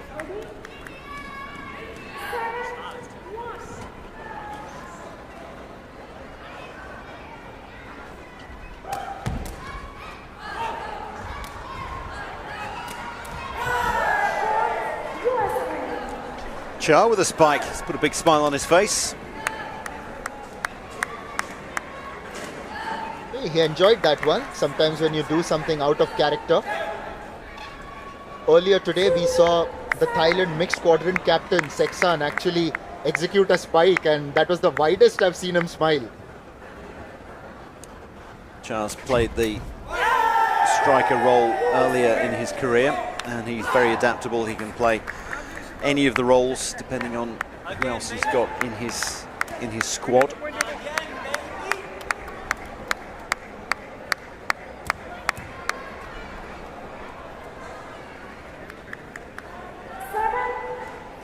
Real concentration etched on the face of Jeremy Merkin.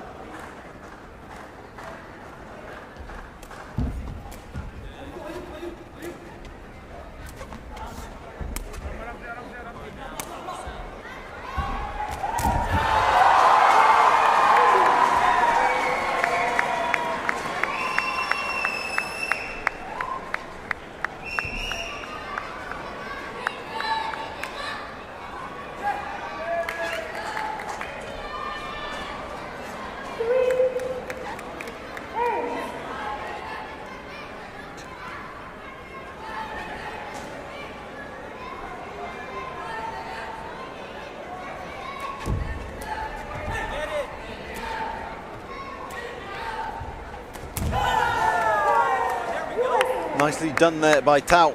We haven't seen a whole lot of him, but he saved and set very nicely there for Ray.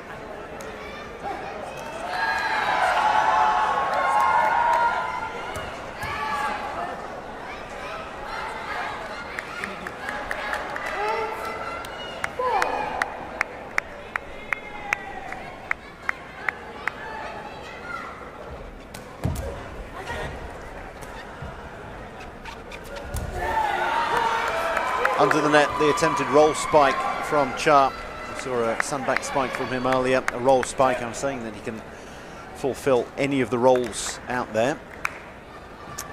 He would have been up at the net as a spiker when Jeremy Merkin was a player.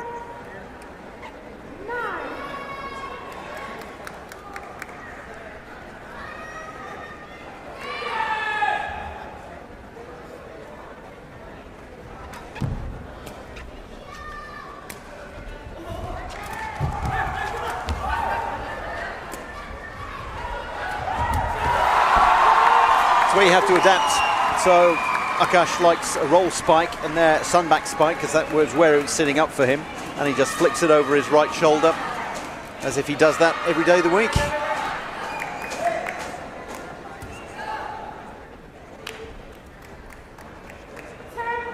Being made to work for every point though, even if it is 10-4. You're very impressed with the Tekong though, Arun. You watch his technique, fires them down, real bullets.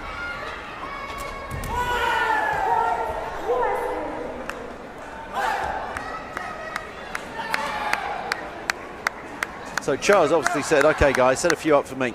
So he's had a word with Tao and says, come on, I'm feeling good about this. Pop a few up there for me.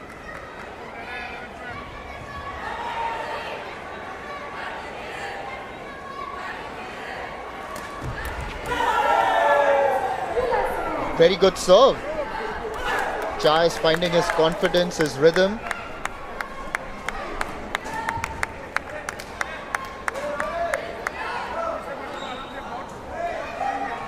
That was just in that awkward area where Arun couldn't quite save it. Yes, you either hit it between players or right in the middle of players where they don't have a limb and they're trying to get either a left or a right leg there. What a service though. Bullets from Arun.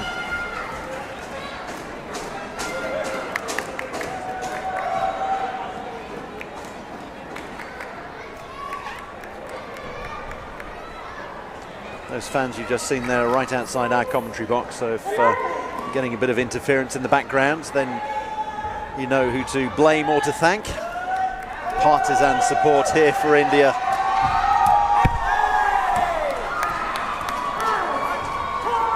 That was surely in.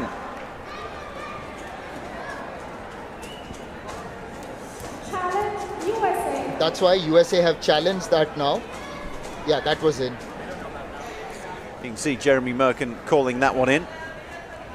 I think this challenge is going to be a very quick one.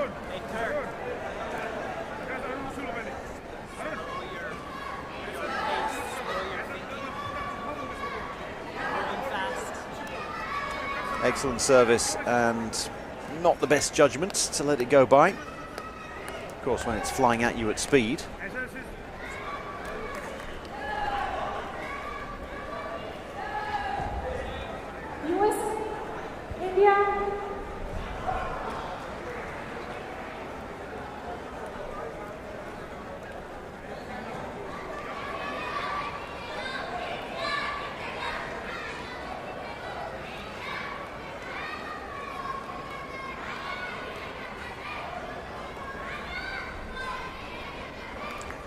Little tap on the shoulder there for Jeremy Merkin.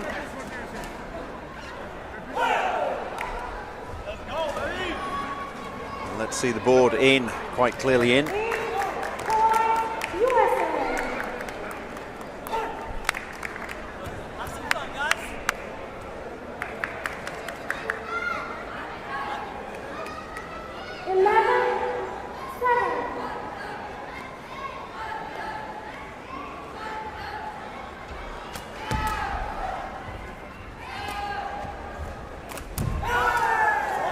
So you can see they've moved around USA, so we've got almost twin strikers. Tao, he's going to go at the back. He's in the middle of the three, and he's setting it up either to the left or to the right for either Ray or Cha.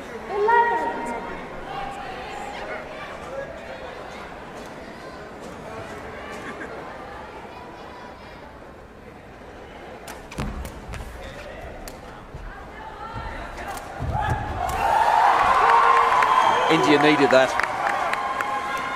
Surely needed that to get that momentum back. Maintaining that lead, now going up to 4 points. 3 points away from winning this match. Akash still a little bit subdued. He was involved in the mixed quadrant semi-final defeat this morning to Myanmar, and he looked very out of sorts towards the end. There was one point where he just squatted down in the corner of the court, and it was a question of, well, is he injured? Is he feeling ill? And he took a yellow card just for delaying the game, and then basically played out the stretch, knocked over a few services, that was it, and wandered off court. He's looking a lot more like his old self at the moment. Oh! What a block there by Ray. Akash had set and spiked on his own, but Ray just got in the way.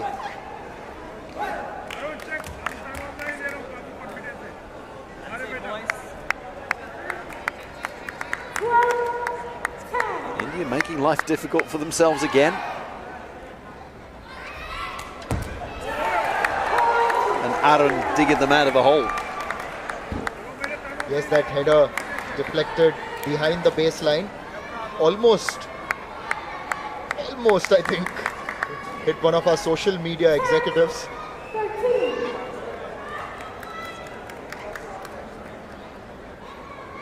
Arun aiming at the player with glasses and aiming right at his spectacles.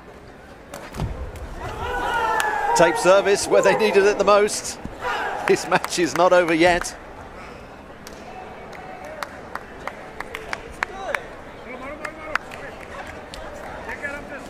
It's where you aim for the tape, and the ball then becomes a knuckleball or a wiffle ball. It's already got holes in it for the air to float through, and that makes a little bit of turbulence.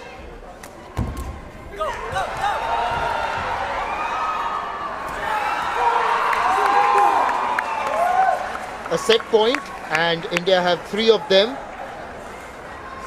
A much better performance in the second set.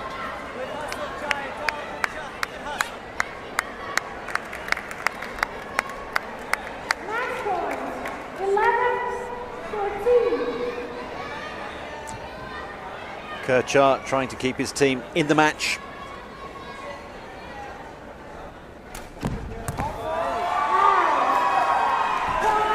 India have won this match in straight sets, 17-16, 15-11, but you've got to say that the USA have fought very hard. They've also given a good account of their talent. There's no harm in losing this game, because the USA made India work for this one. India may have won in straight sets, but they know that it didn't come easy.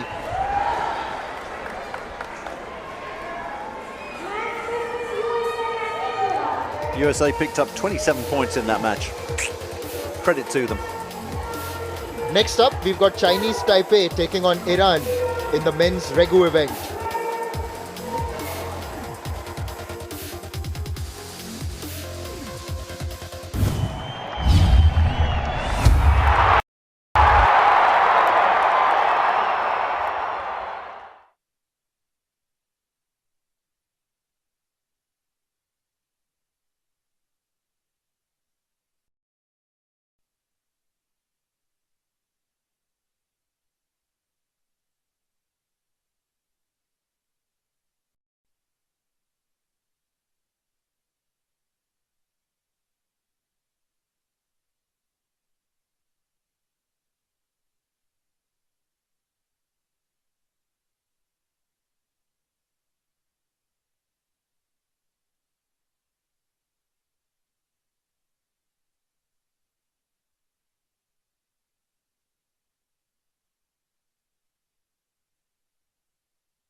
men's regu, the three-a-side version, the traditional version of the sport.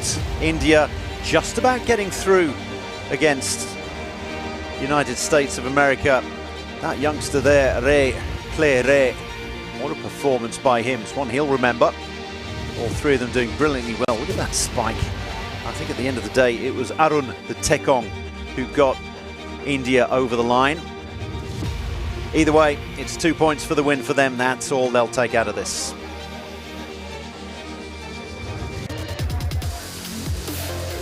Chinese Taipei taking on Iran. It's a rematch of the Division 1 tie from the last World Cup.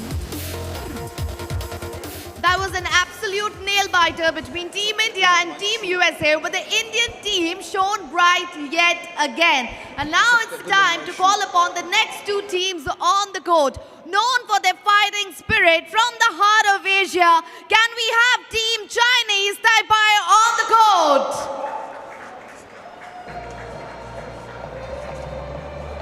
Very nice of her to ask. Can we have them on court? Yes, we can. So yes, 2024 at the Titiwangsa Stadium in Kuala Lumpur. The most recent World Cup, ISTAF World Cup. Iran defeated Chinese Taipei in the final of Division 1. So it's a rematch of that one, and they meet in the group stages this time around. Iran will be the favourites. Chinese Taipei looking for revenge. Li, Ho and Deng are the starters. Tsai and Li on the bench.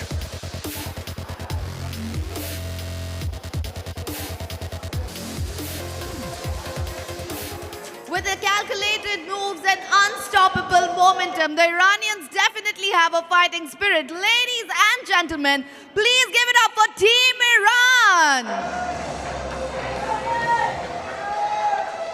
Oh, nice jerseys. As we saw with United States of America, teams that play in Division 1, when they make the step up, well, they can certainly show that they belong. USA showing India that they can mix it with the best, and Iran will be hoping to do the same, hoping to get through to the quarterfinals. Mohammad Safai Majad, Rezai Sina and Jafari Merdad, their starters. Pedraman Shirali on the bench. Shirali also the coach, so he's likely to be a non-playing substitute.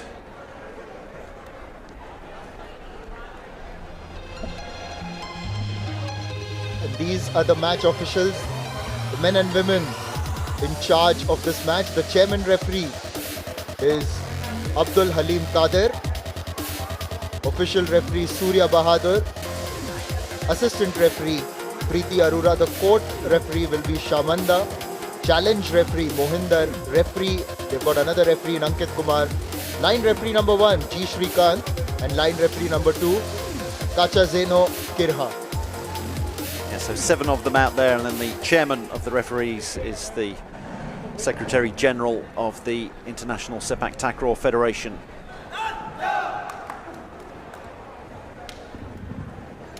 He'll only be called upon to adjudicate if there's a real kerfuffle, and we certainly hope that that won't happen. Much along the lines of a tournament referee in other sports.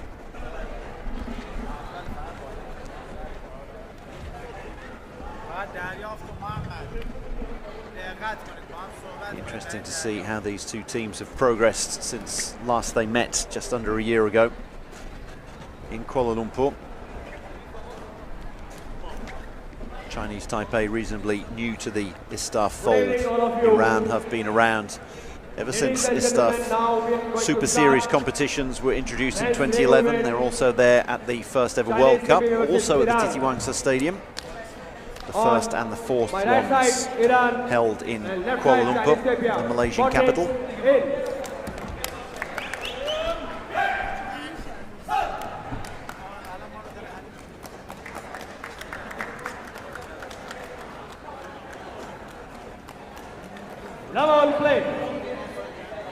It'll be Iran who'll start, and their Tekong is Sina Rezai.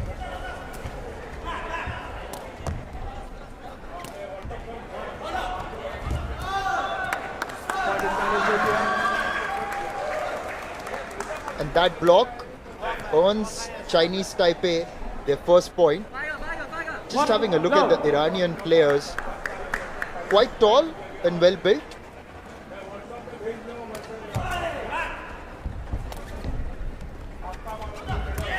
Oh wow, wonderfully done.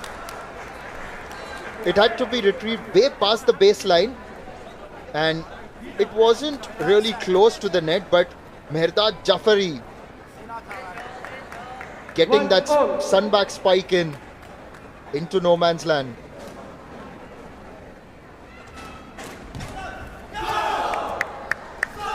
Very experienced player, Mehrdad Jafaripur. Has been involved for the past decade and a half. 2-1.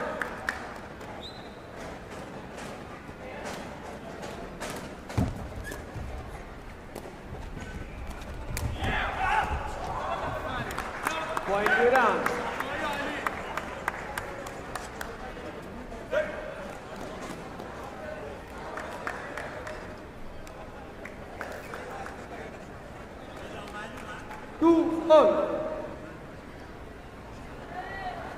There we go. A little bit of a flex there, showing off to the crowd, spinning the ball around.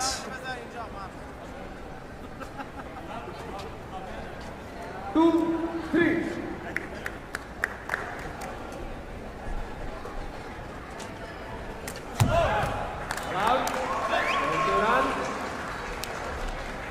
Put his entire body behind that one, did Xing He Deng. 4-2. Goes a little routine. Beautiful close up there.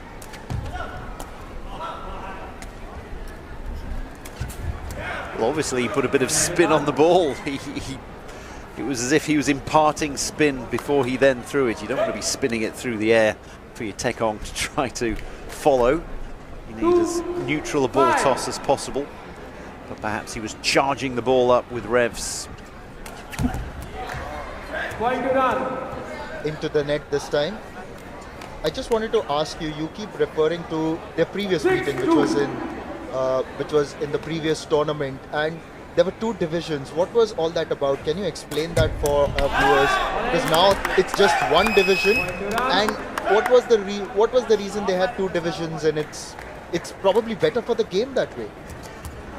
It was to have better matched competition. There was also the fact that it was a men's only World Cup.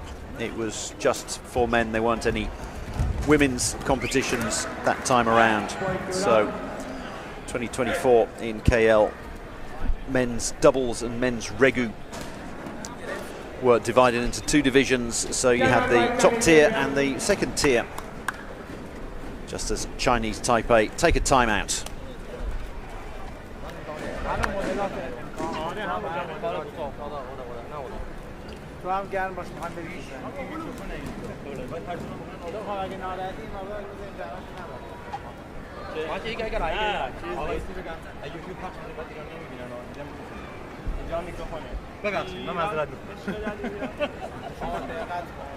از همه فارسی زبان‌ها معذرت می‌خوام.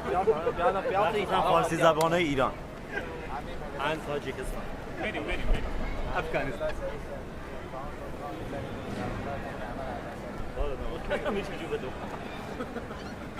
دریا خوب شروع میشه.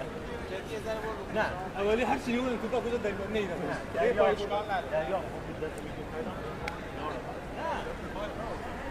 Okay.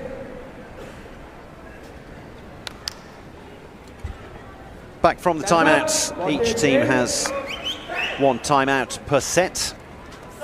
So yes, there were two divisions last time out, in the doubles and in the regu.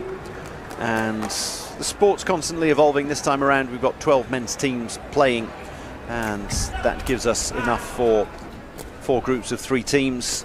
Each team plays a couple of matches in the group stages, and then 8 of them are already going to go through to the quarterfinals. So 8 of the 12 teams are guaranteed at least 3 matches, and then we'll have semi-finals and finals after that. So it's always good to have knockout matches rather than lots of round robins. It's nice to have the knockout, so this way with everyone together in the one division. Also, there's the fact that a lot of teams here, we've got 7 different categories: men's and women's doubles, men's and women's quadrant, men's and women's regu, and the mixed quadrant.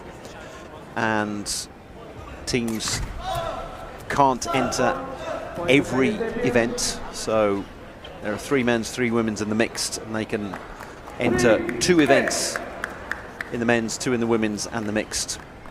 And so that means that a number of teams aren't in the regu, and that enables us to have them all in the one division this time around.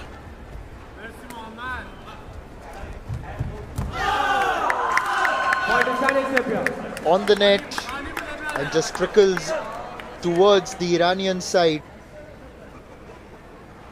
Got the block in there, Mehrdad. Well, it's very difficult. Yes, you can get a block in there. It's very difficult not to touch the net on your way up or the way down when you know that the ball's pretty much going to touch the tape. You can almost, the best thing to do is almost try to blow it over or waft it over as you go past. 5-10. Quick fire stuff. We haven't had many long rallies, primarily due to the fact that if the Tekong, in this case Deng Shenghe, isn't really firing, then you're giving away points. Well, he fired that one in, but didn't hit the tape that he wanted. Hit the one below. 6-11. Ball out. Point to Iran.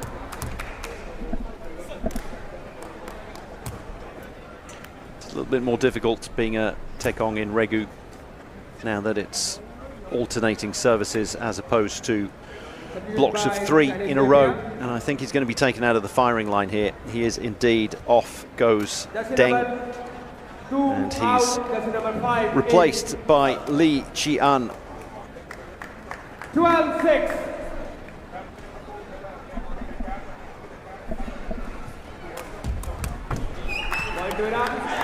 That was hit very well, and Li Qian tested immediately. Couldn't have done much about that one. Come out by Iran. It was on his right foot. He could have kept it up with his knee. Didn't manage to do it. Iran take their timeout, 2 points away from taking the first set.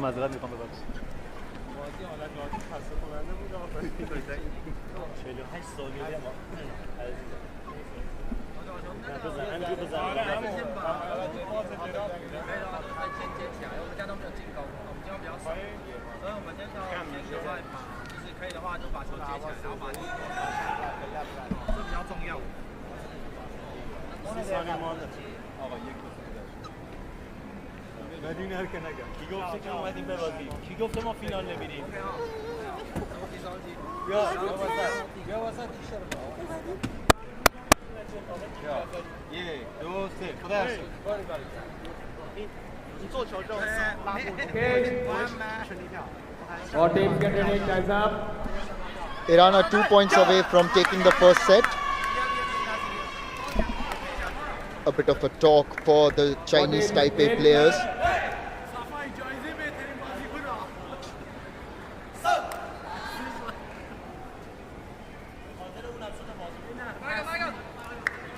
Six, Pallin.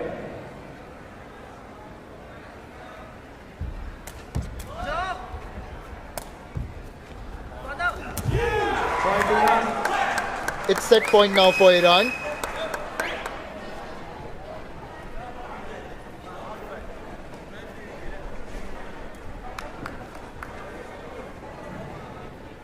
Substitute by Chinese champion. There seems to be another substitution. Those are members of the Iranian women's team. They won a bronze in the women's doubles event. Set point. 6. Off comes Ho, on comes Tsai. Point to Chinese champion.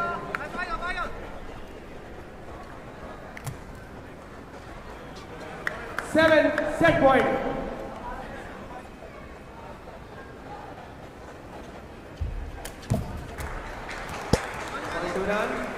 An easy one for Iran, one would say. 15-7 in the first set against Chinese Taipei.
بالاتر میخواد بالاتر براش میاد از من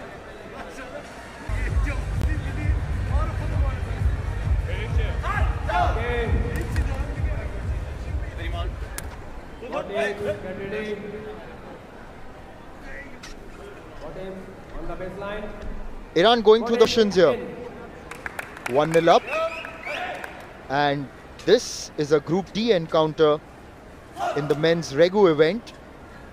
The third team in this group is Italy. Level play.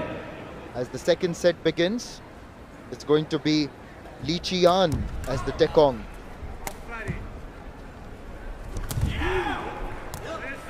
Point to challenge them here.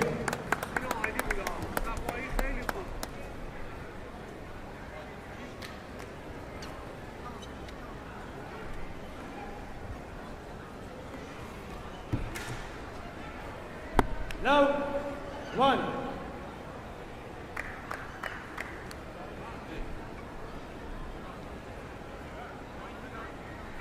Now, back hold. Yes, back hold.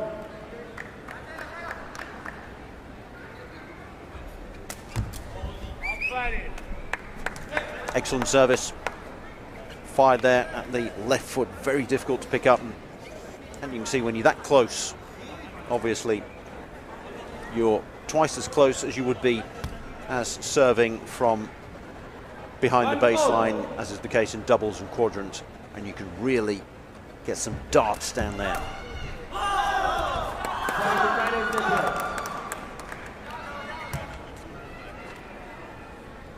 Chinese Taipei in the lead for the first time in this match.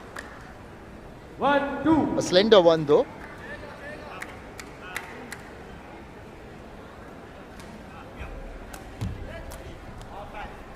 Point to run.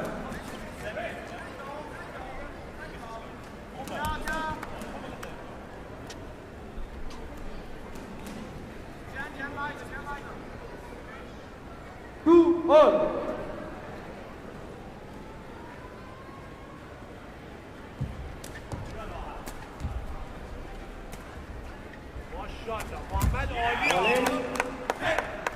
Point to Iran.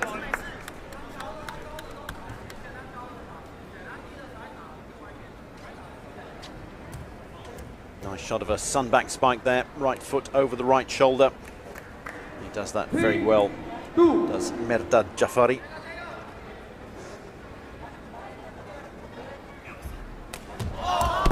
Ball out. Point to Chinese champion. That's been muscled past the baseline. Chinese Taipei still level.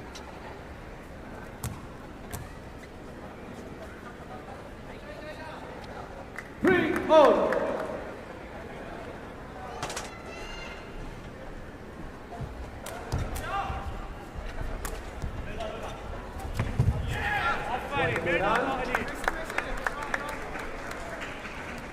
Right idea to put the block up in the middle. Sided there. You see he'll come across and anticipates that well. His back was just a little bit arched. Again, it's fine lines when you're that close to the net and you're not allowed to touch it.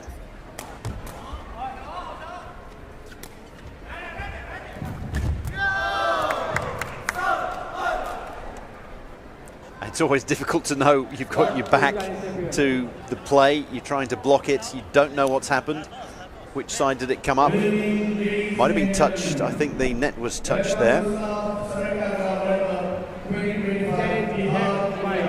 And the players have told their manager that we need to have a challenge here.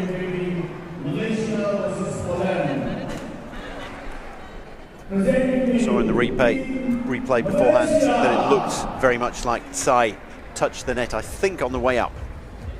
But the video referee is going to have a look at that now. Call the managers in.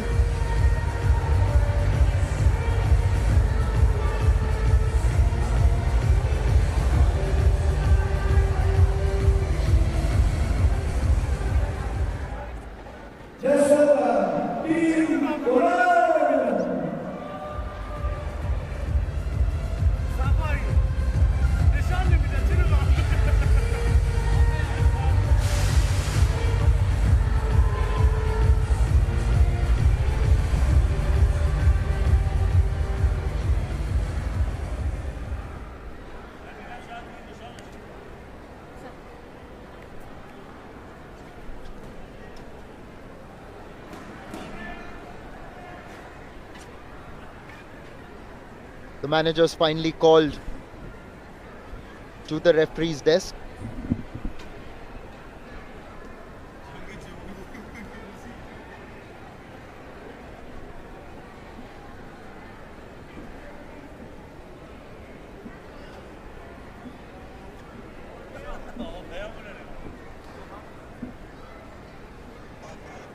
Iran's women's players that we saw there, they'll be hopeful of a positive outcome for Iran. The point went against them, but my guess is it's going to be touch of the net. Indeed, there was a fault. So Tsai touched the net on the way up, so the point goes the way of Iran. It's going to be quite a swing in the context of the early going of this second set. Reached out a hand and grabbed the net.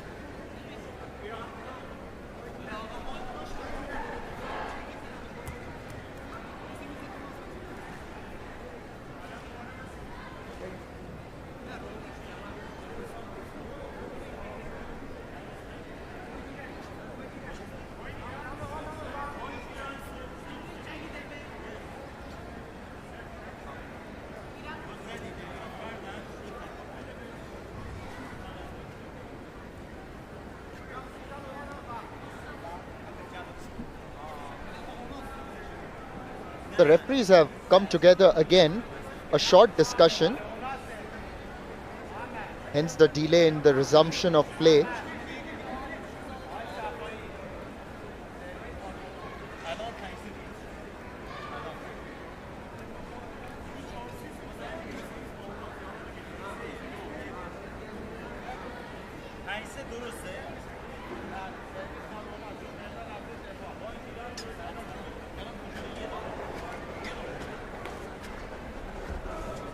A reminder, this is Group D in the men's regu.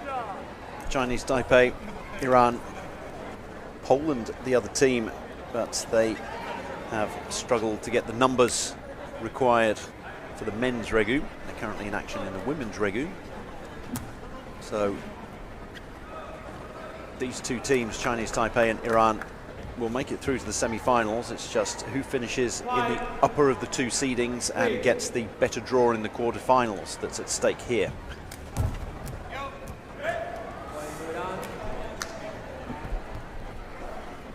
Li Qian gets that onto the net, but seems to have a decent technique while trying to serve. Gets a lot of power behind that one.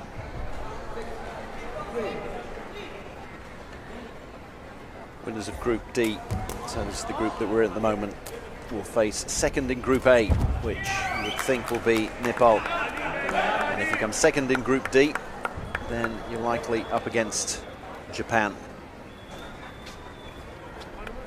Mehrdad with a very good block as Iran take that point. As the Iranian management, featuring the team manager Saeed Zaganeh and the coach Payam Shirali.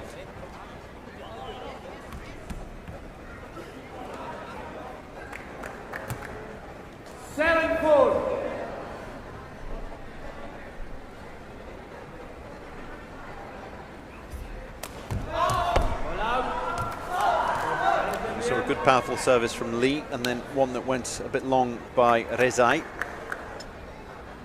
So that's 2 points in the favour of Chinese Taipei in the blink of an eye.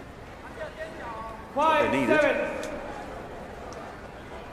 In danger of being left behind in the second set. Well, there we go. The service giveth, the service taketh away. Actually, it was more like Chinese Taipei give it away, because he's been trying to get that across, but he's hitting the net, and that too not on top. Meanwhile, again, Iran conceding the point.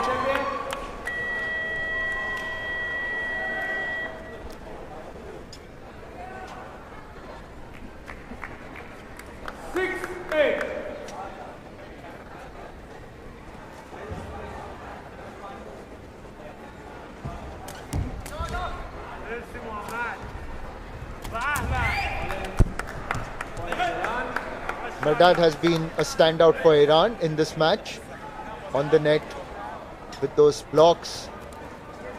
He's also someone who's executed quite a few sunback spikes when compared to some of the other male players who are predominantly proponents of the roll spike. You tend to see more roll spikes in the men's game, but then you get to countries that aren't traditionally Sepaktakraw playing nations, and you get people learning skills later on as opposed to growing up with them.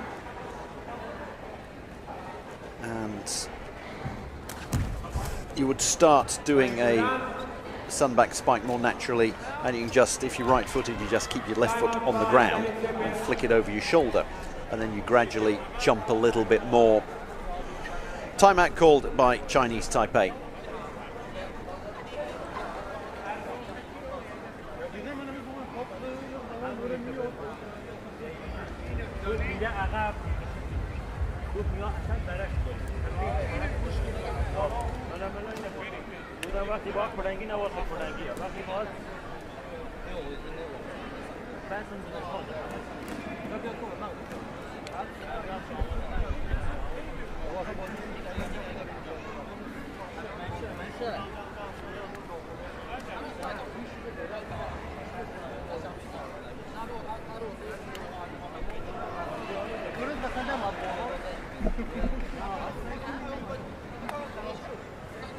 Iran in the driver's seat, motoring along towards a victory against Chinese Taipei, an expected victory, one may add. 15-7 in the first set. It's 10-7 in the second, as we come to the conclusion of this timeout by Chinese Taipei.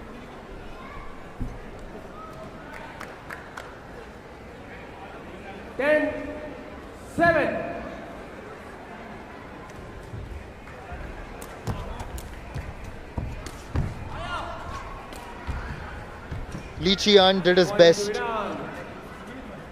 but it was very difficult once the ball has gone that far out of the court's range. Good service. Aiming 7-11. for that tiny little bit of real estate in between two people. Split the defence.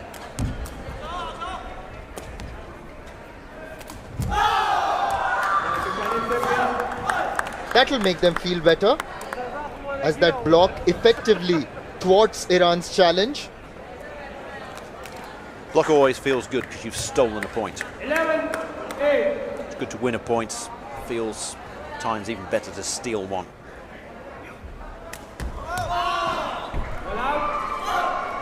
And they're not down and out by any means.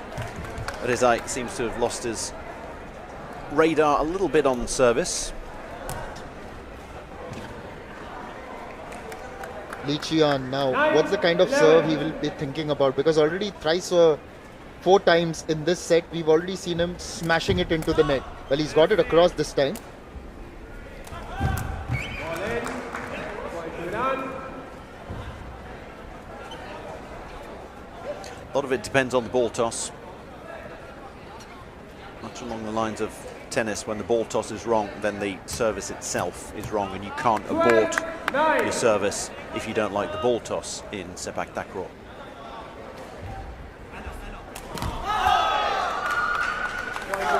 You just have to go through with it, and you can try to change in mid-air.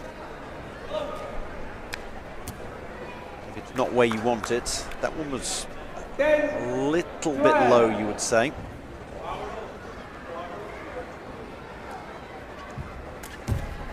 You wonder, well, you've got the cushion now for Iran, meaning that here Rezai can carry on trying to play himself into a little bit of form from the Tekong circle, because they're 2 points away from victory. And when it works very well.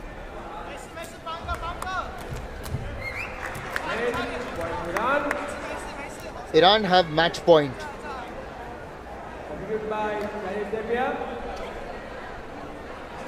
It's been quite a cruise for them against Chinese Taipei. Not really challenged. And now here's an opportunity to conclude the game. They want to do it in spectacular style. You could see them looking up at the rafters, and they're going to try to set up a huge set. They don't need to, because Chinese Taipei have put it past the line, and Iran have won this match 15-7, 15-10 in what was a convincing performance. Wasn't the match that really thrilled you? There weren't many rallies, and Iran, one can say that they were clinical and have earned this 2-0 victory over Chinese Taipei. Won by Iran 2-0. 2-0 to them in Division 1 a year ago. 2-0 here in the group stages in the top division.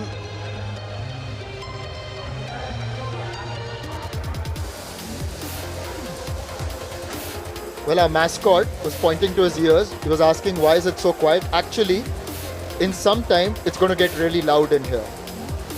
And we will tell you in some time why. It's because the neighbors are facing off. Nepal versus India in the women's Regu event.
Iran were very good against Chinese Taipei.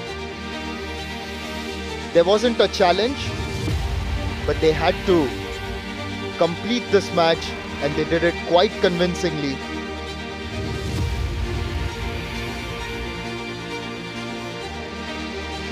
A match that didn't really have a lot of thrills, but we hope that in the lineup ahead, there'll be some entertainment on store.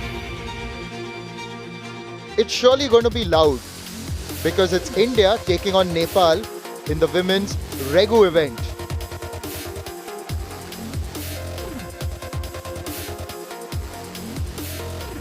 Two neighboring nations, one arena, and the fight for glory continues. Straight from the land of Mount Everest, ladies and gentlemen, can we give it up for Team Nepal?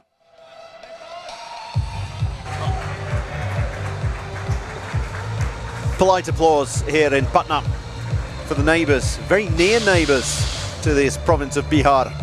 Nepal, smiles on their faces. Nepal already defeated Poland 2-0 in Women's Regu Group A.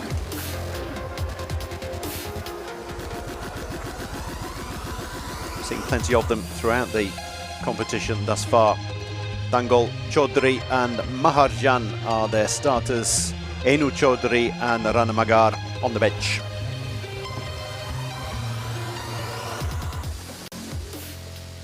With their enthralling performances back-to-back, they have ruled it out on the court. Ladies and gentlemen, please give it up for our home team, Team India! Here they come. Buoyed by that victory against Malaysia, the confidence will be sky high. Here's a chance for them to put in another convincing performance against the neighbors. The crowd is here to back the girls. And here's the lineup led by Maipak Devi, the Tekong. And I think there's a change as well because they've got Tepa into the lineup alongside A Priya. On the substitutes bench, they've got Monica and E Priya.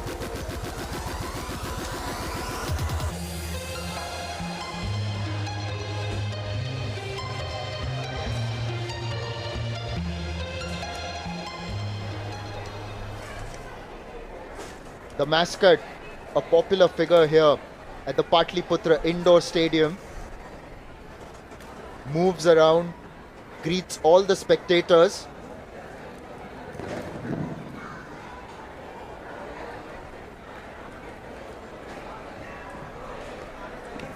Traditional greetings shared by both teams.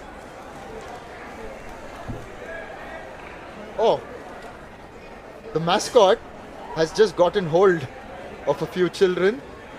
A nice photo opportunity for all of them.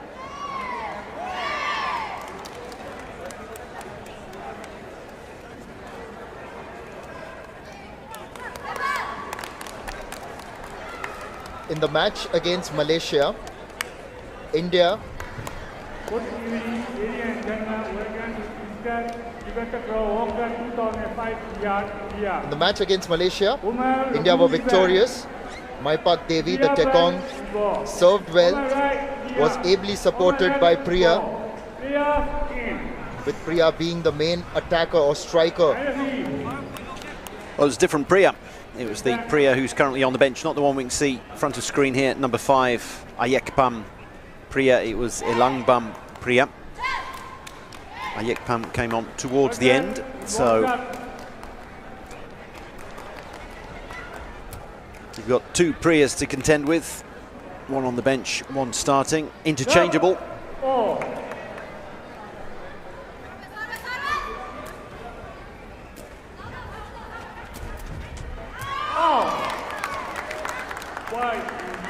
And the Priya, who's just made her way into the team again, wins the first point for India.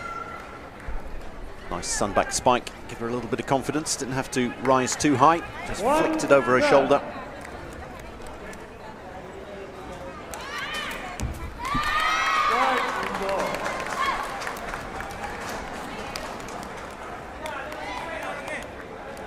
He's having a good time, just trying to pump up the crowd, telling them to make some noise. I don't think he needs to do that.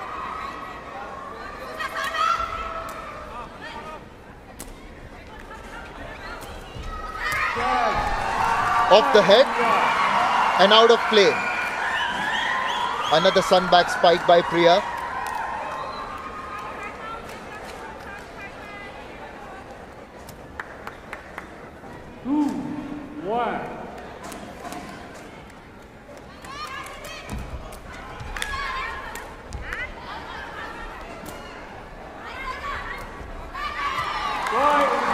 That was a good catch. It was a little bit perilous at the net. Chandra Chaudhary getting a head up and almost having the sole of Priya's shoe in her face there for her troubles. Obviously no such thing as dangerous play. You're allowed to, you've got to stay on your side of the net, so there's no way there can be any contact.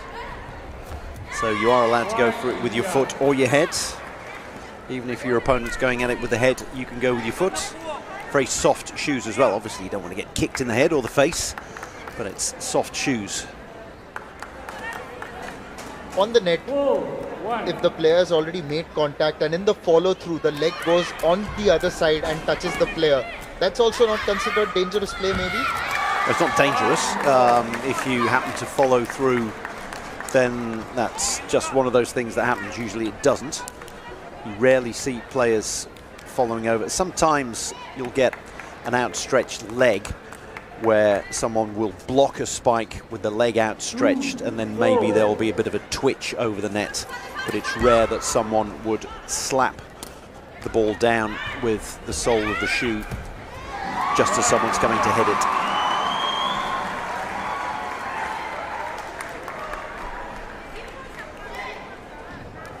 India getting a nice early cushion, as that is cushioned over by Priya.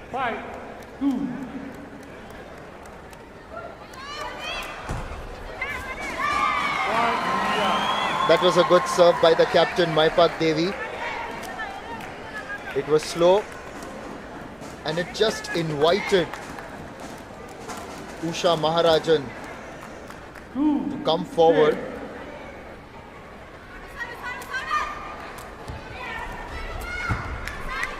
A lot of spin on the service, and that fooled the Indian defence. It rather took Maipak Devi by surprise, so not a bad move, that one.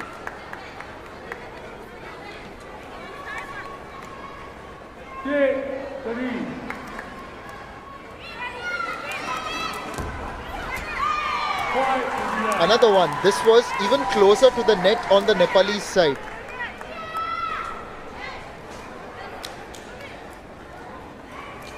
You can see it was delivered by the sole of the foot, the heel almost. It's incredibly difficult to do, but when it comes off, what a weapon it is.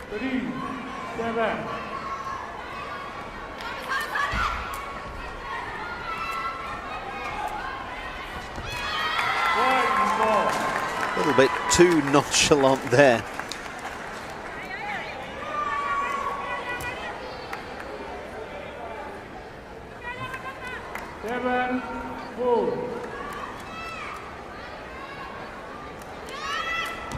Can get caught in two minds. Priya taking all three touches, and by the time you're halfway through the second, you think, oh, what the heck am I going to do with this? I'm not used to having to think for myself. My teammates tend to put the ball up for me, and then it's up to me to put it away. Tip up on the bench. She could come on in the Tekong position.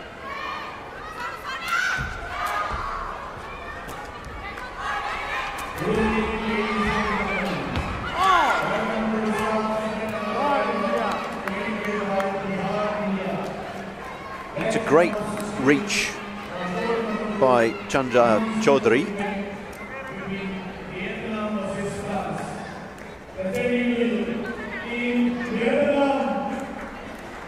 And then play was stopped. I'm not sure which way the point went there.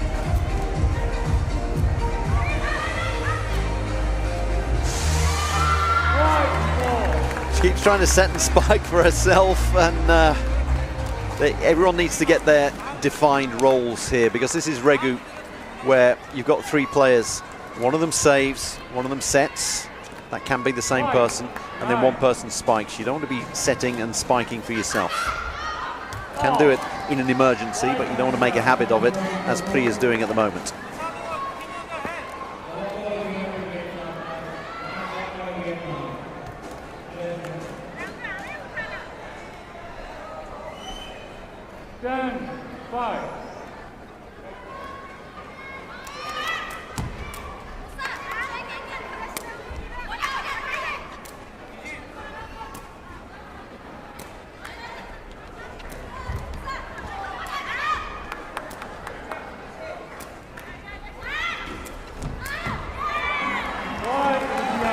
That's more like it. Well, she had, it was as if it was a rehearsal or a training drill. She set up for the first one and it was blocked, and she got a second bite of the cherry. And both times it was, okay, someone's going to save, someone's going to set, someone's going to spike. A, B, C.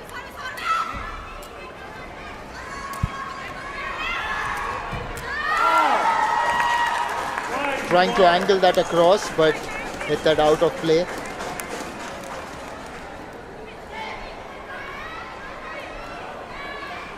Priya, as well as a spiker, she's also the feeder, so ball toss, and she bends down when she does it. There we go, you see her go down to her knees and then back up she comes.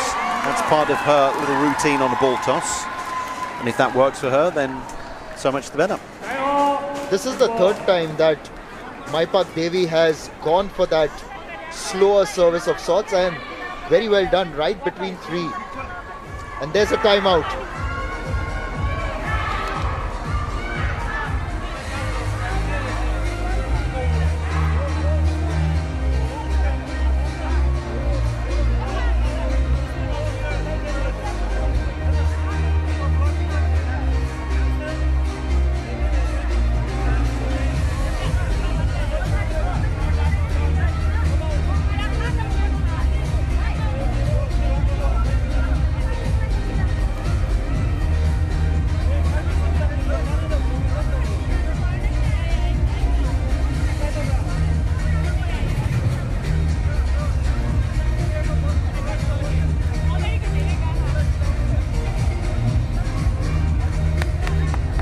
देखें, अभी तक तो लग रहा है कि भारत ये पहला सेट जीत जाएंगे। 12-6 से एक लीड बनी हुई है उनकी। यहाँ नेपाल के सामने विमेंस रेगू इवेंट में उनका मुकाबला है। ये है इनका ग्रुप ए मुकाबला। इसके पहले भारत ने मलेशिया को हरा दिया था और इस ग्रुप में उनके साथ पोलैंड भी है। अभी टाइम आउट के बाद खिलाड़ी वापस मैदान में लौट चुके हैं।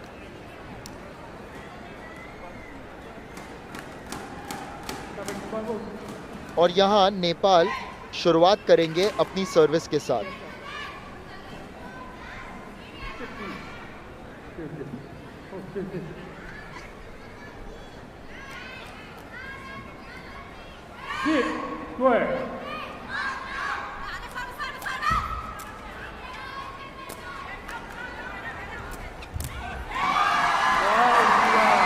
Timeout seems to have served India well. Obviously, when one team takes a timeout, the other team can take advantage of it. And as mentioned earlier, there is a spare Tekong on the bench for India. On comes Tepa to replace Maipak Devi.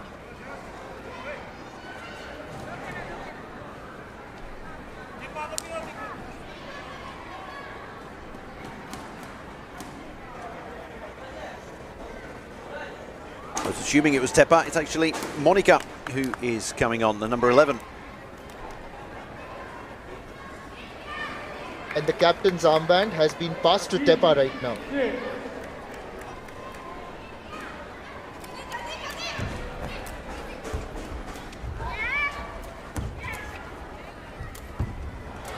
I knew Tepa would be involved somehow. That's my excuse and I'm sticking to it.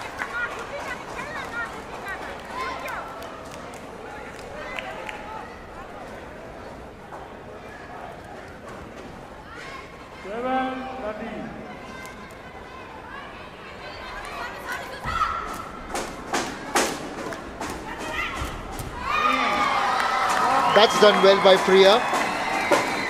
Let Tepa save and set, and the spike was mighty effective, as that earns India a set point.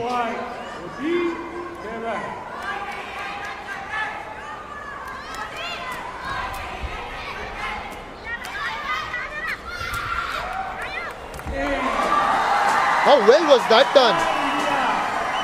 But has it bounced? I think Nepal might challenge it.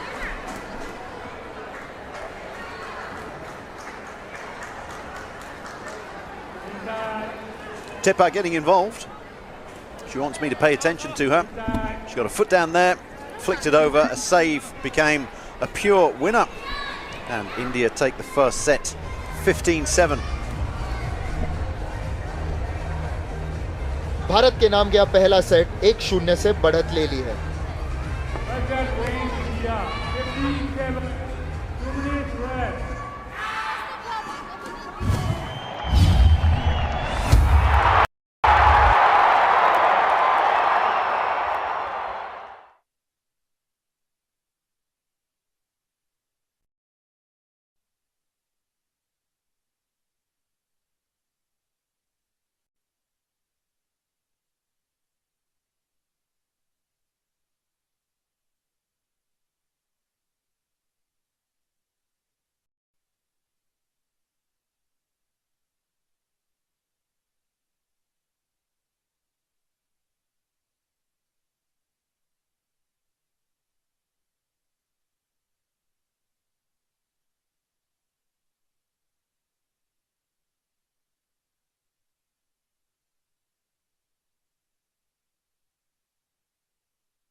Break के बाद हमारे साथ जुड़ने के लिए आप सभी का शुक्रिया. भारत को आपके सपोर्ट की जरूरत है. भारत ने 1-0 से बढ़त ले ली है नेपाल के सामने. ये ISTAF सेपकटक्रॉ वर्ल्ड कप में विमेंस रेगू इवेंट का मुकाबला ग्रुप ए में भारत ने मलेशिया को पहले मुकाबले में हराया और फिर अभी नेपाल के सामने पहला सेट अपने नाम कर लिया 15-7 के मार्जिन से. तीसरी टीम जिनका सामना भारत को करना है वो है पोलैंड. अभी दूसरा सेट शुरू किया जाएगा और मोनिका होंगी भारत की टेकोंग.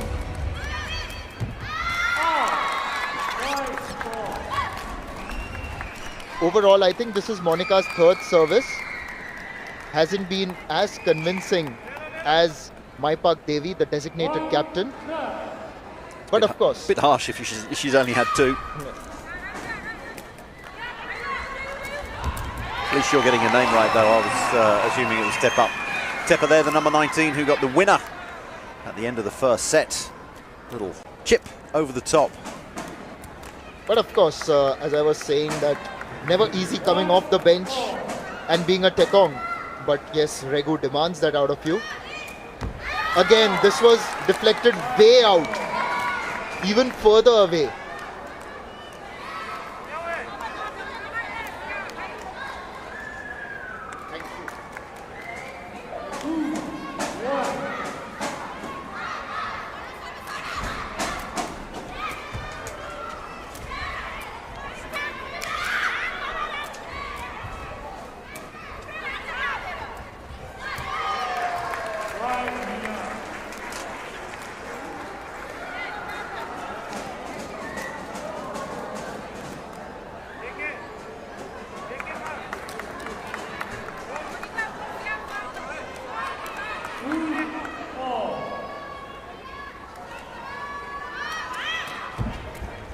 This time Monica gets it right.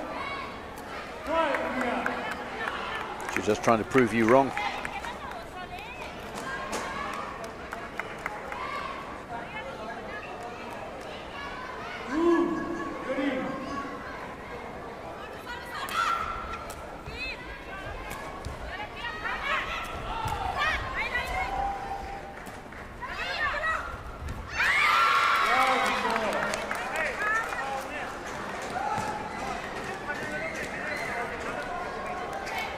It's just going back and forth at the moment between Nepal and India. Point taken, point conceded, point taken, point conceded. I don't think I need to say that a third time.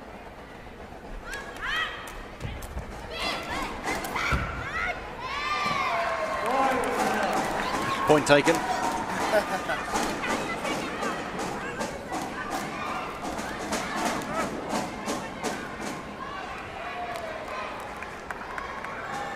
Screens all around the Patliputra sporting complex, so the fans can see themselves left, right and centre when they end up being picked up by the cameras. They can also watch the replays. Point conceded.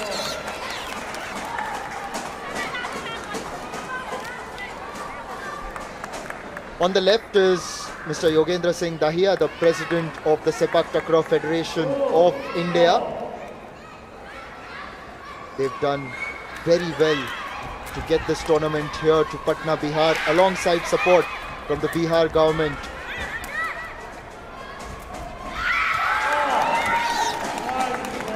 An interesting way to play the header, just trying to tip it using the back of the head.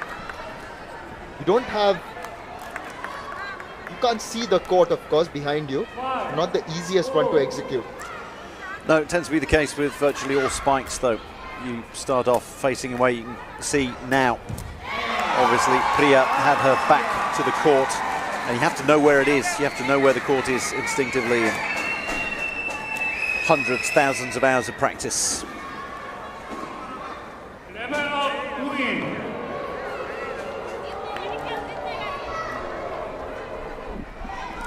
And when you're practicing, so you can get your teammates, they don't have to kick it up, they can just toss balls up. A coach can toss balls up for you to practice spikes, and it's the same when you're practicing receiving service.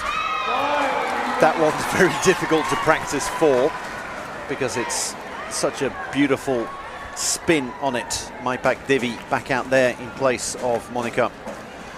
But when you're about to receive, when you're practicing receiving the kind of service we're about to see here, where it comes at you pretty quickly, you have coaches who just throw the ball at you, overarm, and that's the equivalent of a good strong service from a tekong.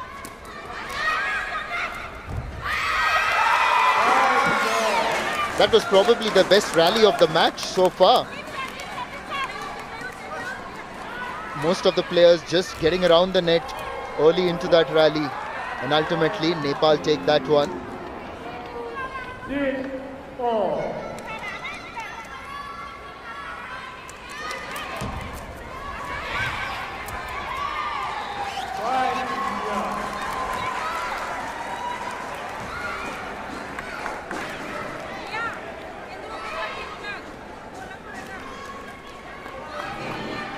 India need to get a safe set spike here.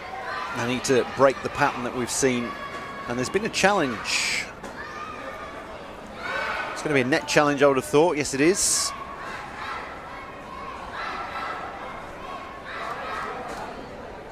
So they're asking, I think, whether Priya backed into the net with her last block.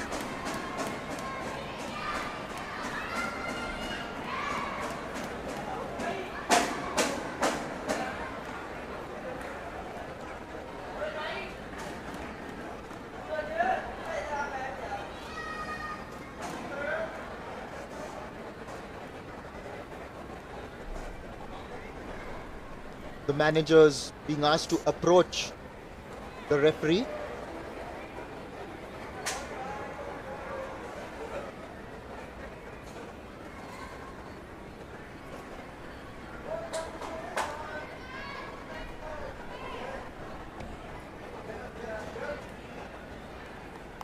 Both the men and the women have a coach, Sharma, for India, and the women's coach, Sharma, there just gave them the thumbs up. So the challenge is going to be knocked back.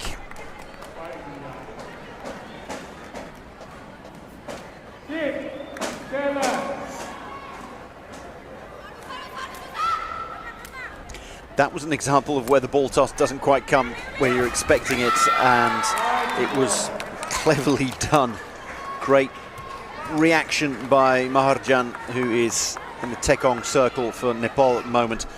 She decided to take it in a totally different way and just knock the ball over, and it also took the opposition by surprise.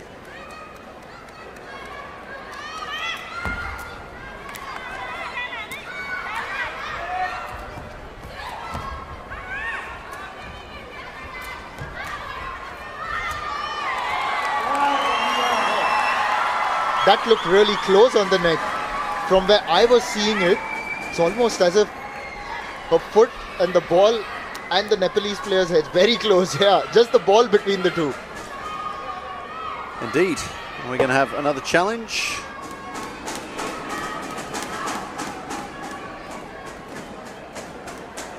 We are indeed.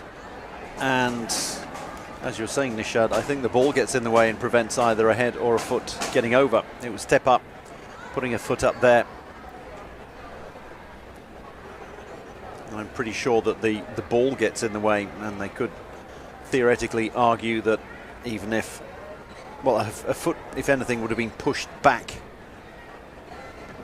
by the head of Chaudhary, I think it was. The question is, who made contact with the ball last?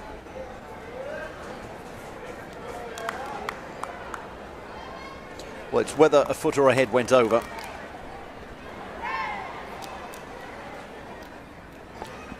Because the ball definitely went over the net in India's favour.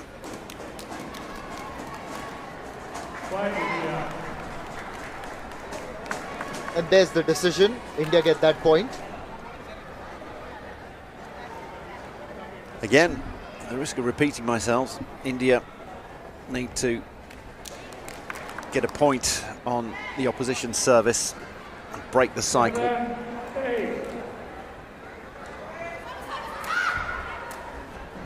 They need a good save, a good set, and a good spike. There's a block.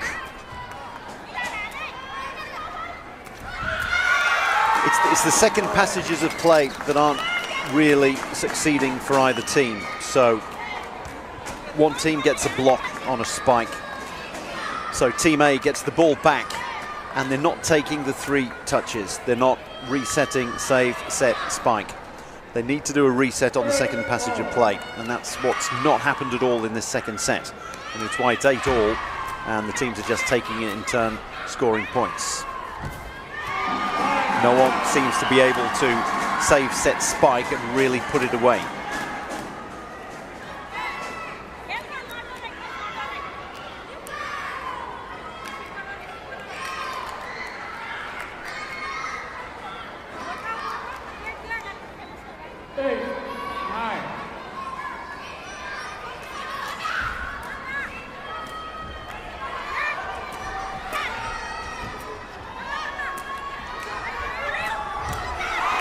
That's what you need. You get a second bite of the cherry, save, set, spike. Yes, and that takes India 2 points ahead. It was even Stevens until a minute or two ago.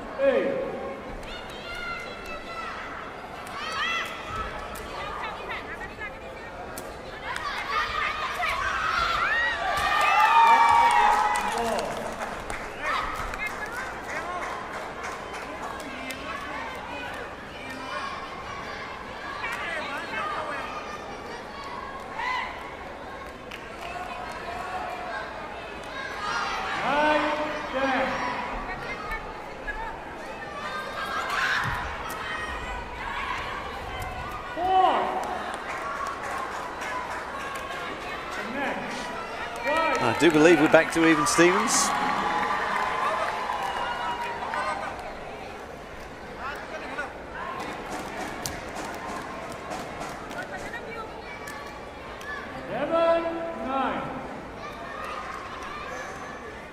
No, it's been given 9-11. It's been given India's way, that one.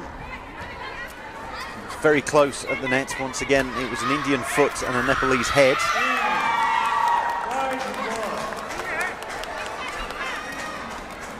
There's a lot of elaborate, it's almost like school playground, little tapping in between the three Nepalese players.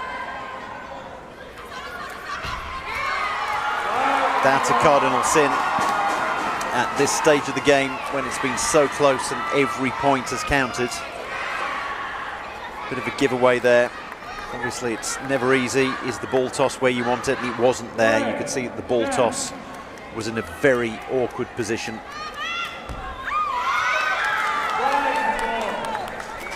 India, like the good hosts that they are, give it right back.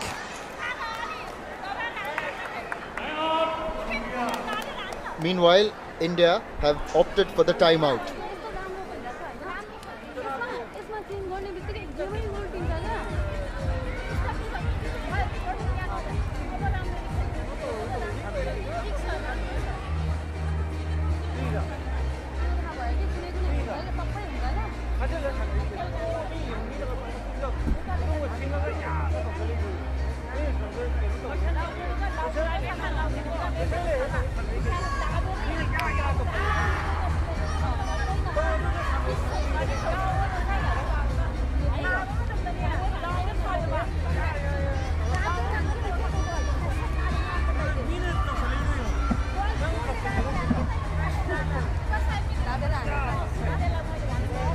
Bharat दूसरे set में 12-11 से lead कर रहे हैं और पहला set तो उन्होंने अपने नाम कर ही लिया था। यहां जल्द ही ये मुकाबला अपने नाम करना चाहेंगे। दर्शक जो आए हैं उनकी भी आशाएं यही है। पटना के पाटलिपुत्र स्टेडियम में सारे दिन जो हम यहां आ चुके हैं, हमने इतने सारे दर्शकों को आते हुए देखा है और ये देखकर बड़ा अच्छा लगा है।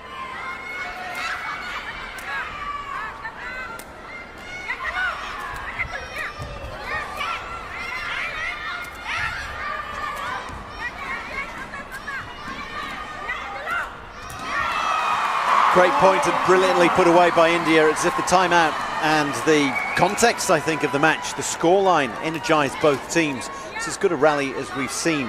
Haven't had a lot to get our teeth into in this match, and that was a great rally.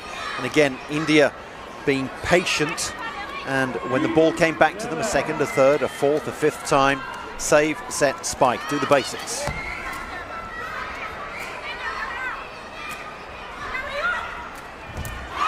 Match point. Save, set, spike, go back to the basics.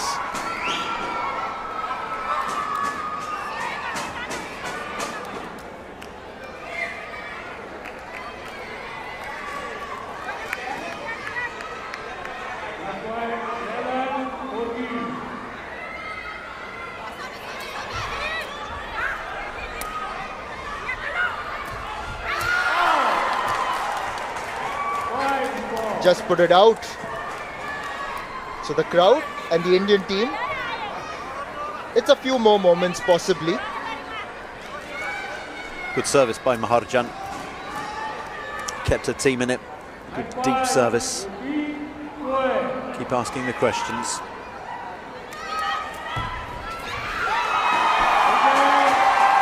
The captain with her serve ensures that India have won this match. It's their second victory in Group A and they have gotten the better of their neighbours. They win this match 2-0. It was 15-7, 15-12.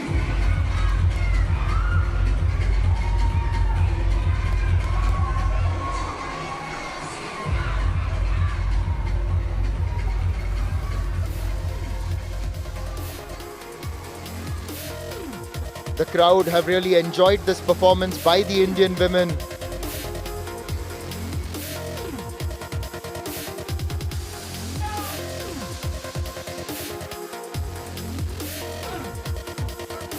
can see the celebrations begin in the stands, on the bench. Look at those wide smiles. There's a lot more matches for you here at the ISTAF Sepaktakraw World Cup. Coming up next, New Zealand taking on the United States of America. It's a men's Regu events game.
The mascot tried to get the Indian crowd excited. But did they really need his help? Because the Indian women were convincing on the field of play against Nepal, their neighbors.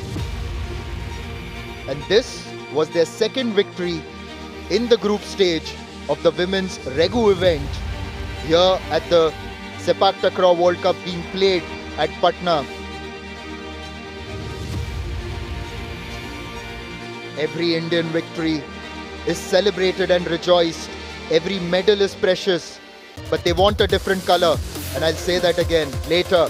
But now the next match, it's New Zealand taking on the United States of America.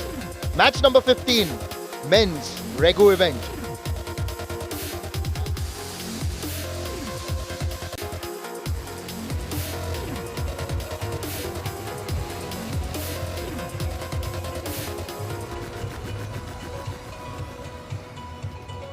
What a roller coaster it's been. The players have been smashing it out on the court and giving it all in this high-paced regu event. And one more anticipated game awaits. Ladies and gentlemen, put your hands together and welcome Team New Zealand. Here come the 4. 3 plus 1. 1 substitute. We've obviously seen New Zealand in action already. They're in Group B, which features India. 4 groups of 3 teams, so the top 2 in each group go through to the quarterfinals.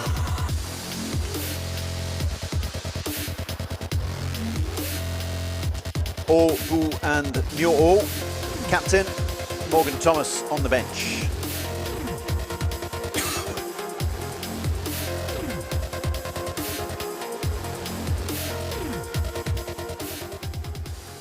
Expect some gravity-defying spikes from this team. Ladies and gentlemen, please put your hands together and welcome Team USA. So it's the 2 teams we've seen already, if you've been watching throughout the session. The 2 teams who have taken on India and USA. Well, they pushed India all the way. It was incredibly close in the first set, and India got out of it by the skin of their teeth. So after a predominantly Myanmar origin New Zealand team, we have a predominantly Hmong community origin for USA. Kercha, Cha Tau and Ple Re. And Da Cha is on the bench. Former international Jeremy Merkin is their coach. I personally am fine with the fact that we've got people from different origins playing for certain countries, USA, New Zealand. If the imports who are all born in the countries, they're just of different origins, but they're born in the United States or spent most of their lives in the United States and New Zealand respectively, I'm fine with that, and that will help to grow the game and get other people from other communities involved.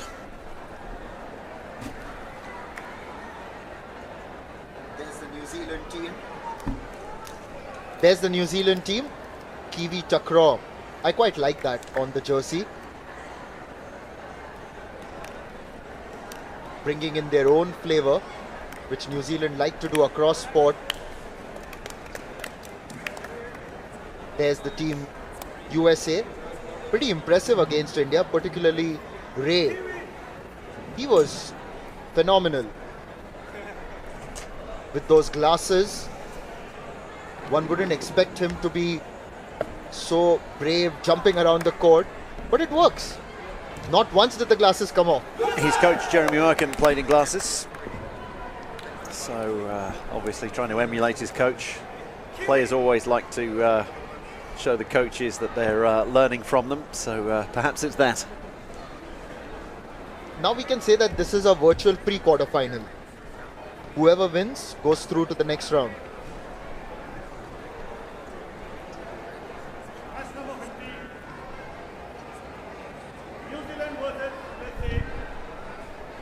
USA on my right, New Zealand on my left. Players in.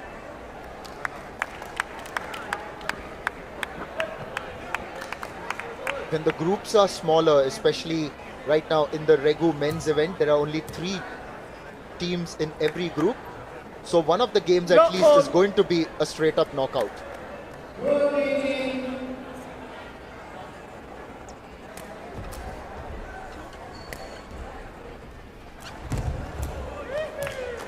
First blood to the Kiwis.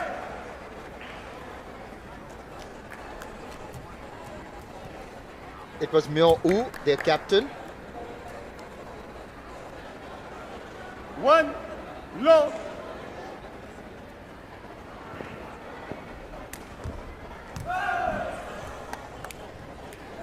What do you say? See all of the US players raising their hands as soon as this goes out, even before it does. You see the hands go up, all of them saying, doing what the line judges do to signal that a ball's out.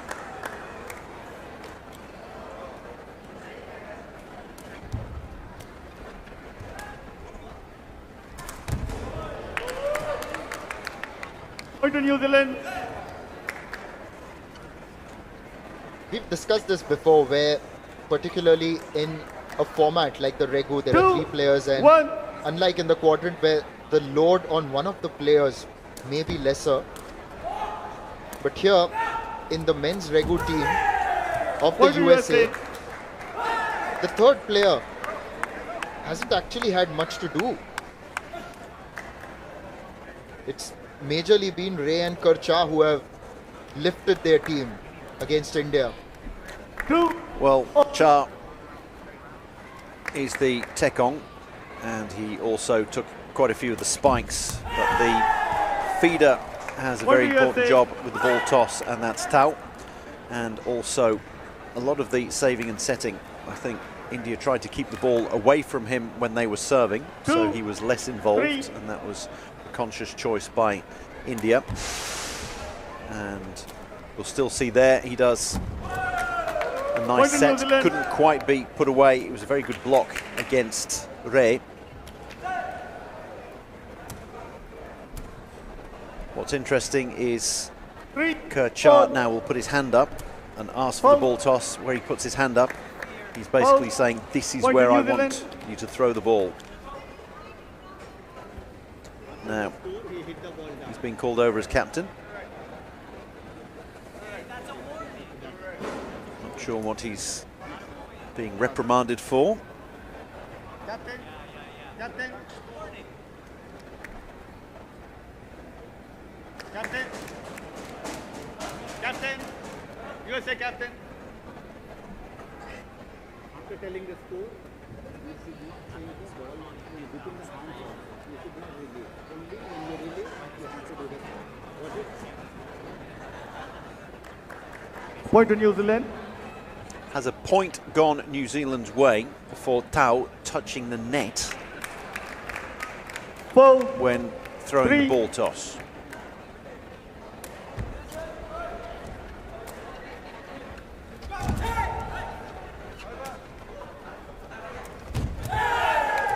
Point to USA. Good Sepaktakraw all round. There was initially a very good block, actually a save by Myanmar, and then this block, Ray on the net, putting his body on the line. His leg out there, so stretching a long leg. Now here we're going to see. So Cha saying where he wants it. There we go. He's saying put it up here. And you can see the ball was tossed exactly where he wanted it, where he put his hand. Not everybody does it, you don't have to, but it's his way of saying aim for this. 4, 5. Some of these feeders and Tekongs may also be developing some secret signals perhaps, so that the other team don't get wind of what was going to come their way. Now, point to New Zealand. They would discuss that amongst themselves after every point. You'll have seen all of the players getting together, win or lose a point. They all come together, slap hands. 5 all.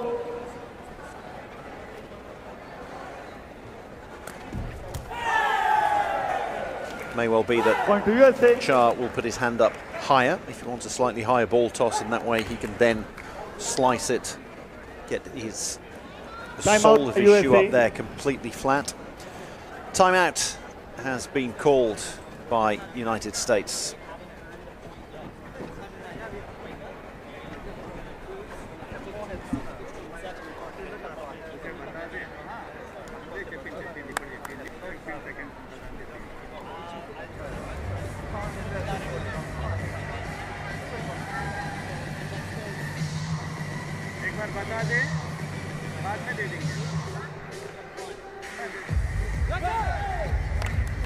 Light चल रहा, ये छोटे छोटे चीज नहीं देख सकते, एक बार बता दे।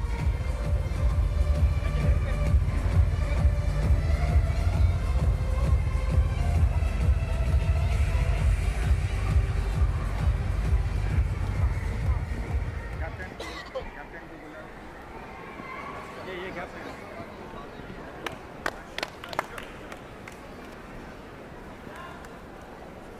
Players in. USA just ahead, 6-5. And actually, considering the fact that these teams aren't from the front line in the Sepaktakraw world, they are the emerging nations. But even among the emerging nations, the quality that they have shown, it's been on the higher side. Point to USA. Illustrated there by Ray. Very difficult spike to accomplish. Gets high enough and gets a tape service in. Sorry, a tape spike 7, in. 8. That's absolute perfection.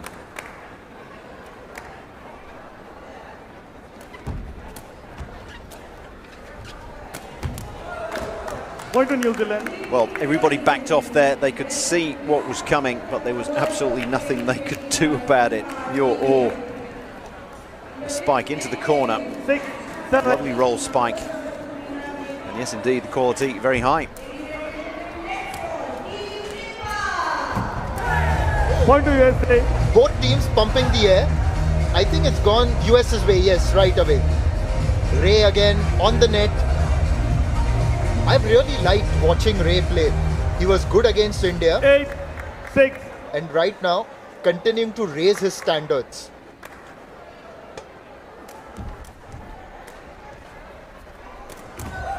Point to New Zealand.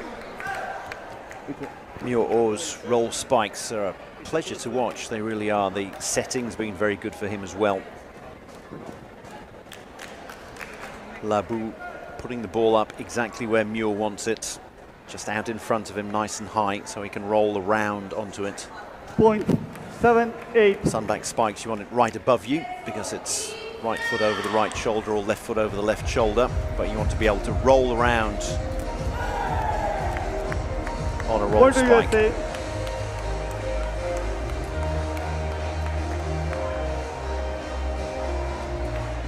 When compared to some of the other more emerging teams, 9, you can 7. see that the players of the USA and New Zealand, the kind of skills that they've got, surely they've picked it up very early in their formative years, Point to New Zealand. which has allowed them to pick up the roll spikes, and the various other skills that demand more flexibility out of you. 9.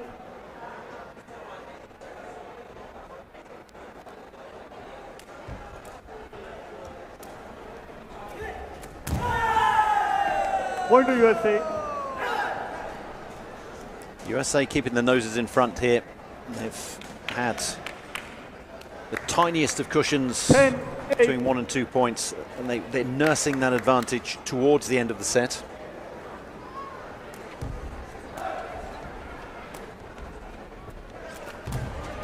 Point to New Zealand.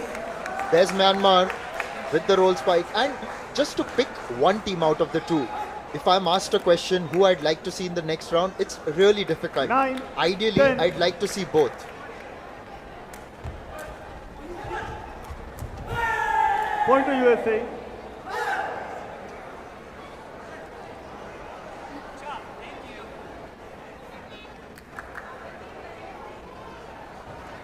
Wonderful height. Ray getting his right foot over there and slapping it down with the sole of his shoe. Substitution being made for Myanmar. 11. So 9.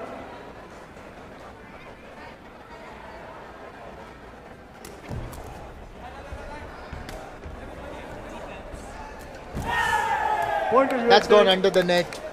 And that's why USA extend their lead further. The difference between the two teams is now of 3 points.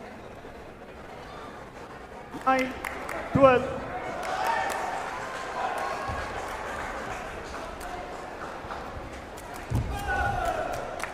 Point to New Zealand.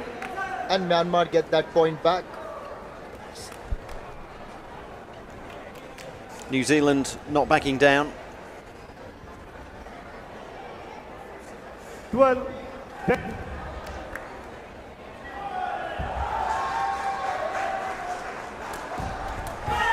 Great service by Cha. Captain steps up when they need it the most. Spinning service. We'll watch this one. That with his toes, the underside. 10, So it was the 13. underside, the sole of his shoe around the toe area. Sometimes he serves with the heel. Sometimes he spikes. He can do everything. Captain Marvel. Captain Marvel indeed. As Captain Marvel has earned set points here for the United States against New Zealand.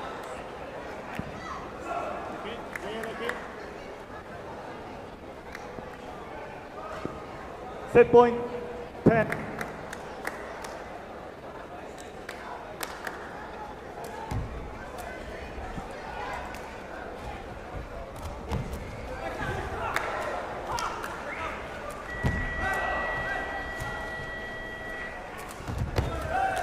Point to New Zealand. Great rally to keep the set alive. Desperation stuff from New Zealand.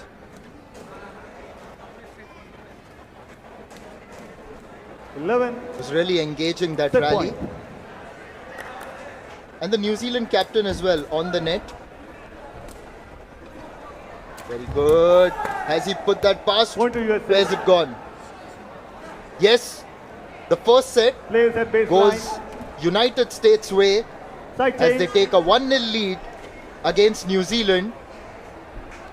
It's 15-11.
United states of America इन्होंने पहले set में 1-0 की बढ़त ले ली है। 15-11 से वो जीता था न्यूजीलैंड के विरुद्ध, और यहाँ जो भी जीतेंगे वो प्रवेश करेंगे क्वार्टर फाइनल्स में। यानी कि ये जो मुकाबला है वो ऐसा वर्चुअल प्री क्वार्टर फाइनल कहा जा सकता है। तो दोनों टीमों को पता है कि यहाँ क्या महत्व है इस मैच का। Players in.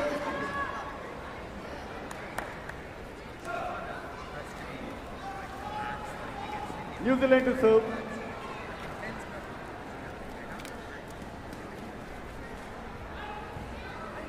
Low all.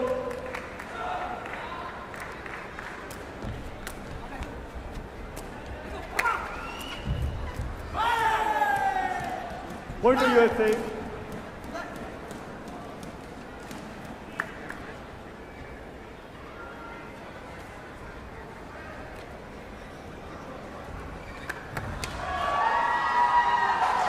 One low.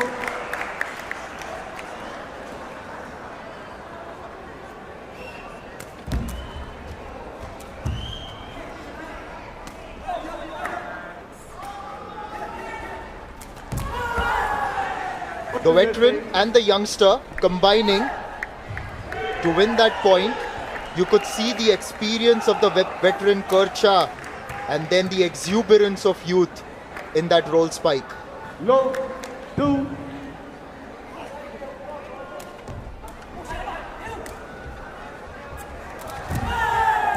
Point to USA.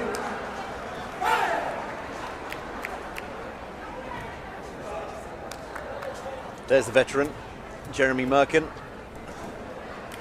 I'm sure Kerr will have one of his trademark smiles on his face when he watches the stream back afterwards and hears himself referred to as a veteran. Got bags of experience, but don't let the shaven head fool you. He's still a youngster, even though he's been around for a decade, maybe a little bit more.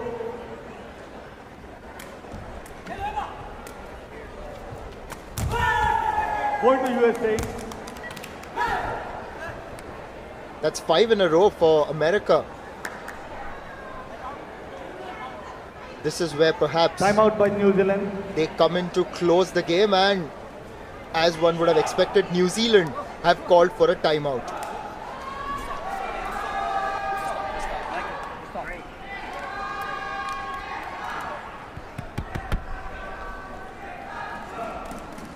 Keep it up, keep it up. Yeah, good start, good start. There's water, drink the water. A lot of water. That's what I want to see.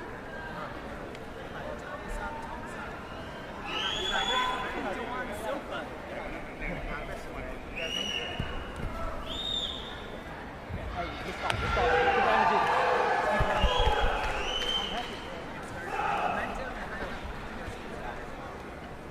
Keep it that way, keep it that way. Don't let the point. No easy point, no easy point.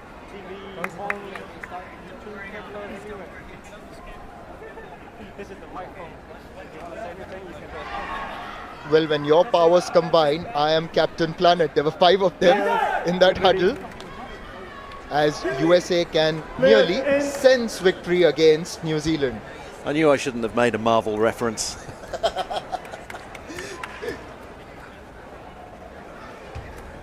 Captain Courageous, Captain Fantastic. Captain Kerr, that's what I'm going for. Not Captain Kirk from Star Trek, but Captain Kerr.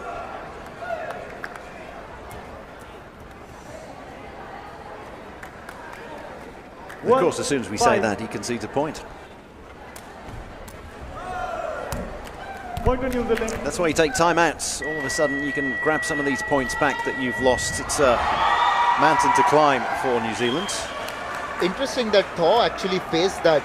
He was in the center, tried to head that, got really low, deflected his head and went back. 5-2.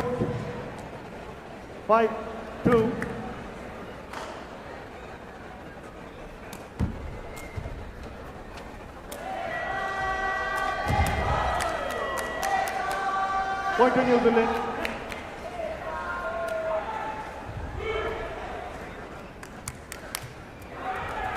Three points in a row. 3-5.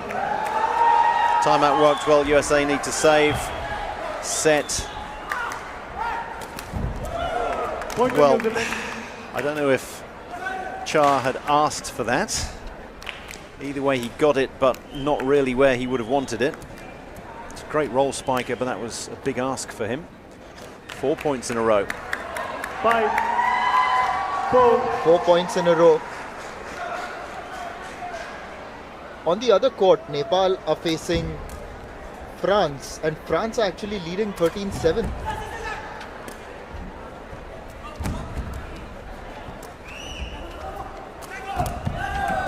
Point to New Zealand. 5 in a row. Well, USA going to take a timeout. That just changes the complexion of the game.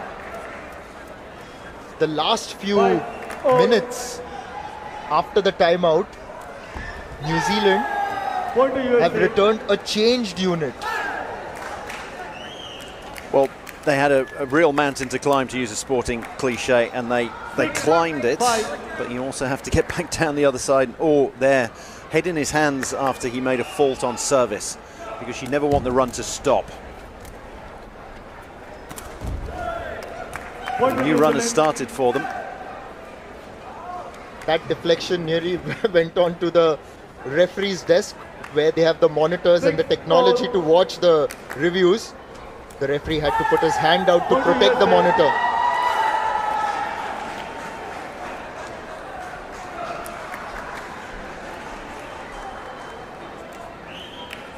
Morgan Thomas watching on. 7-6.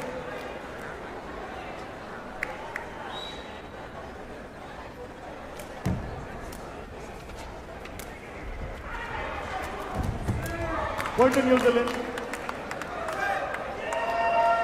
Char putting a little bit less on his services. 7-0. New Zealand have restored parity after the Point timeout, to New Zealand.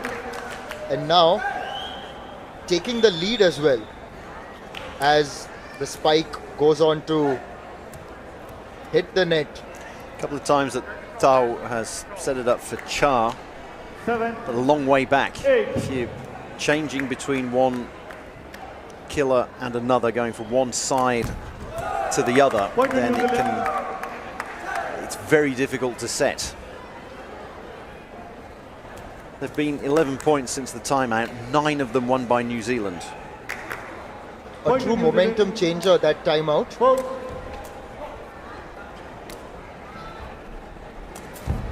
Again, the spikes, the sets are going too far back. I don't know why they've decided to go. Yeah, the timeout taken by United States, and they really need this. Timeout by USA.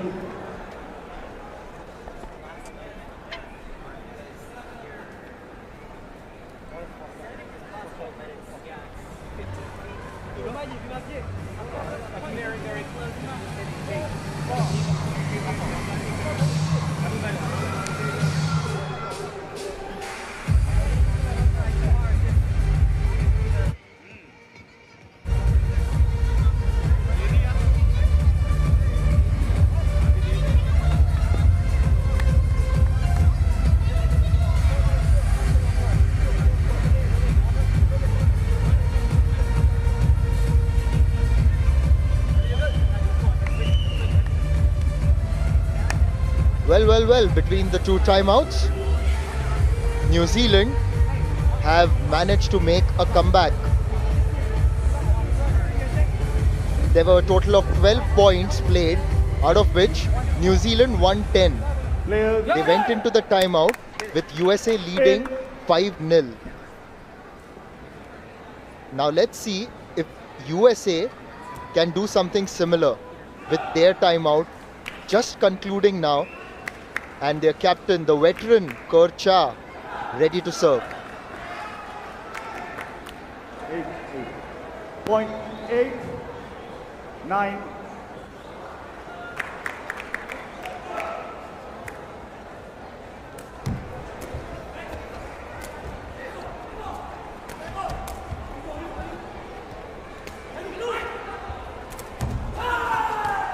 Point to USA. They had to earn it.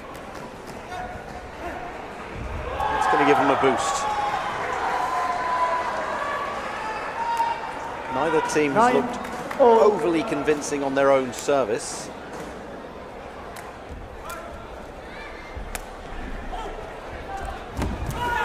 Point to USA. May well be that Jeremy Merkin said, okay, let's go back to plan A. Let's have the conventional sets going for Ray rather than sticking them on the other side for Char. It's what we saw in the opening match. They did swap 10, around 9. when they played New Zealand, but go back to the well.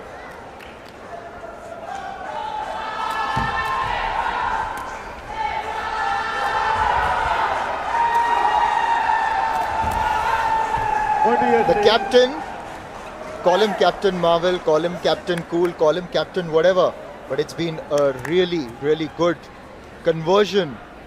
Cha setting it up himself, 9. 11. smashing it between the players.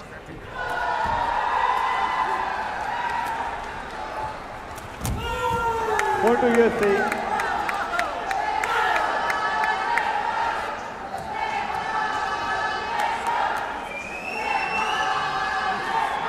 New Zealand seem to have, well, it's 9-12 in favour of United States. Maybe we were a little bit ahead on our own scoreboard. But, Point to USA. well, timeouts. The way that the two timeouts have completely, you talk about a game of two halves. We've had a set of 3 thirds here. This is incredible. That's the right word. Incredible. As USA are only 2 points away. Angle towards Kercha. Reu. Point to New Zealand.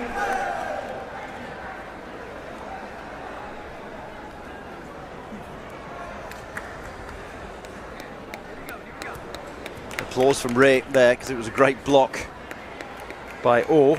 13. Sailed over everyone's head. Kercha, he's been there before.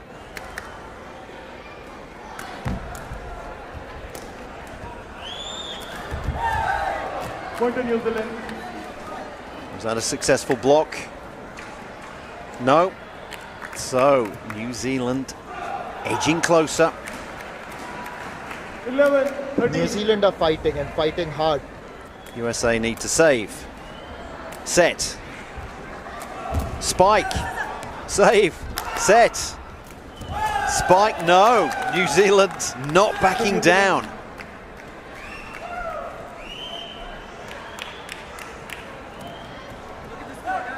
How about that? Credit to both players at the net there, and that's why Kercha's smiling. He knows that he gave it his best shot. And on that particular moment, someone bested him. Can he best them now?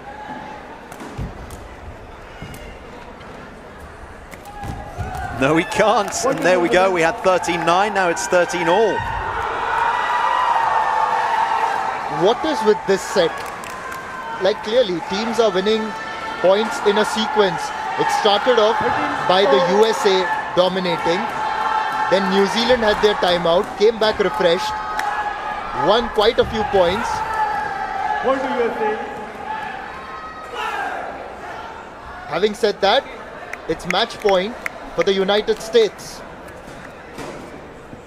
Great roll spike by Kercha. There I was saying, go back to the well, put the spikes up to the right-hand side, give them to Ray. Because off the side, there might only be 1 point left.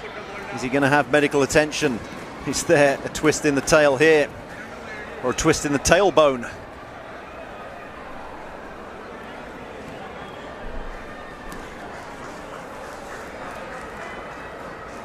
Are we going to have to see Da Liu come on?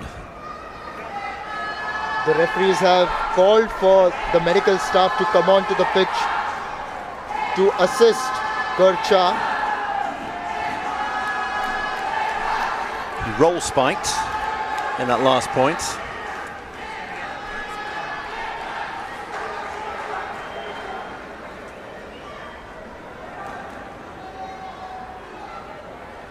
Yeah, a little bit of a blockage in the back.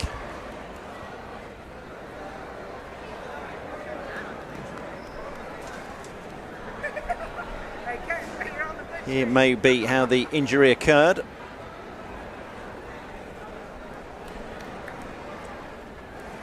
Landed in quite a stiff way on his right leg, on his right foot.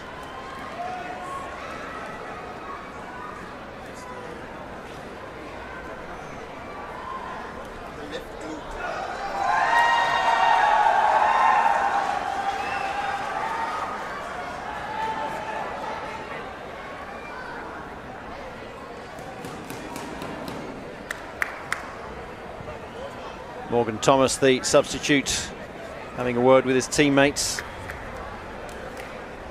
telling them just win the next point and then we'll take it from there. If New Zealand do win the next points, then 14-all, it'll be first to 17. Match point. 13.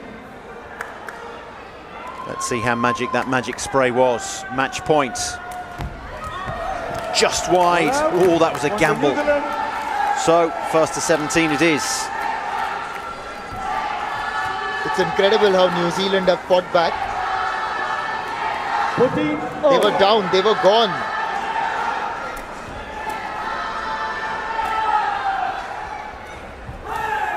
Point to USA. Got away with that one. Did USA. And if I were them, if I were Tao, I would not be putting up spikes at the moment for Cha. I'd be giving them to Ray.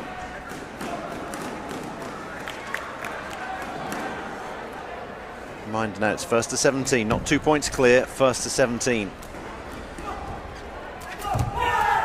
Point to USA. That's another match point. They've got 2 of them now. USA. It works out to be 3 match points, because if we get to 16 all, it'll still be a match point, but it'll also be a set point for New Zealand.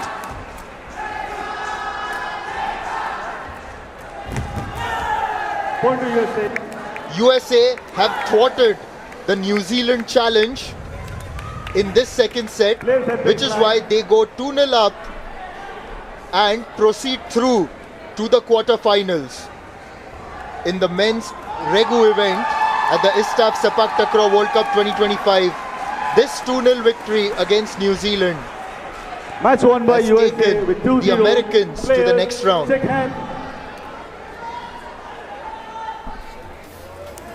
But among the emerging nations, this was one of the contests that will obviously create a lot of excitement, because there was some good quality of Sepaktakraw played on both sides. USA likely to face Singapore in the quarterfinals. What a matchup that will be. They'll have the work cut out for them, but if their top 3 that we've seen in both of the matches so far can play to their best level, then they can be a match for anyone.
Match number 17 in the men's Regu event, Singapore taking on Sri Lanka. It's the ISTAF Sepaktakraw World Cup 2025 in Patna, Bihar.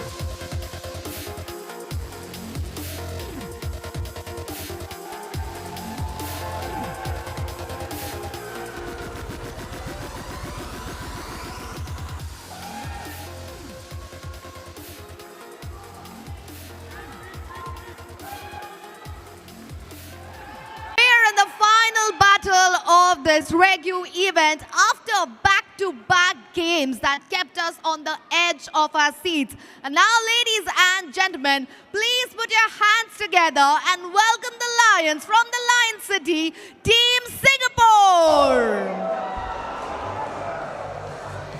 Singapore looking to confirm top spot in this group. And if so, as mentioned a little bit earlier, if you are watching on the stream, I'm sure you were, then they will face USA in the quarterfinals. Not there yet, though. Good performance earlier on against Brazil. Brazil, who then went on to defeat Sri Lanka. So, Danish Irfan, Musharraf and Adli Fatullah. That's the starting lineup. Karil Shami and Zaire Riman on the bench.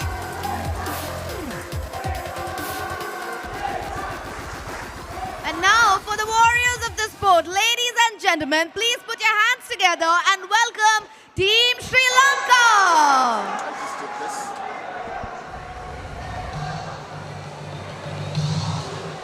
The men from the island nation of Sri Lanka have made their way to Patna in Bihar, a 4-member team, and there's obviously a lot that they would get to learn on this platform.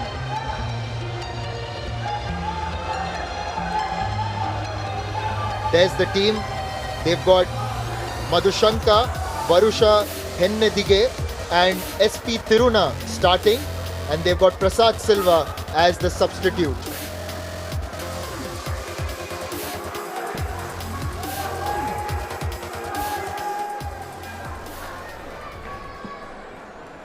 Six officials, one referee who's going to get up in the chair, one who will be on the other side of the next, two line judges, one to take down all of the particulars, the substitutions, the timeouts, that kind of thing, and then one for the referrals.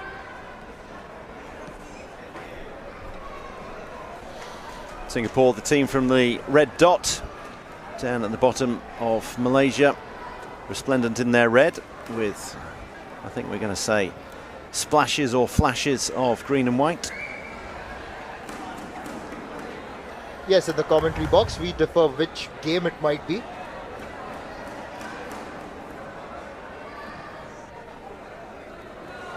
Sri Lanka with the typical dark blue or maroon jersey, or purple jersey rather. This is a color that you associate with Sri Lanka across sport.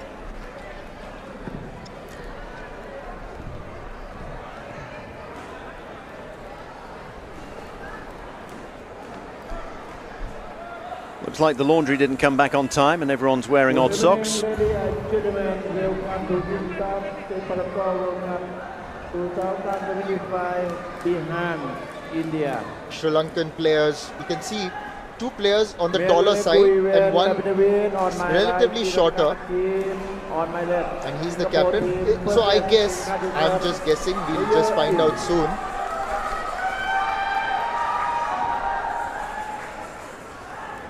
Who will be the Tekong, as they haven't marked it in the team sheet. Well, the Tekong is going to be the usual Tekong Madhushanka. Ready? Look up.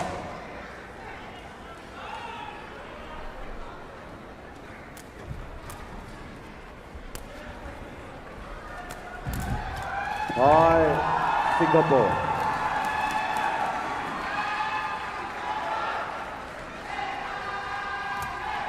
One, look.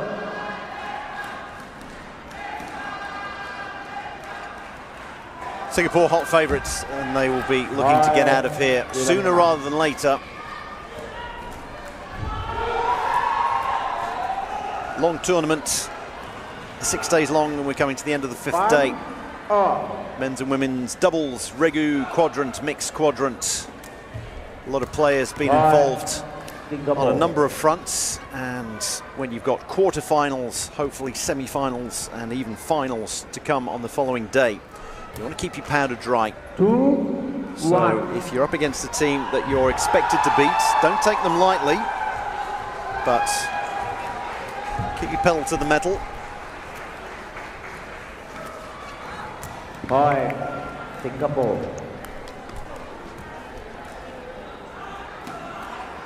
In the match against Brazil, in the first set, Singapore were leading 14-0.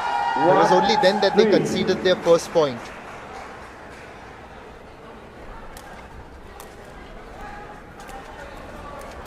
Point, Singapore. Yes, they're in a group that they're expected to dominate, and they're taking care of business at the moment. 4-1.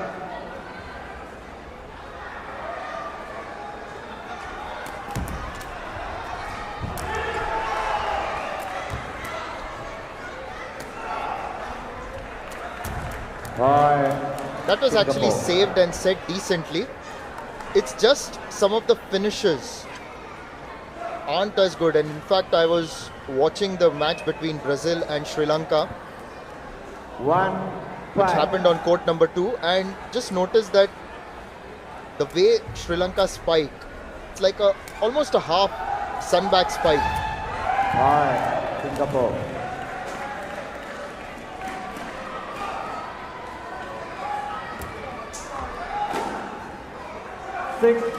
Well, there's a half sunback spike, just tapped over the net. Right foot over the right shoulder by Adli Fatullah.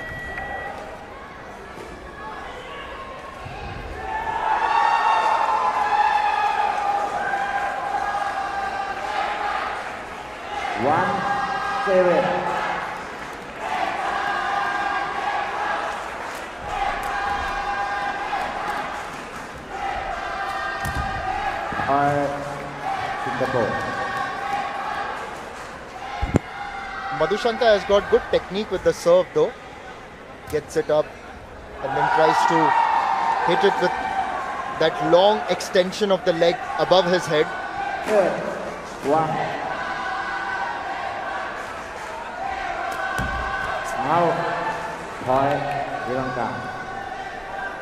Danish Irfan can afford to let rip if he wants to. He knows his team are well clear, so he can try to uncork a few big services.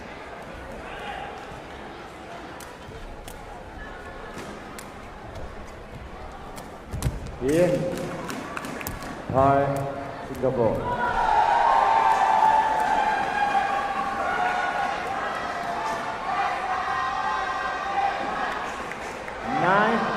9-2. Saleh bin Nanang is the coach of Singapore now for a good long while.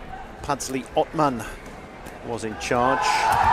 Always a very friendly figure, and he coached a number of teams for Singapore at the club level and then national level. He was in charge for well over a decade. His son Daniel Fariza was Tekong for quite a few years. Big Danny's now moved on to soccer. Singapore.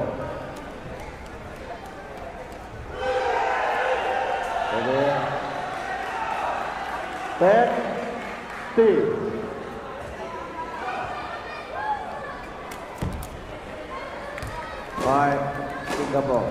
That was thundered across the net. Hit hard. Tiruna in the firing line. He's going to now set it up for Madhushanka. But there's a timeout by Sri Lanka.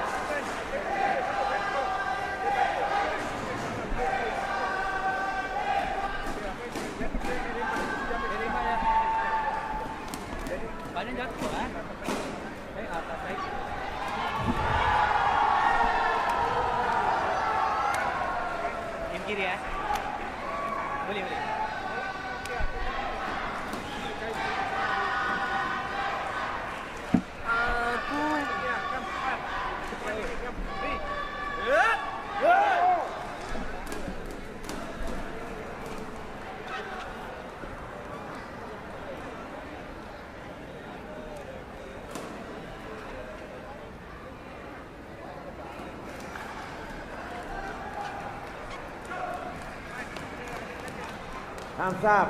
Player in. Singapore ahead, 11-3.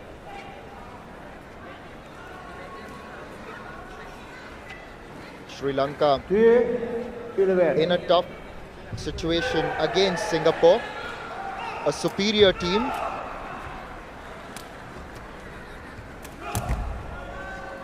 Point Singapore.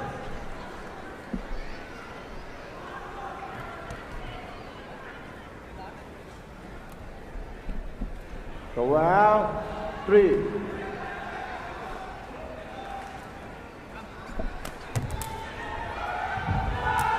Point Singapore.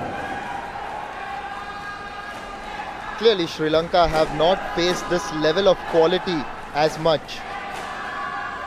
While these matches make for a one-sided contest, it's also important for the overall growth of the game, because that's how a country like Sri Lanka can really improve.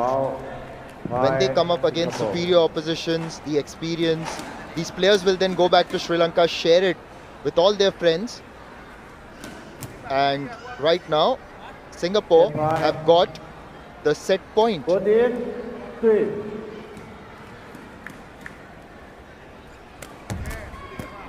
As easy as they come. 15-3 game. Again, Here on the line. past the net, and Singapore 15-3.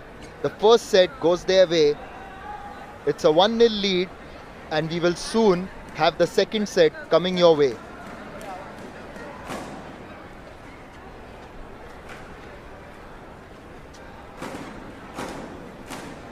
Here on the line. First set, Singapore win 15-3. 2 minutes left.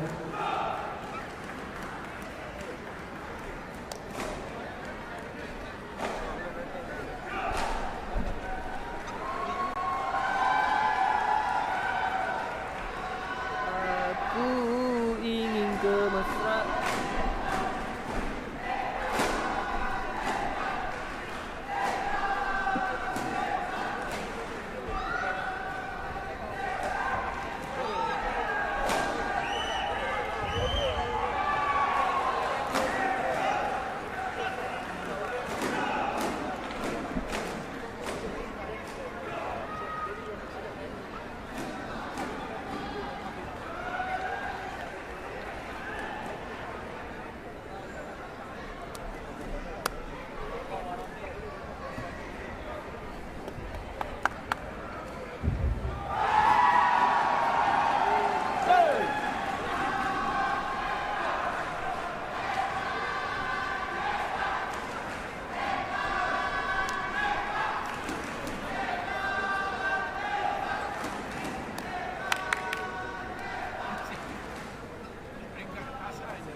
Hands up.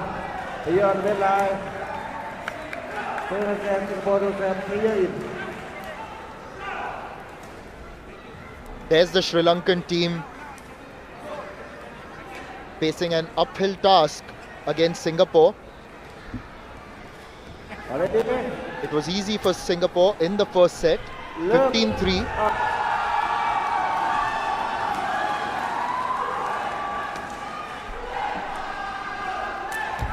In. By Singapore.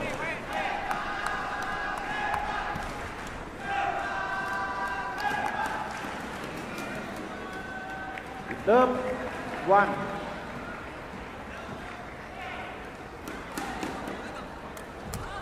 By Singapore. Doesn't connect. Swing and a miss, 2 off the tee. Unfortunately, You don't get 2 bites of the cherry even if you miss the first bite, because as soon as the ball is tossed, then the service is live.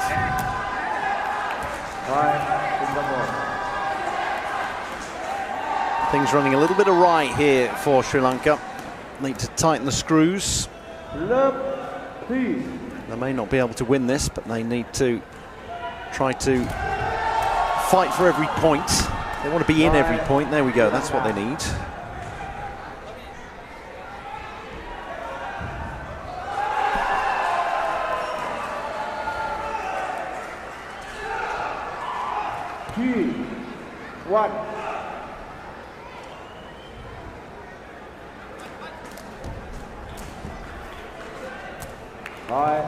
Singapore.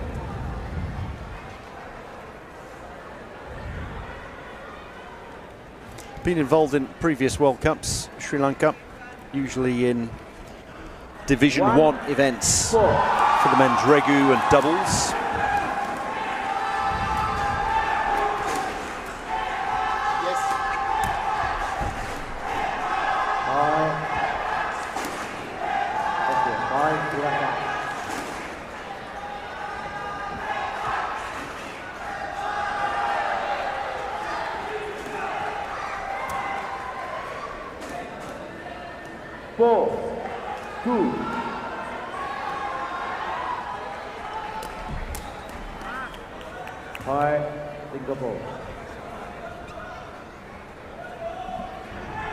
There's another pacey serve. Just how quickly it goes towards Sri Lanka, and they just don't seem to have an answer to that. There's a lot of development that Sri Lanka will have to do, but yes, these matches very important for Sri Lanka. Singapore.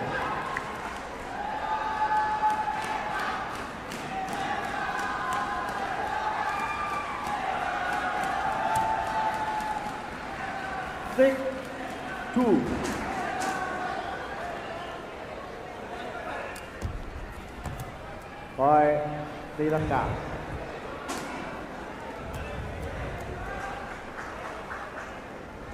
Three, 6-3.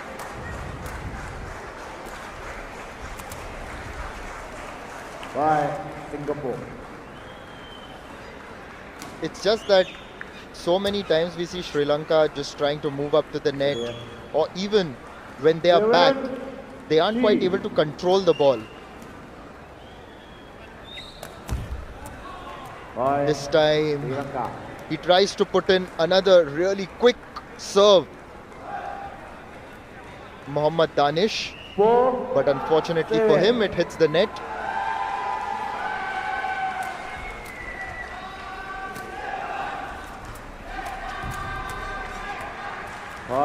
Deep into his court, but gets that spike in.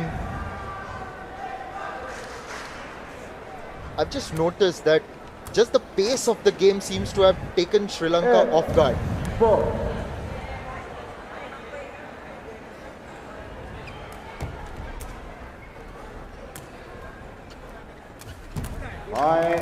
Sri Lanka. Finally, we see a good spike and a finish by Sri Lanka as they earn their 5th point in the second set. 5-8.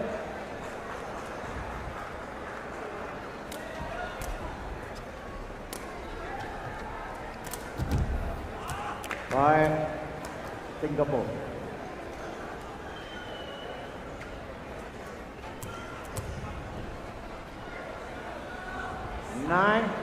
9-5. Good attempt at a block by Sri Lanka. The first 3 or 4 points of this set, they were all at sea.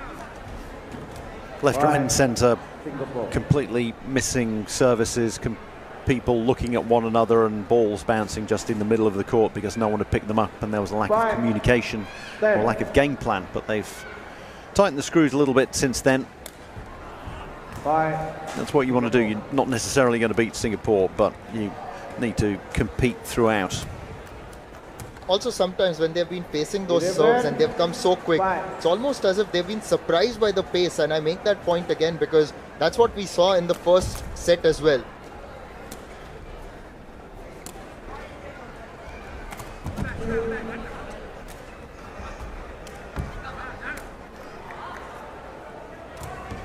4 touches there, and then they sent one up for the referee. Asked him if he'd like to have a 5th one and knock it back on the side of Singapore, and we'll carry on. 5, 12.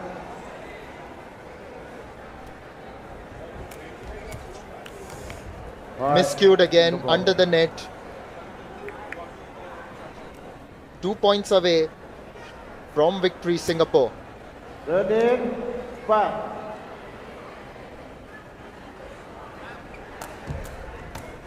Great service by Danish Irfan. Sets up 9 match points. At 5. 5, 40.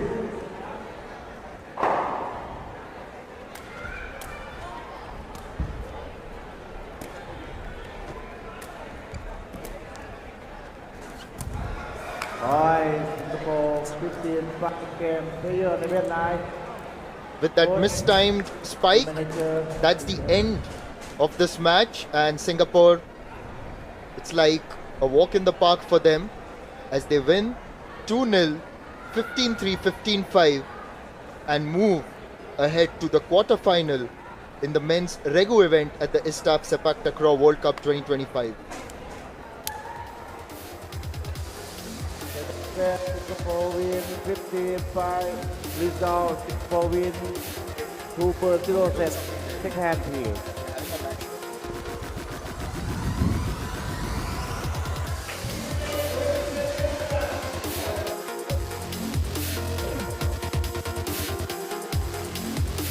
The next match, it's a women's match. We've got Sri Lanka playing again in the women's event against Thailand.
We just saw the Sri Lankan men play a few minutes ago. Now it's the turn of the women in the Regu event, and their match is against Thailand.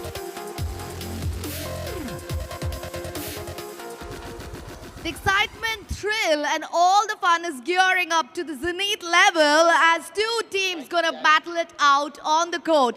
The teams with maximum wins and the kings of the court. Can we hear it for Team Thailand? Arguably the cream of the crop, and we finally get to see them. They are in a group B, with Sri Lanka, obviously, whom they're facing now, Vietnam, and France. France, unfortunately, haven't been able to field a team, so it was a walkover in their first match. So Thailand in action now for the first time in the women's Regu, for which they are very much the favourites. Here's the starting lineup. I think we could see that Vipada was wearing a mask, so she's not looking at her best. Sirinan, Primprapa and Manlika are the starting three. They are all set to counter-attack their opponent. Ladies and gentlemen, please put your hands together and welcome Team Sri Lanka. Sri Lanka on the counter-attack. That will be interesting to see. Big ask for them, but obviously the fact that France aren't around means that their path to a potential semi-final is a little bit easier. 2 of 3 teams now will get through out of Group B. Sri Lanka having faced Vietnam earlier in the session and losing 2-0. There's the starting lineup, just the one substitute for them, so only the one option that they have on the bench.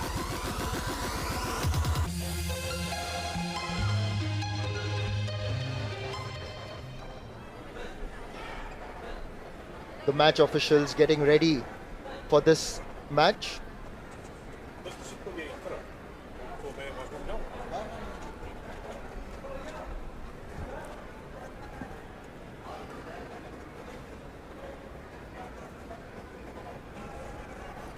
It's tough, isn't it, for Sri Lanka, because you're up against the creme de la creme of the Sepaktakraw world.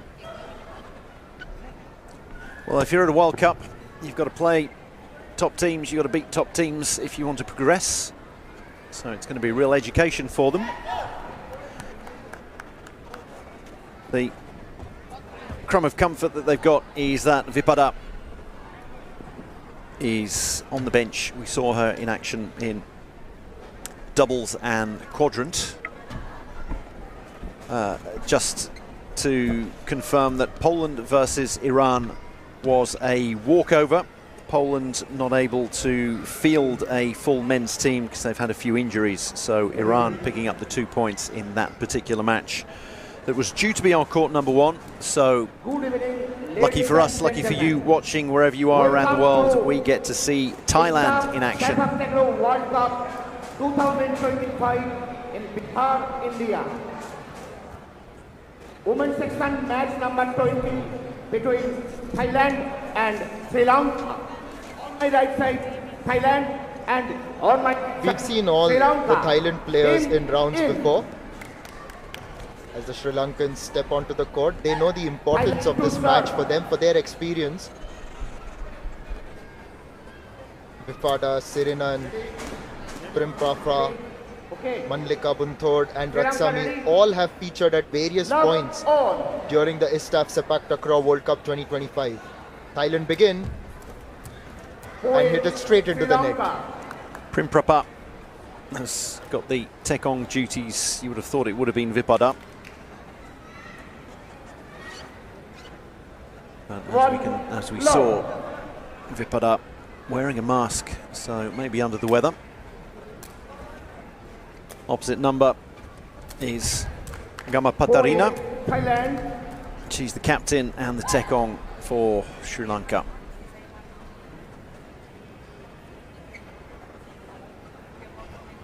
One all. Point Thailand. out of the frying pan into the fire, really, for Sri Lanka. You think, oh, thank goodness for that. Vipada's ill and can't take to the court. And you've got Primprapa in her stead.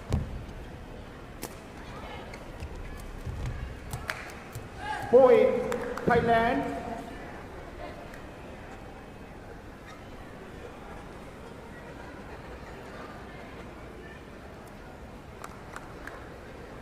Three, one. Point. That's too quick, Thailand. too quick. And we saw this with the Sri Lankan men as well. When the serves were coming in, a lot of the times it was just too quick for them. 1-4. Well, the option for that is you can stand a little bit further back. You're not required to stand anywhere when you're receiving service. Thailand.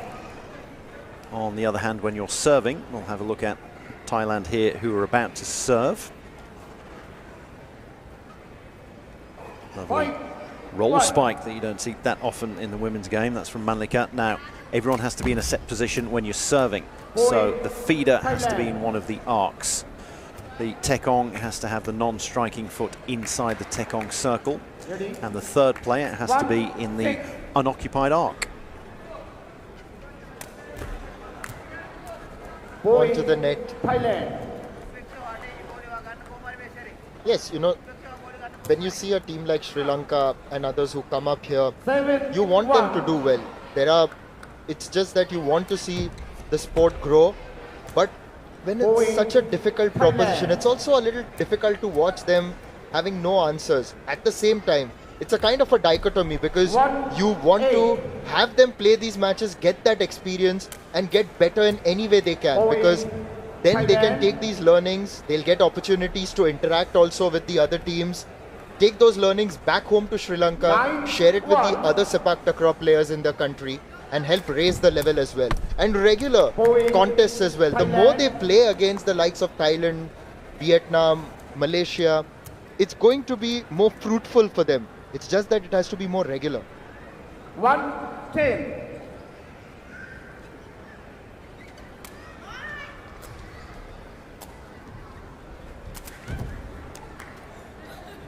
Point, More Thailand. neutral service from Gamapatirana. Just decided to get the ball over there and then engage in a rally. And there was a nice attempted block by Upeksha. Point, Thailand.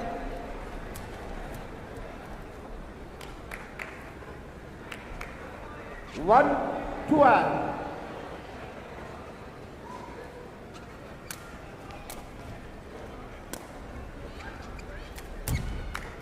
Point, Thailand. You can see the ball toss as well from the feeder.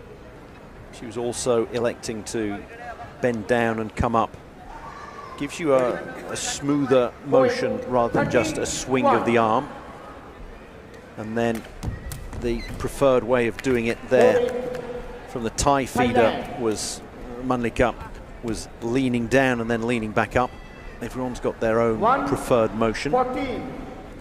Smoothness is obviously the key. You want it to loop up and describe a perfect arc. Inside.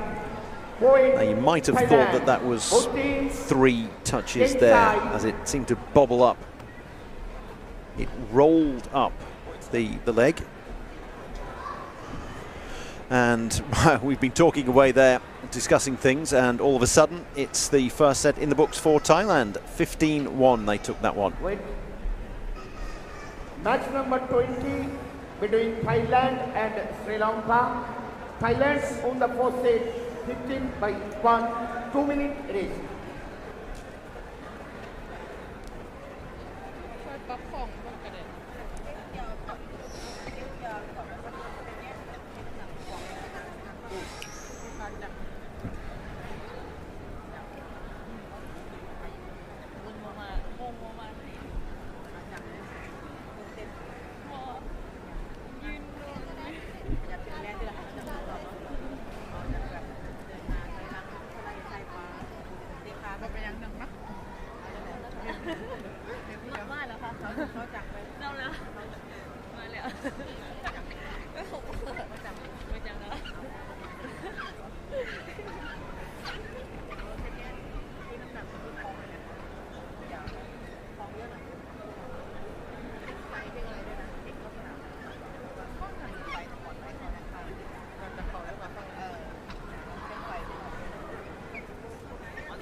it looks like Thailand are going to opt for a substitution. Just getting a bit of game time. Ratsami is near the referee's bench, waiting. It'll be interesting to see who she'll replace. Players in.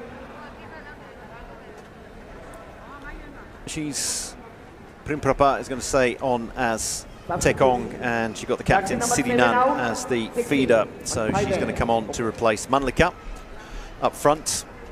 Ratsami's a spiker. Sri Lanka to serve. The replacement Tekong on the bench is Vipada, and she's not available, so unless they were going to play Ratsami out of position, she was always going to have to come on for Manlika.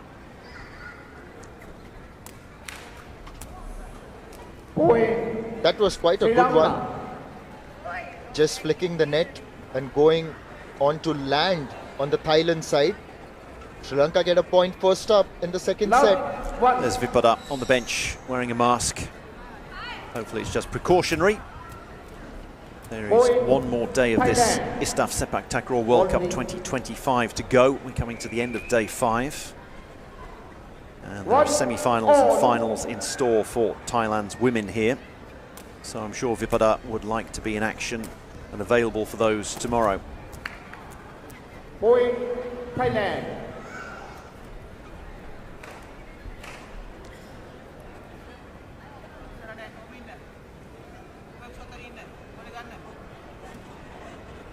Two, one.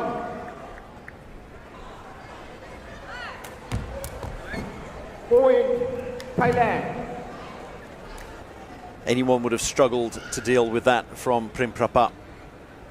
That was perfectly directed in between two defenders.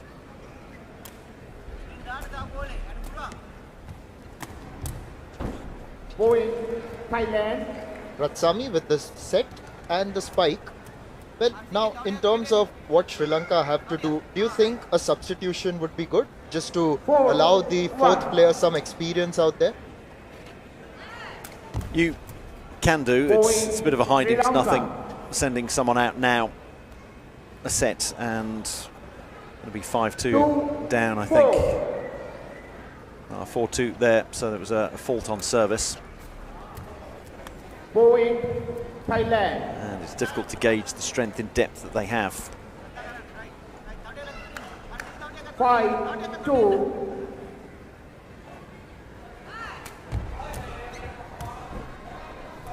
Point Thailand. Primprapa has picked her targets. It's Upeksha every time.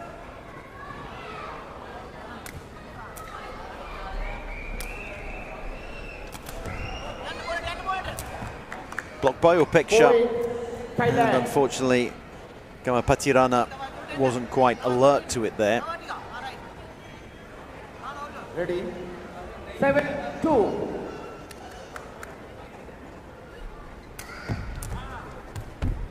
Really hasn't got a read on it. Kalubovilage. 2-8.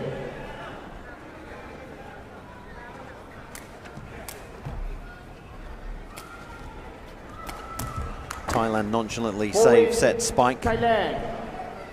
Kalubovilage here, I'd like to see her come a little bit further forward and maybe try to cushion with the knee. She's quite far forward now, maybe a little bit, yes, to our right, to her left. And then, of course, a tape service, there's nothing you can do about that.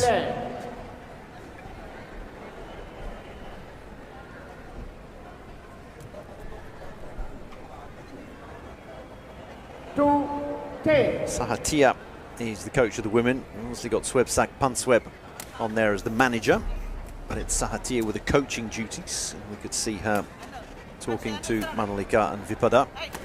Still things for them to learn, even when they're coasting to victory, as they are now.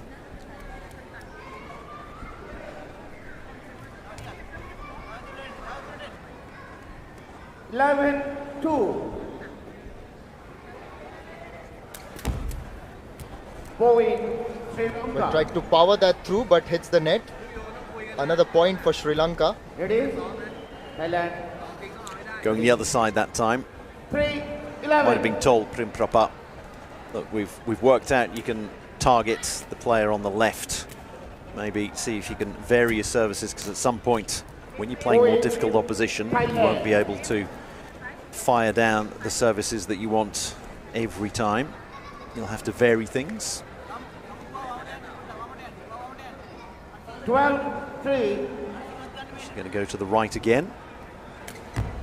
Right ball.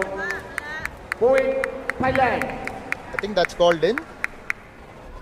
That was indeed in. She did indeed go to the right. And that one's perfect. 13. That's the quality of the ties.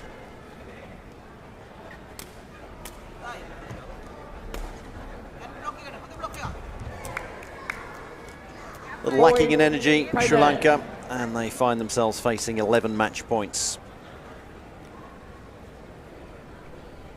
Match point 14-3.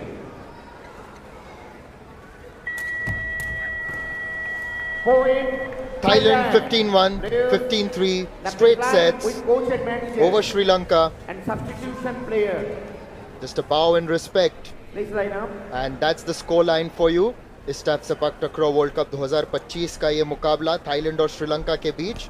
Thailand ने बड़े आसानी से 2-0 से जीता, 15-1, 15-3 के margin से। Please line.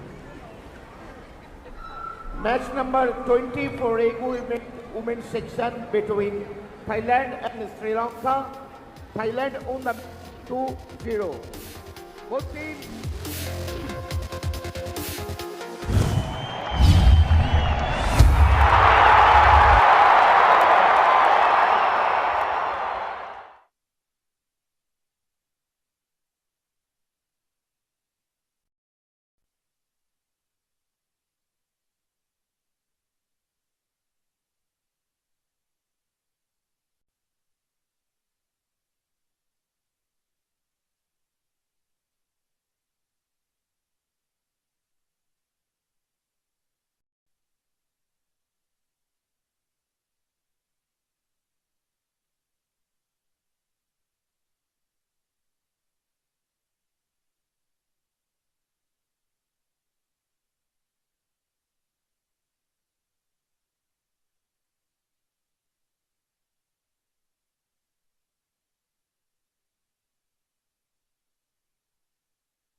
here.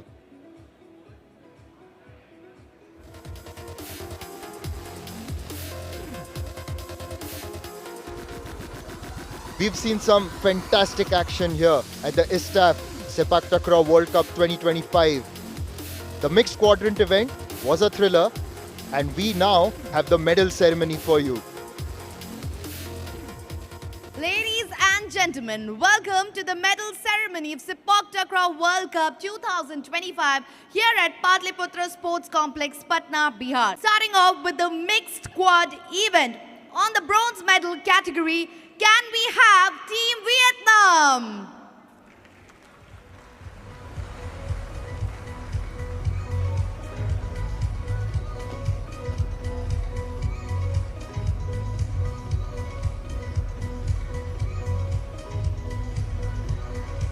A bronze medal here for Vietnam.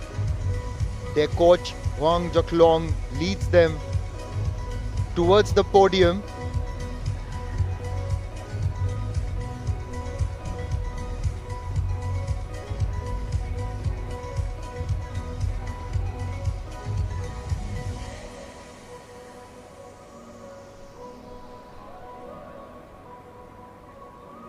To present the medal, may I please invite Mr. G. Srinivasulu, Vice President, STFI, and to present the mascot, may I please invite Mr. Hemraj, Executive Member, STFI.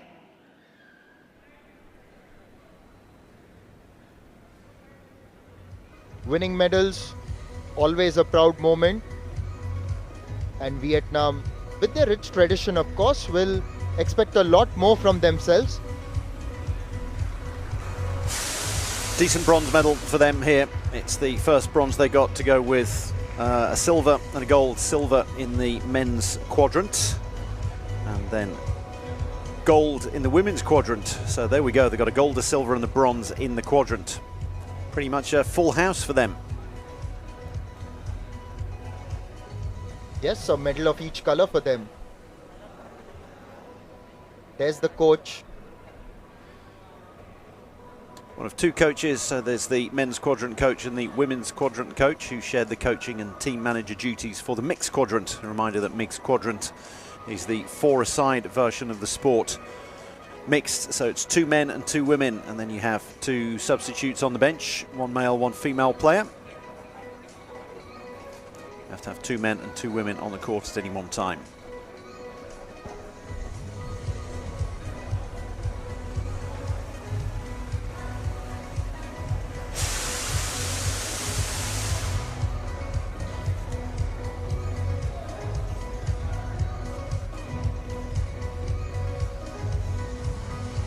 Along with the medals, winners also get the very endearing mascot of the ISTAF Sepaktakraw World Cup 2025. One they can definitely place in their living rooms.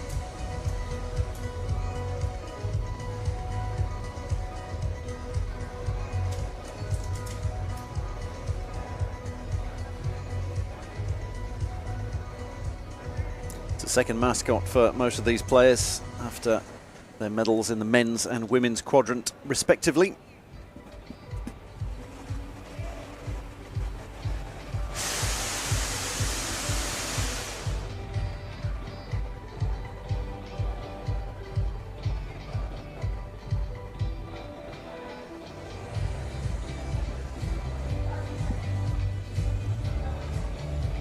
I'd like to thank the dignitaries for their presence today, and now we'll be proceeding to the next bronze medal.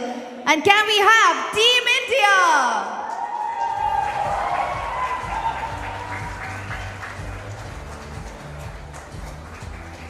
India, it was a good performance in the group stages, but in the semi-finals, they fell short. Nevertheless, another medal to celebrate and to cherish and to take heart from, presenting hope for the future.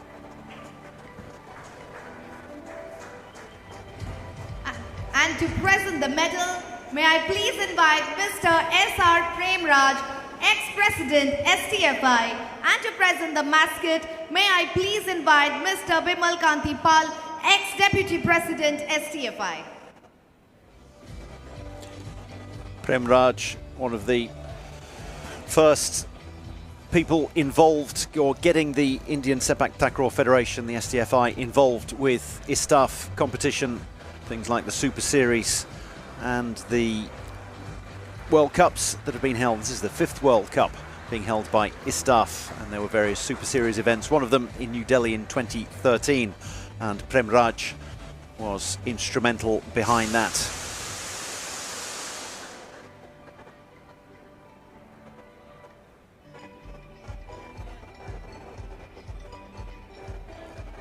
The Indian team winning the bronze medal in the mixed quadrant. Akash will now come forward along with Holendra Singh. Another medal for Akash. He was bitterly disappointed after the loss in the semis in the doubles. Wanted to convert it here in the mixed quadrant. But yes, that hurdle of the semi-final was a little too tall. Didn't portray himself in his best light, Akash, during the semi-final. Seemed to completely lose his head with about 3 or 4 points to go, and just squatted down in the corner of the court and ended up getting a yellow card for his troubles. But he's turned that yellow card into a bronze medal. It's disappointment really for India, because they won the first ever mixed quadrant event that was held in 2022 in Daejeon, the 4th ISTAF World Cup. They defeated South Korea, the hosts, in the final.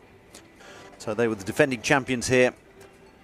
So disappointment for them to turn gold into bronze, but nevertheless it means that India continue their run here as the host nation of getting a medal in every event so far, after men's quadrant, women's quadrant, men's doubles, women's doubles. They've added mixed quadrant. So India currently sitting on 1 silver and 4 bronze medals, but how dearly they would love to get a gold before this 2025 ISTAF World Cup is in the books.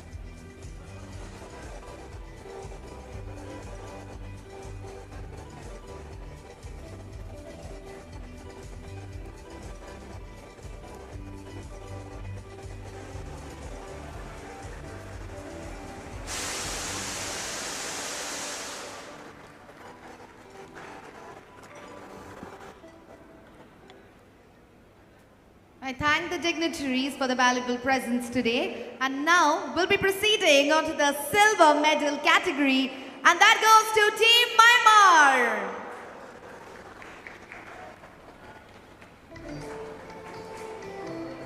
A well-deserved silver medal. They were definitely better than the other teams. In the semi-final, they faced up against India,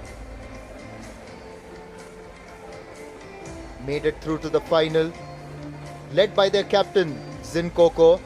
Min Kant was another standout performer for them.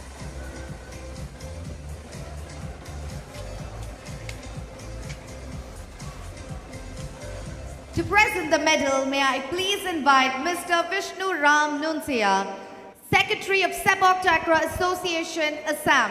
And to present the mascot, may I please invite Mr. Holsek Curio, Secretary, Sepaktakraw Association, Nagaland. Full squad of 6 up there. Putan Ninwai, Po, Zinko, the captain, Wunazao and Min Kant. So 3 women, 3 men.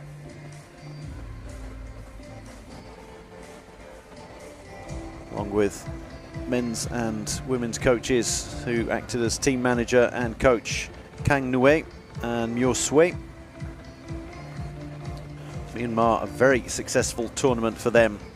That's as far as they're going, since they're not involved in the Regu. But they've got quite a haul, a gold, a silver and 2 bronzes. So 4 medals from 5 events. Gold in the women's doubles, silver here in the mixed quadrant and the men's doubles, and a bronze in the men's quadrant.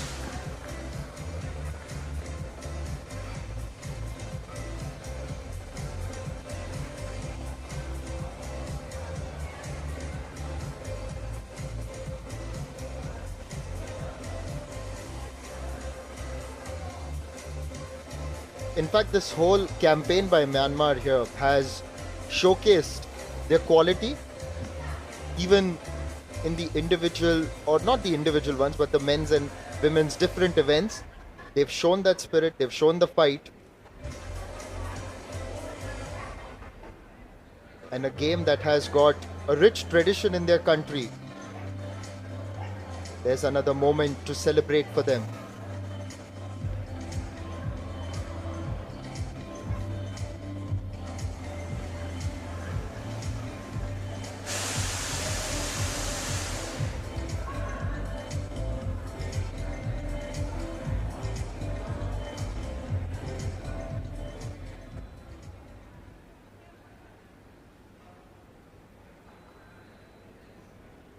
I thank Mr. Holse Curio, Secretary, Sepaktakraw Association, Nagaland, for his valuable presence. And now, it's time for the gold medal, clinching the victory yet again. Can we have Team Thailand? What can one say about them? As the tournament progressed, they only got better and better. Seksan leading from the front. Photowan wasn't used as much as Thavisak was the lead striker for them.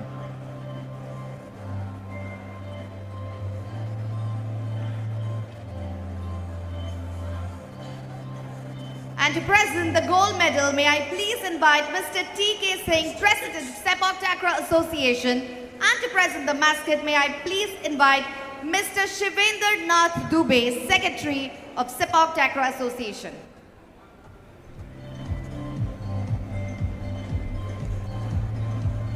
Well, we've mentioned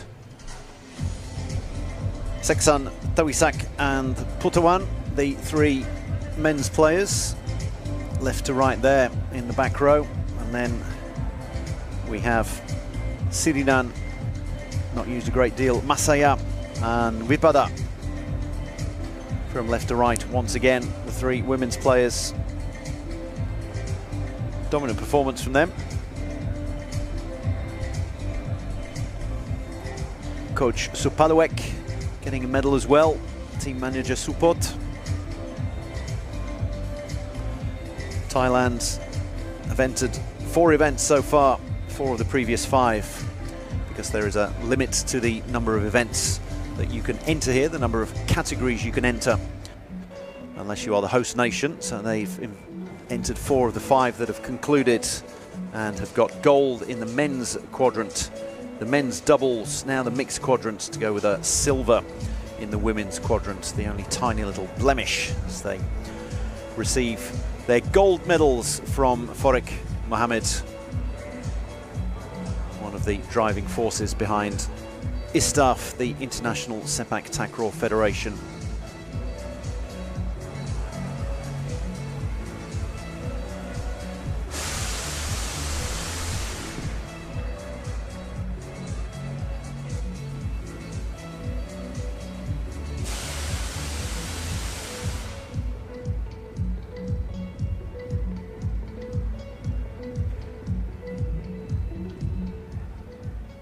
Ladies and gentlemen, I request, if able, please rise up for the national anthem of Thailand. आप सभी से अनुरोध है कि Thailand के राष्ट्रगान के लिए खड़े हो जाएं.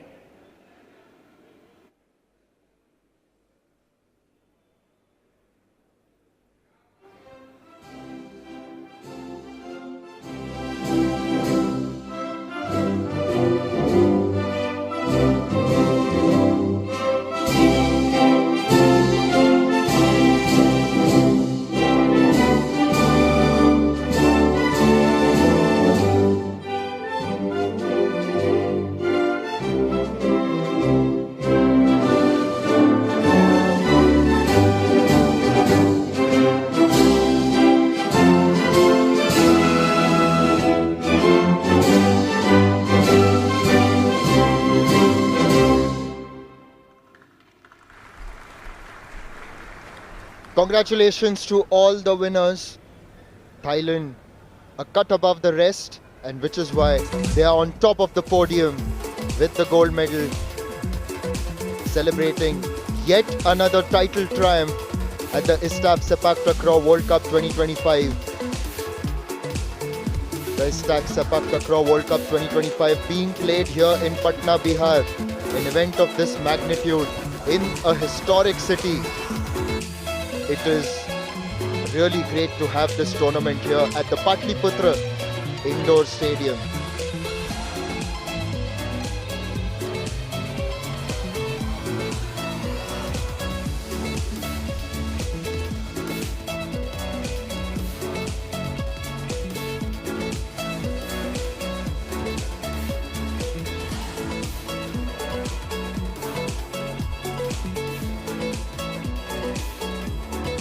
I thank everyone for the time and presence, and that's all from the medal ceremony.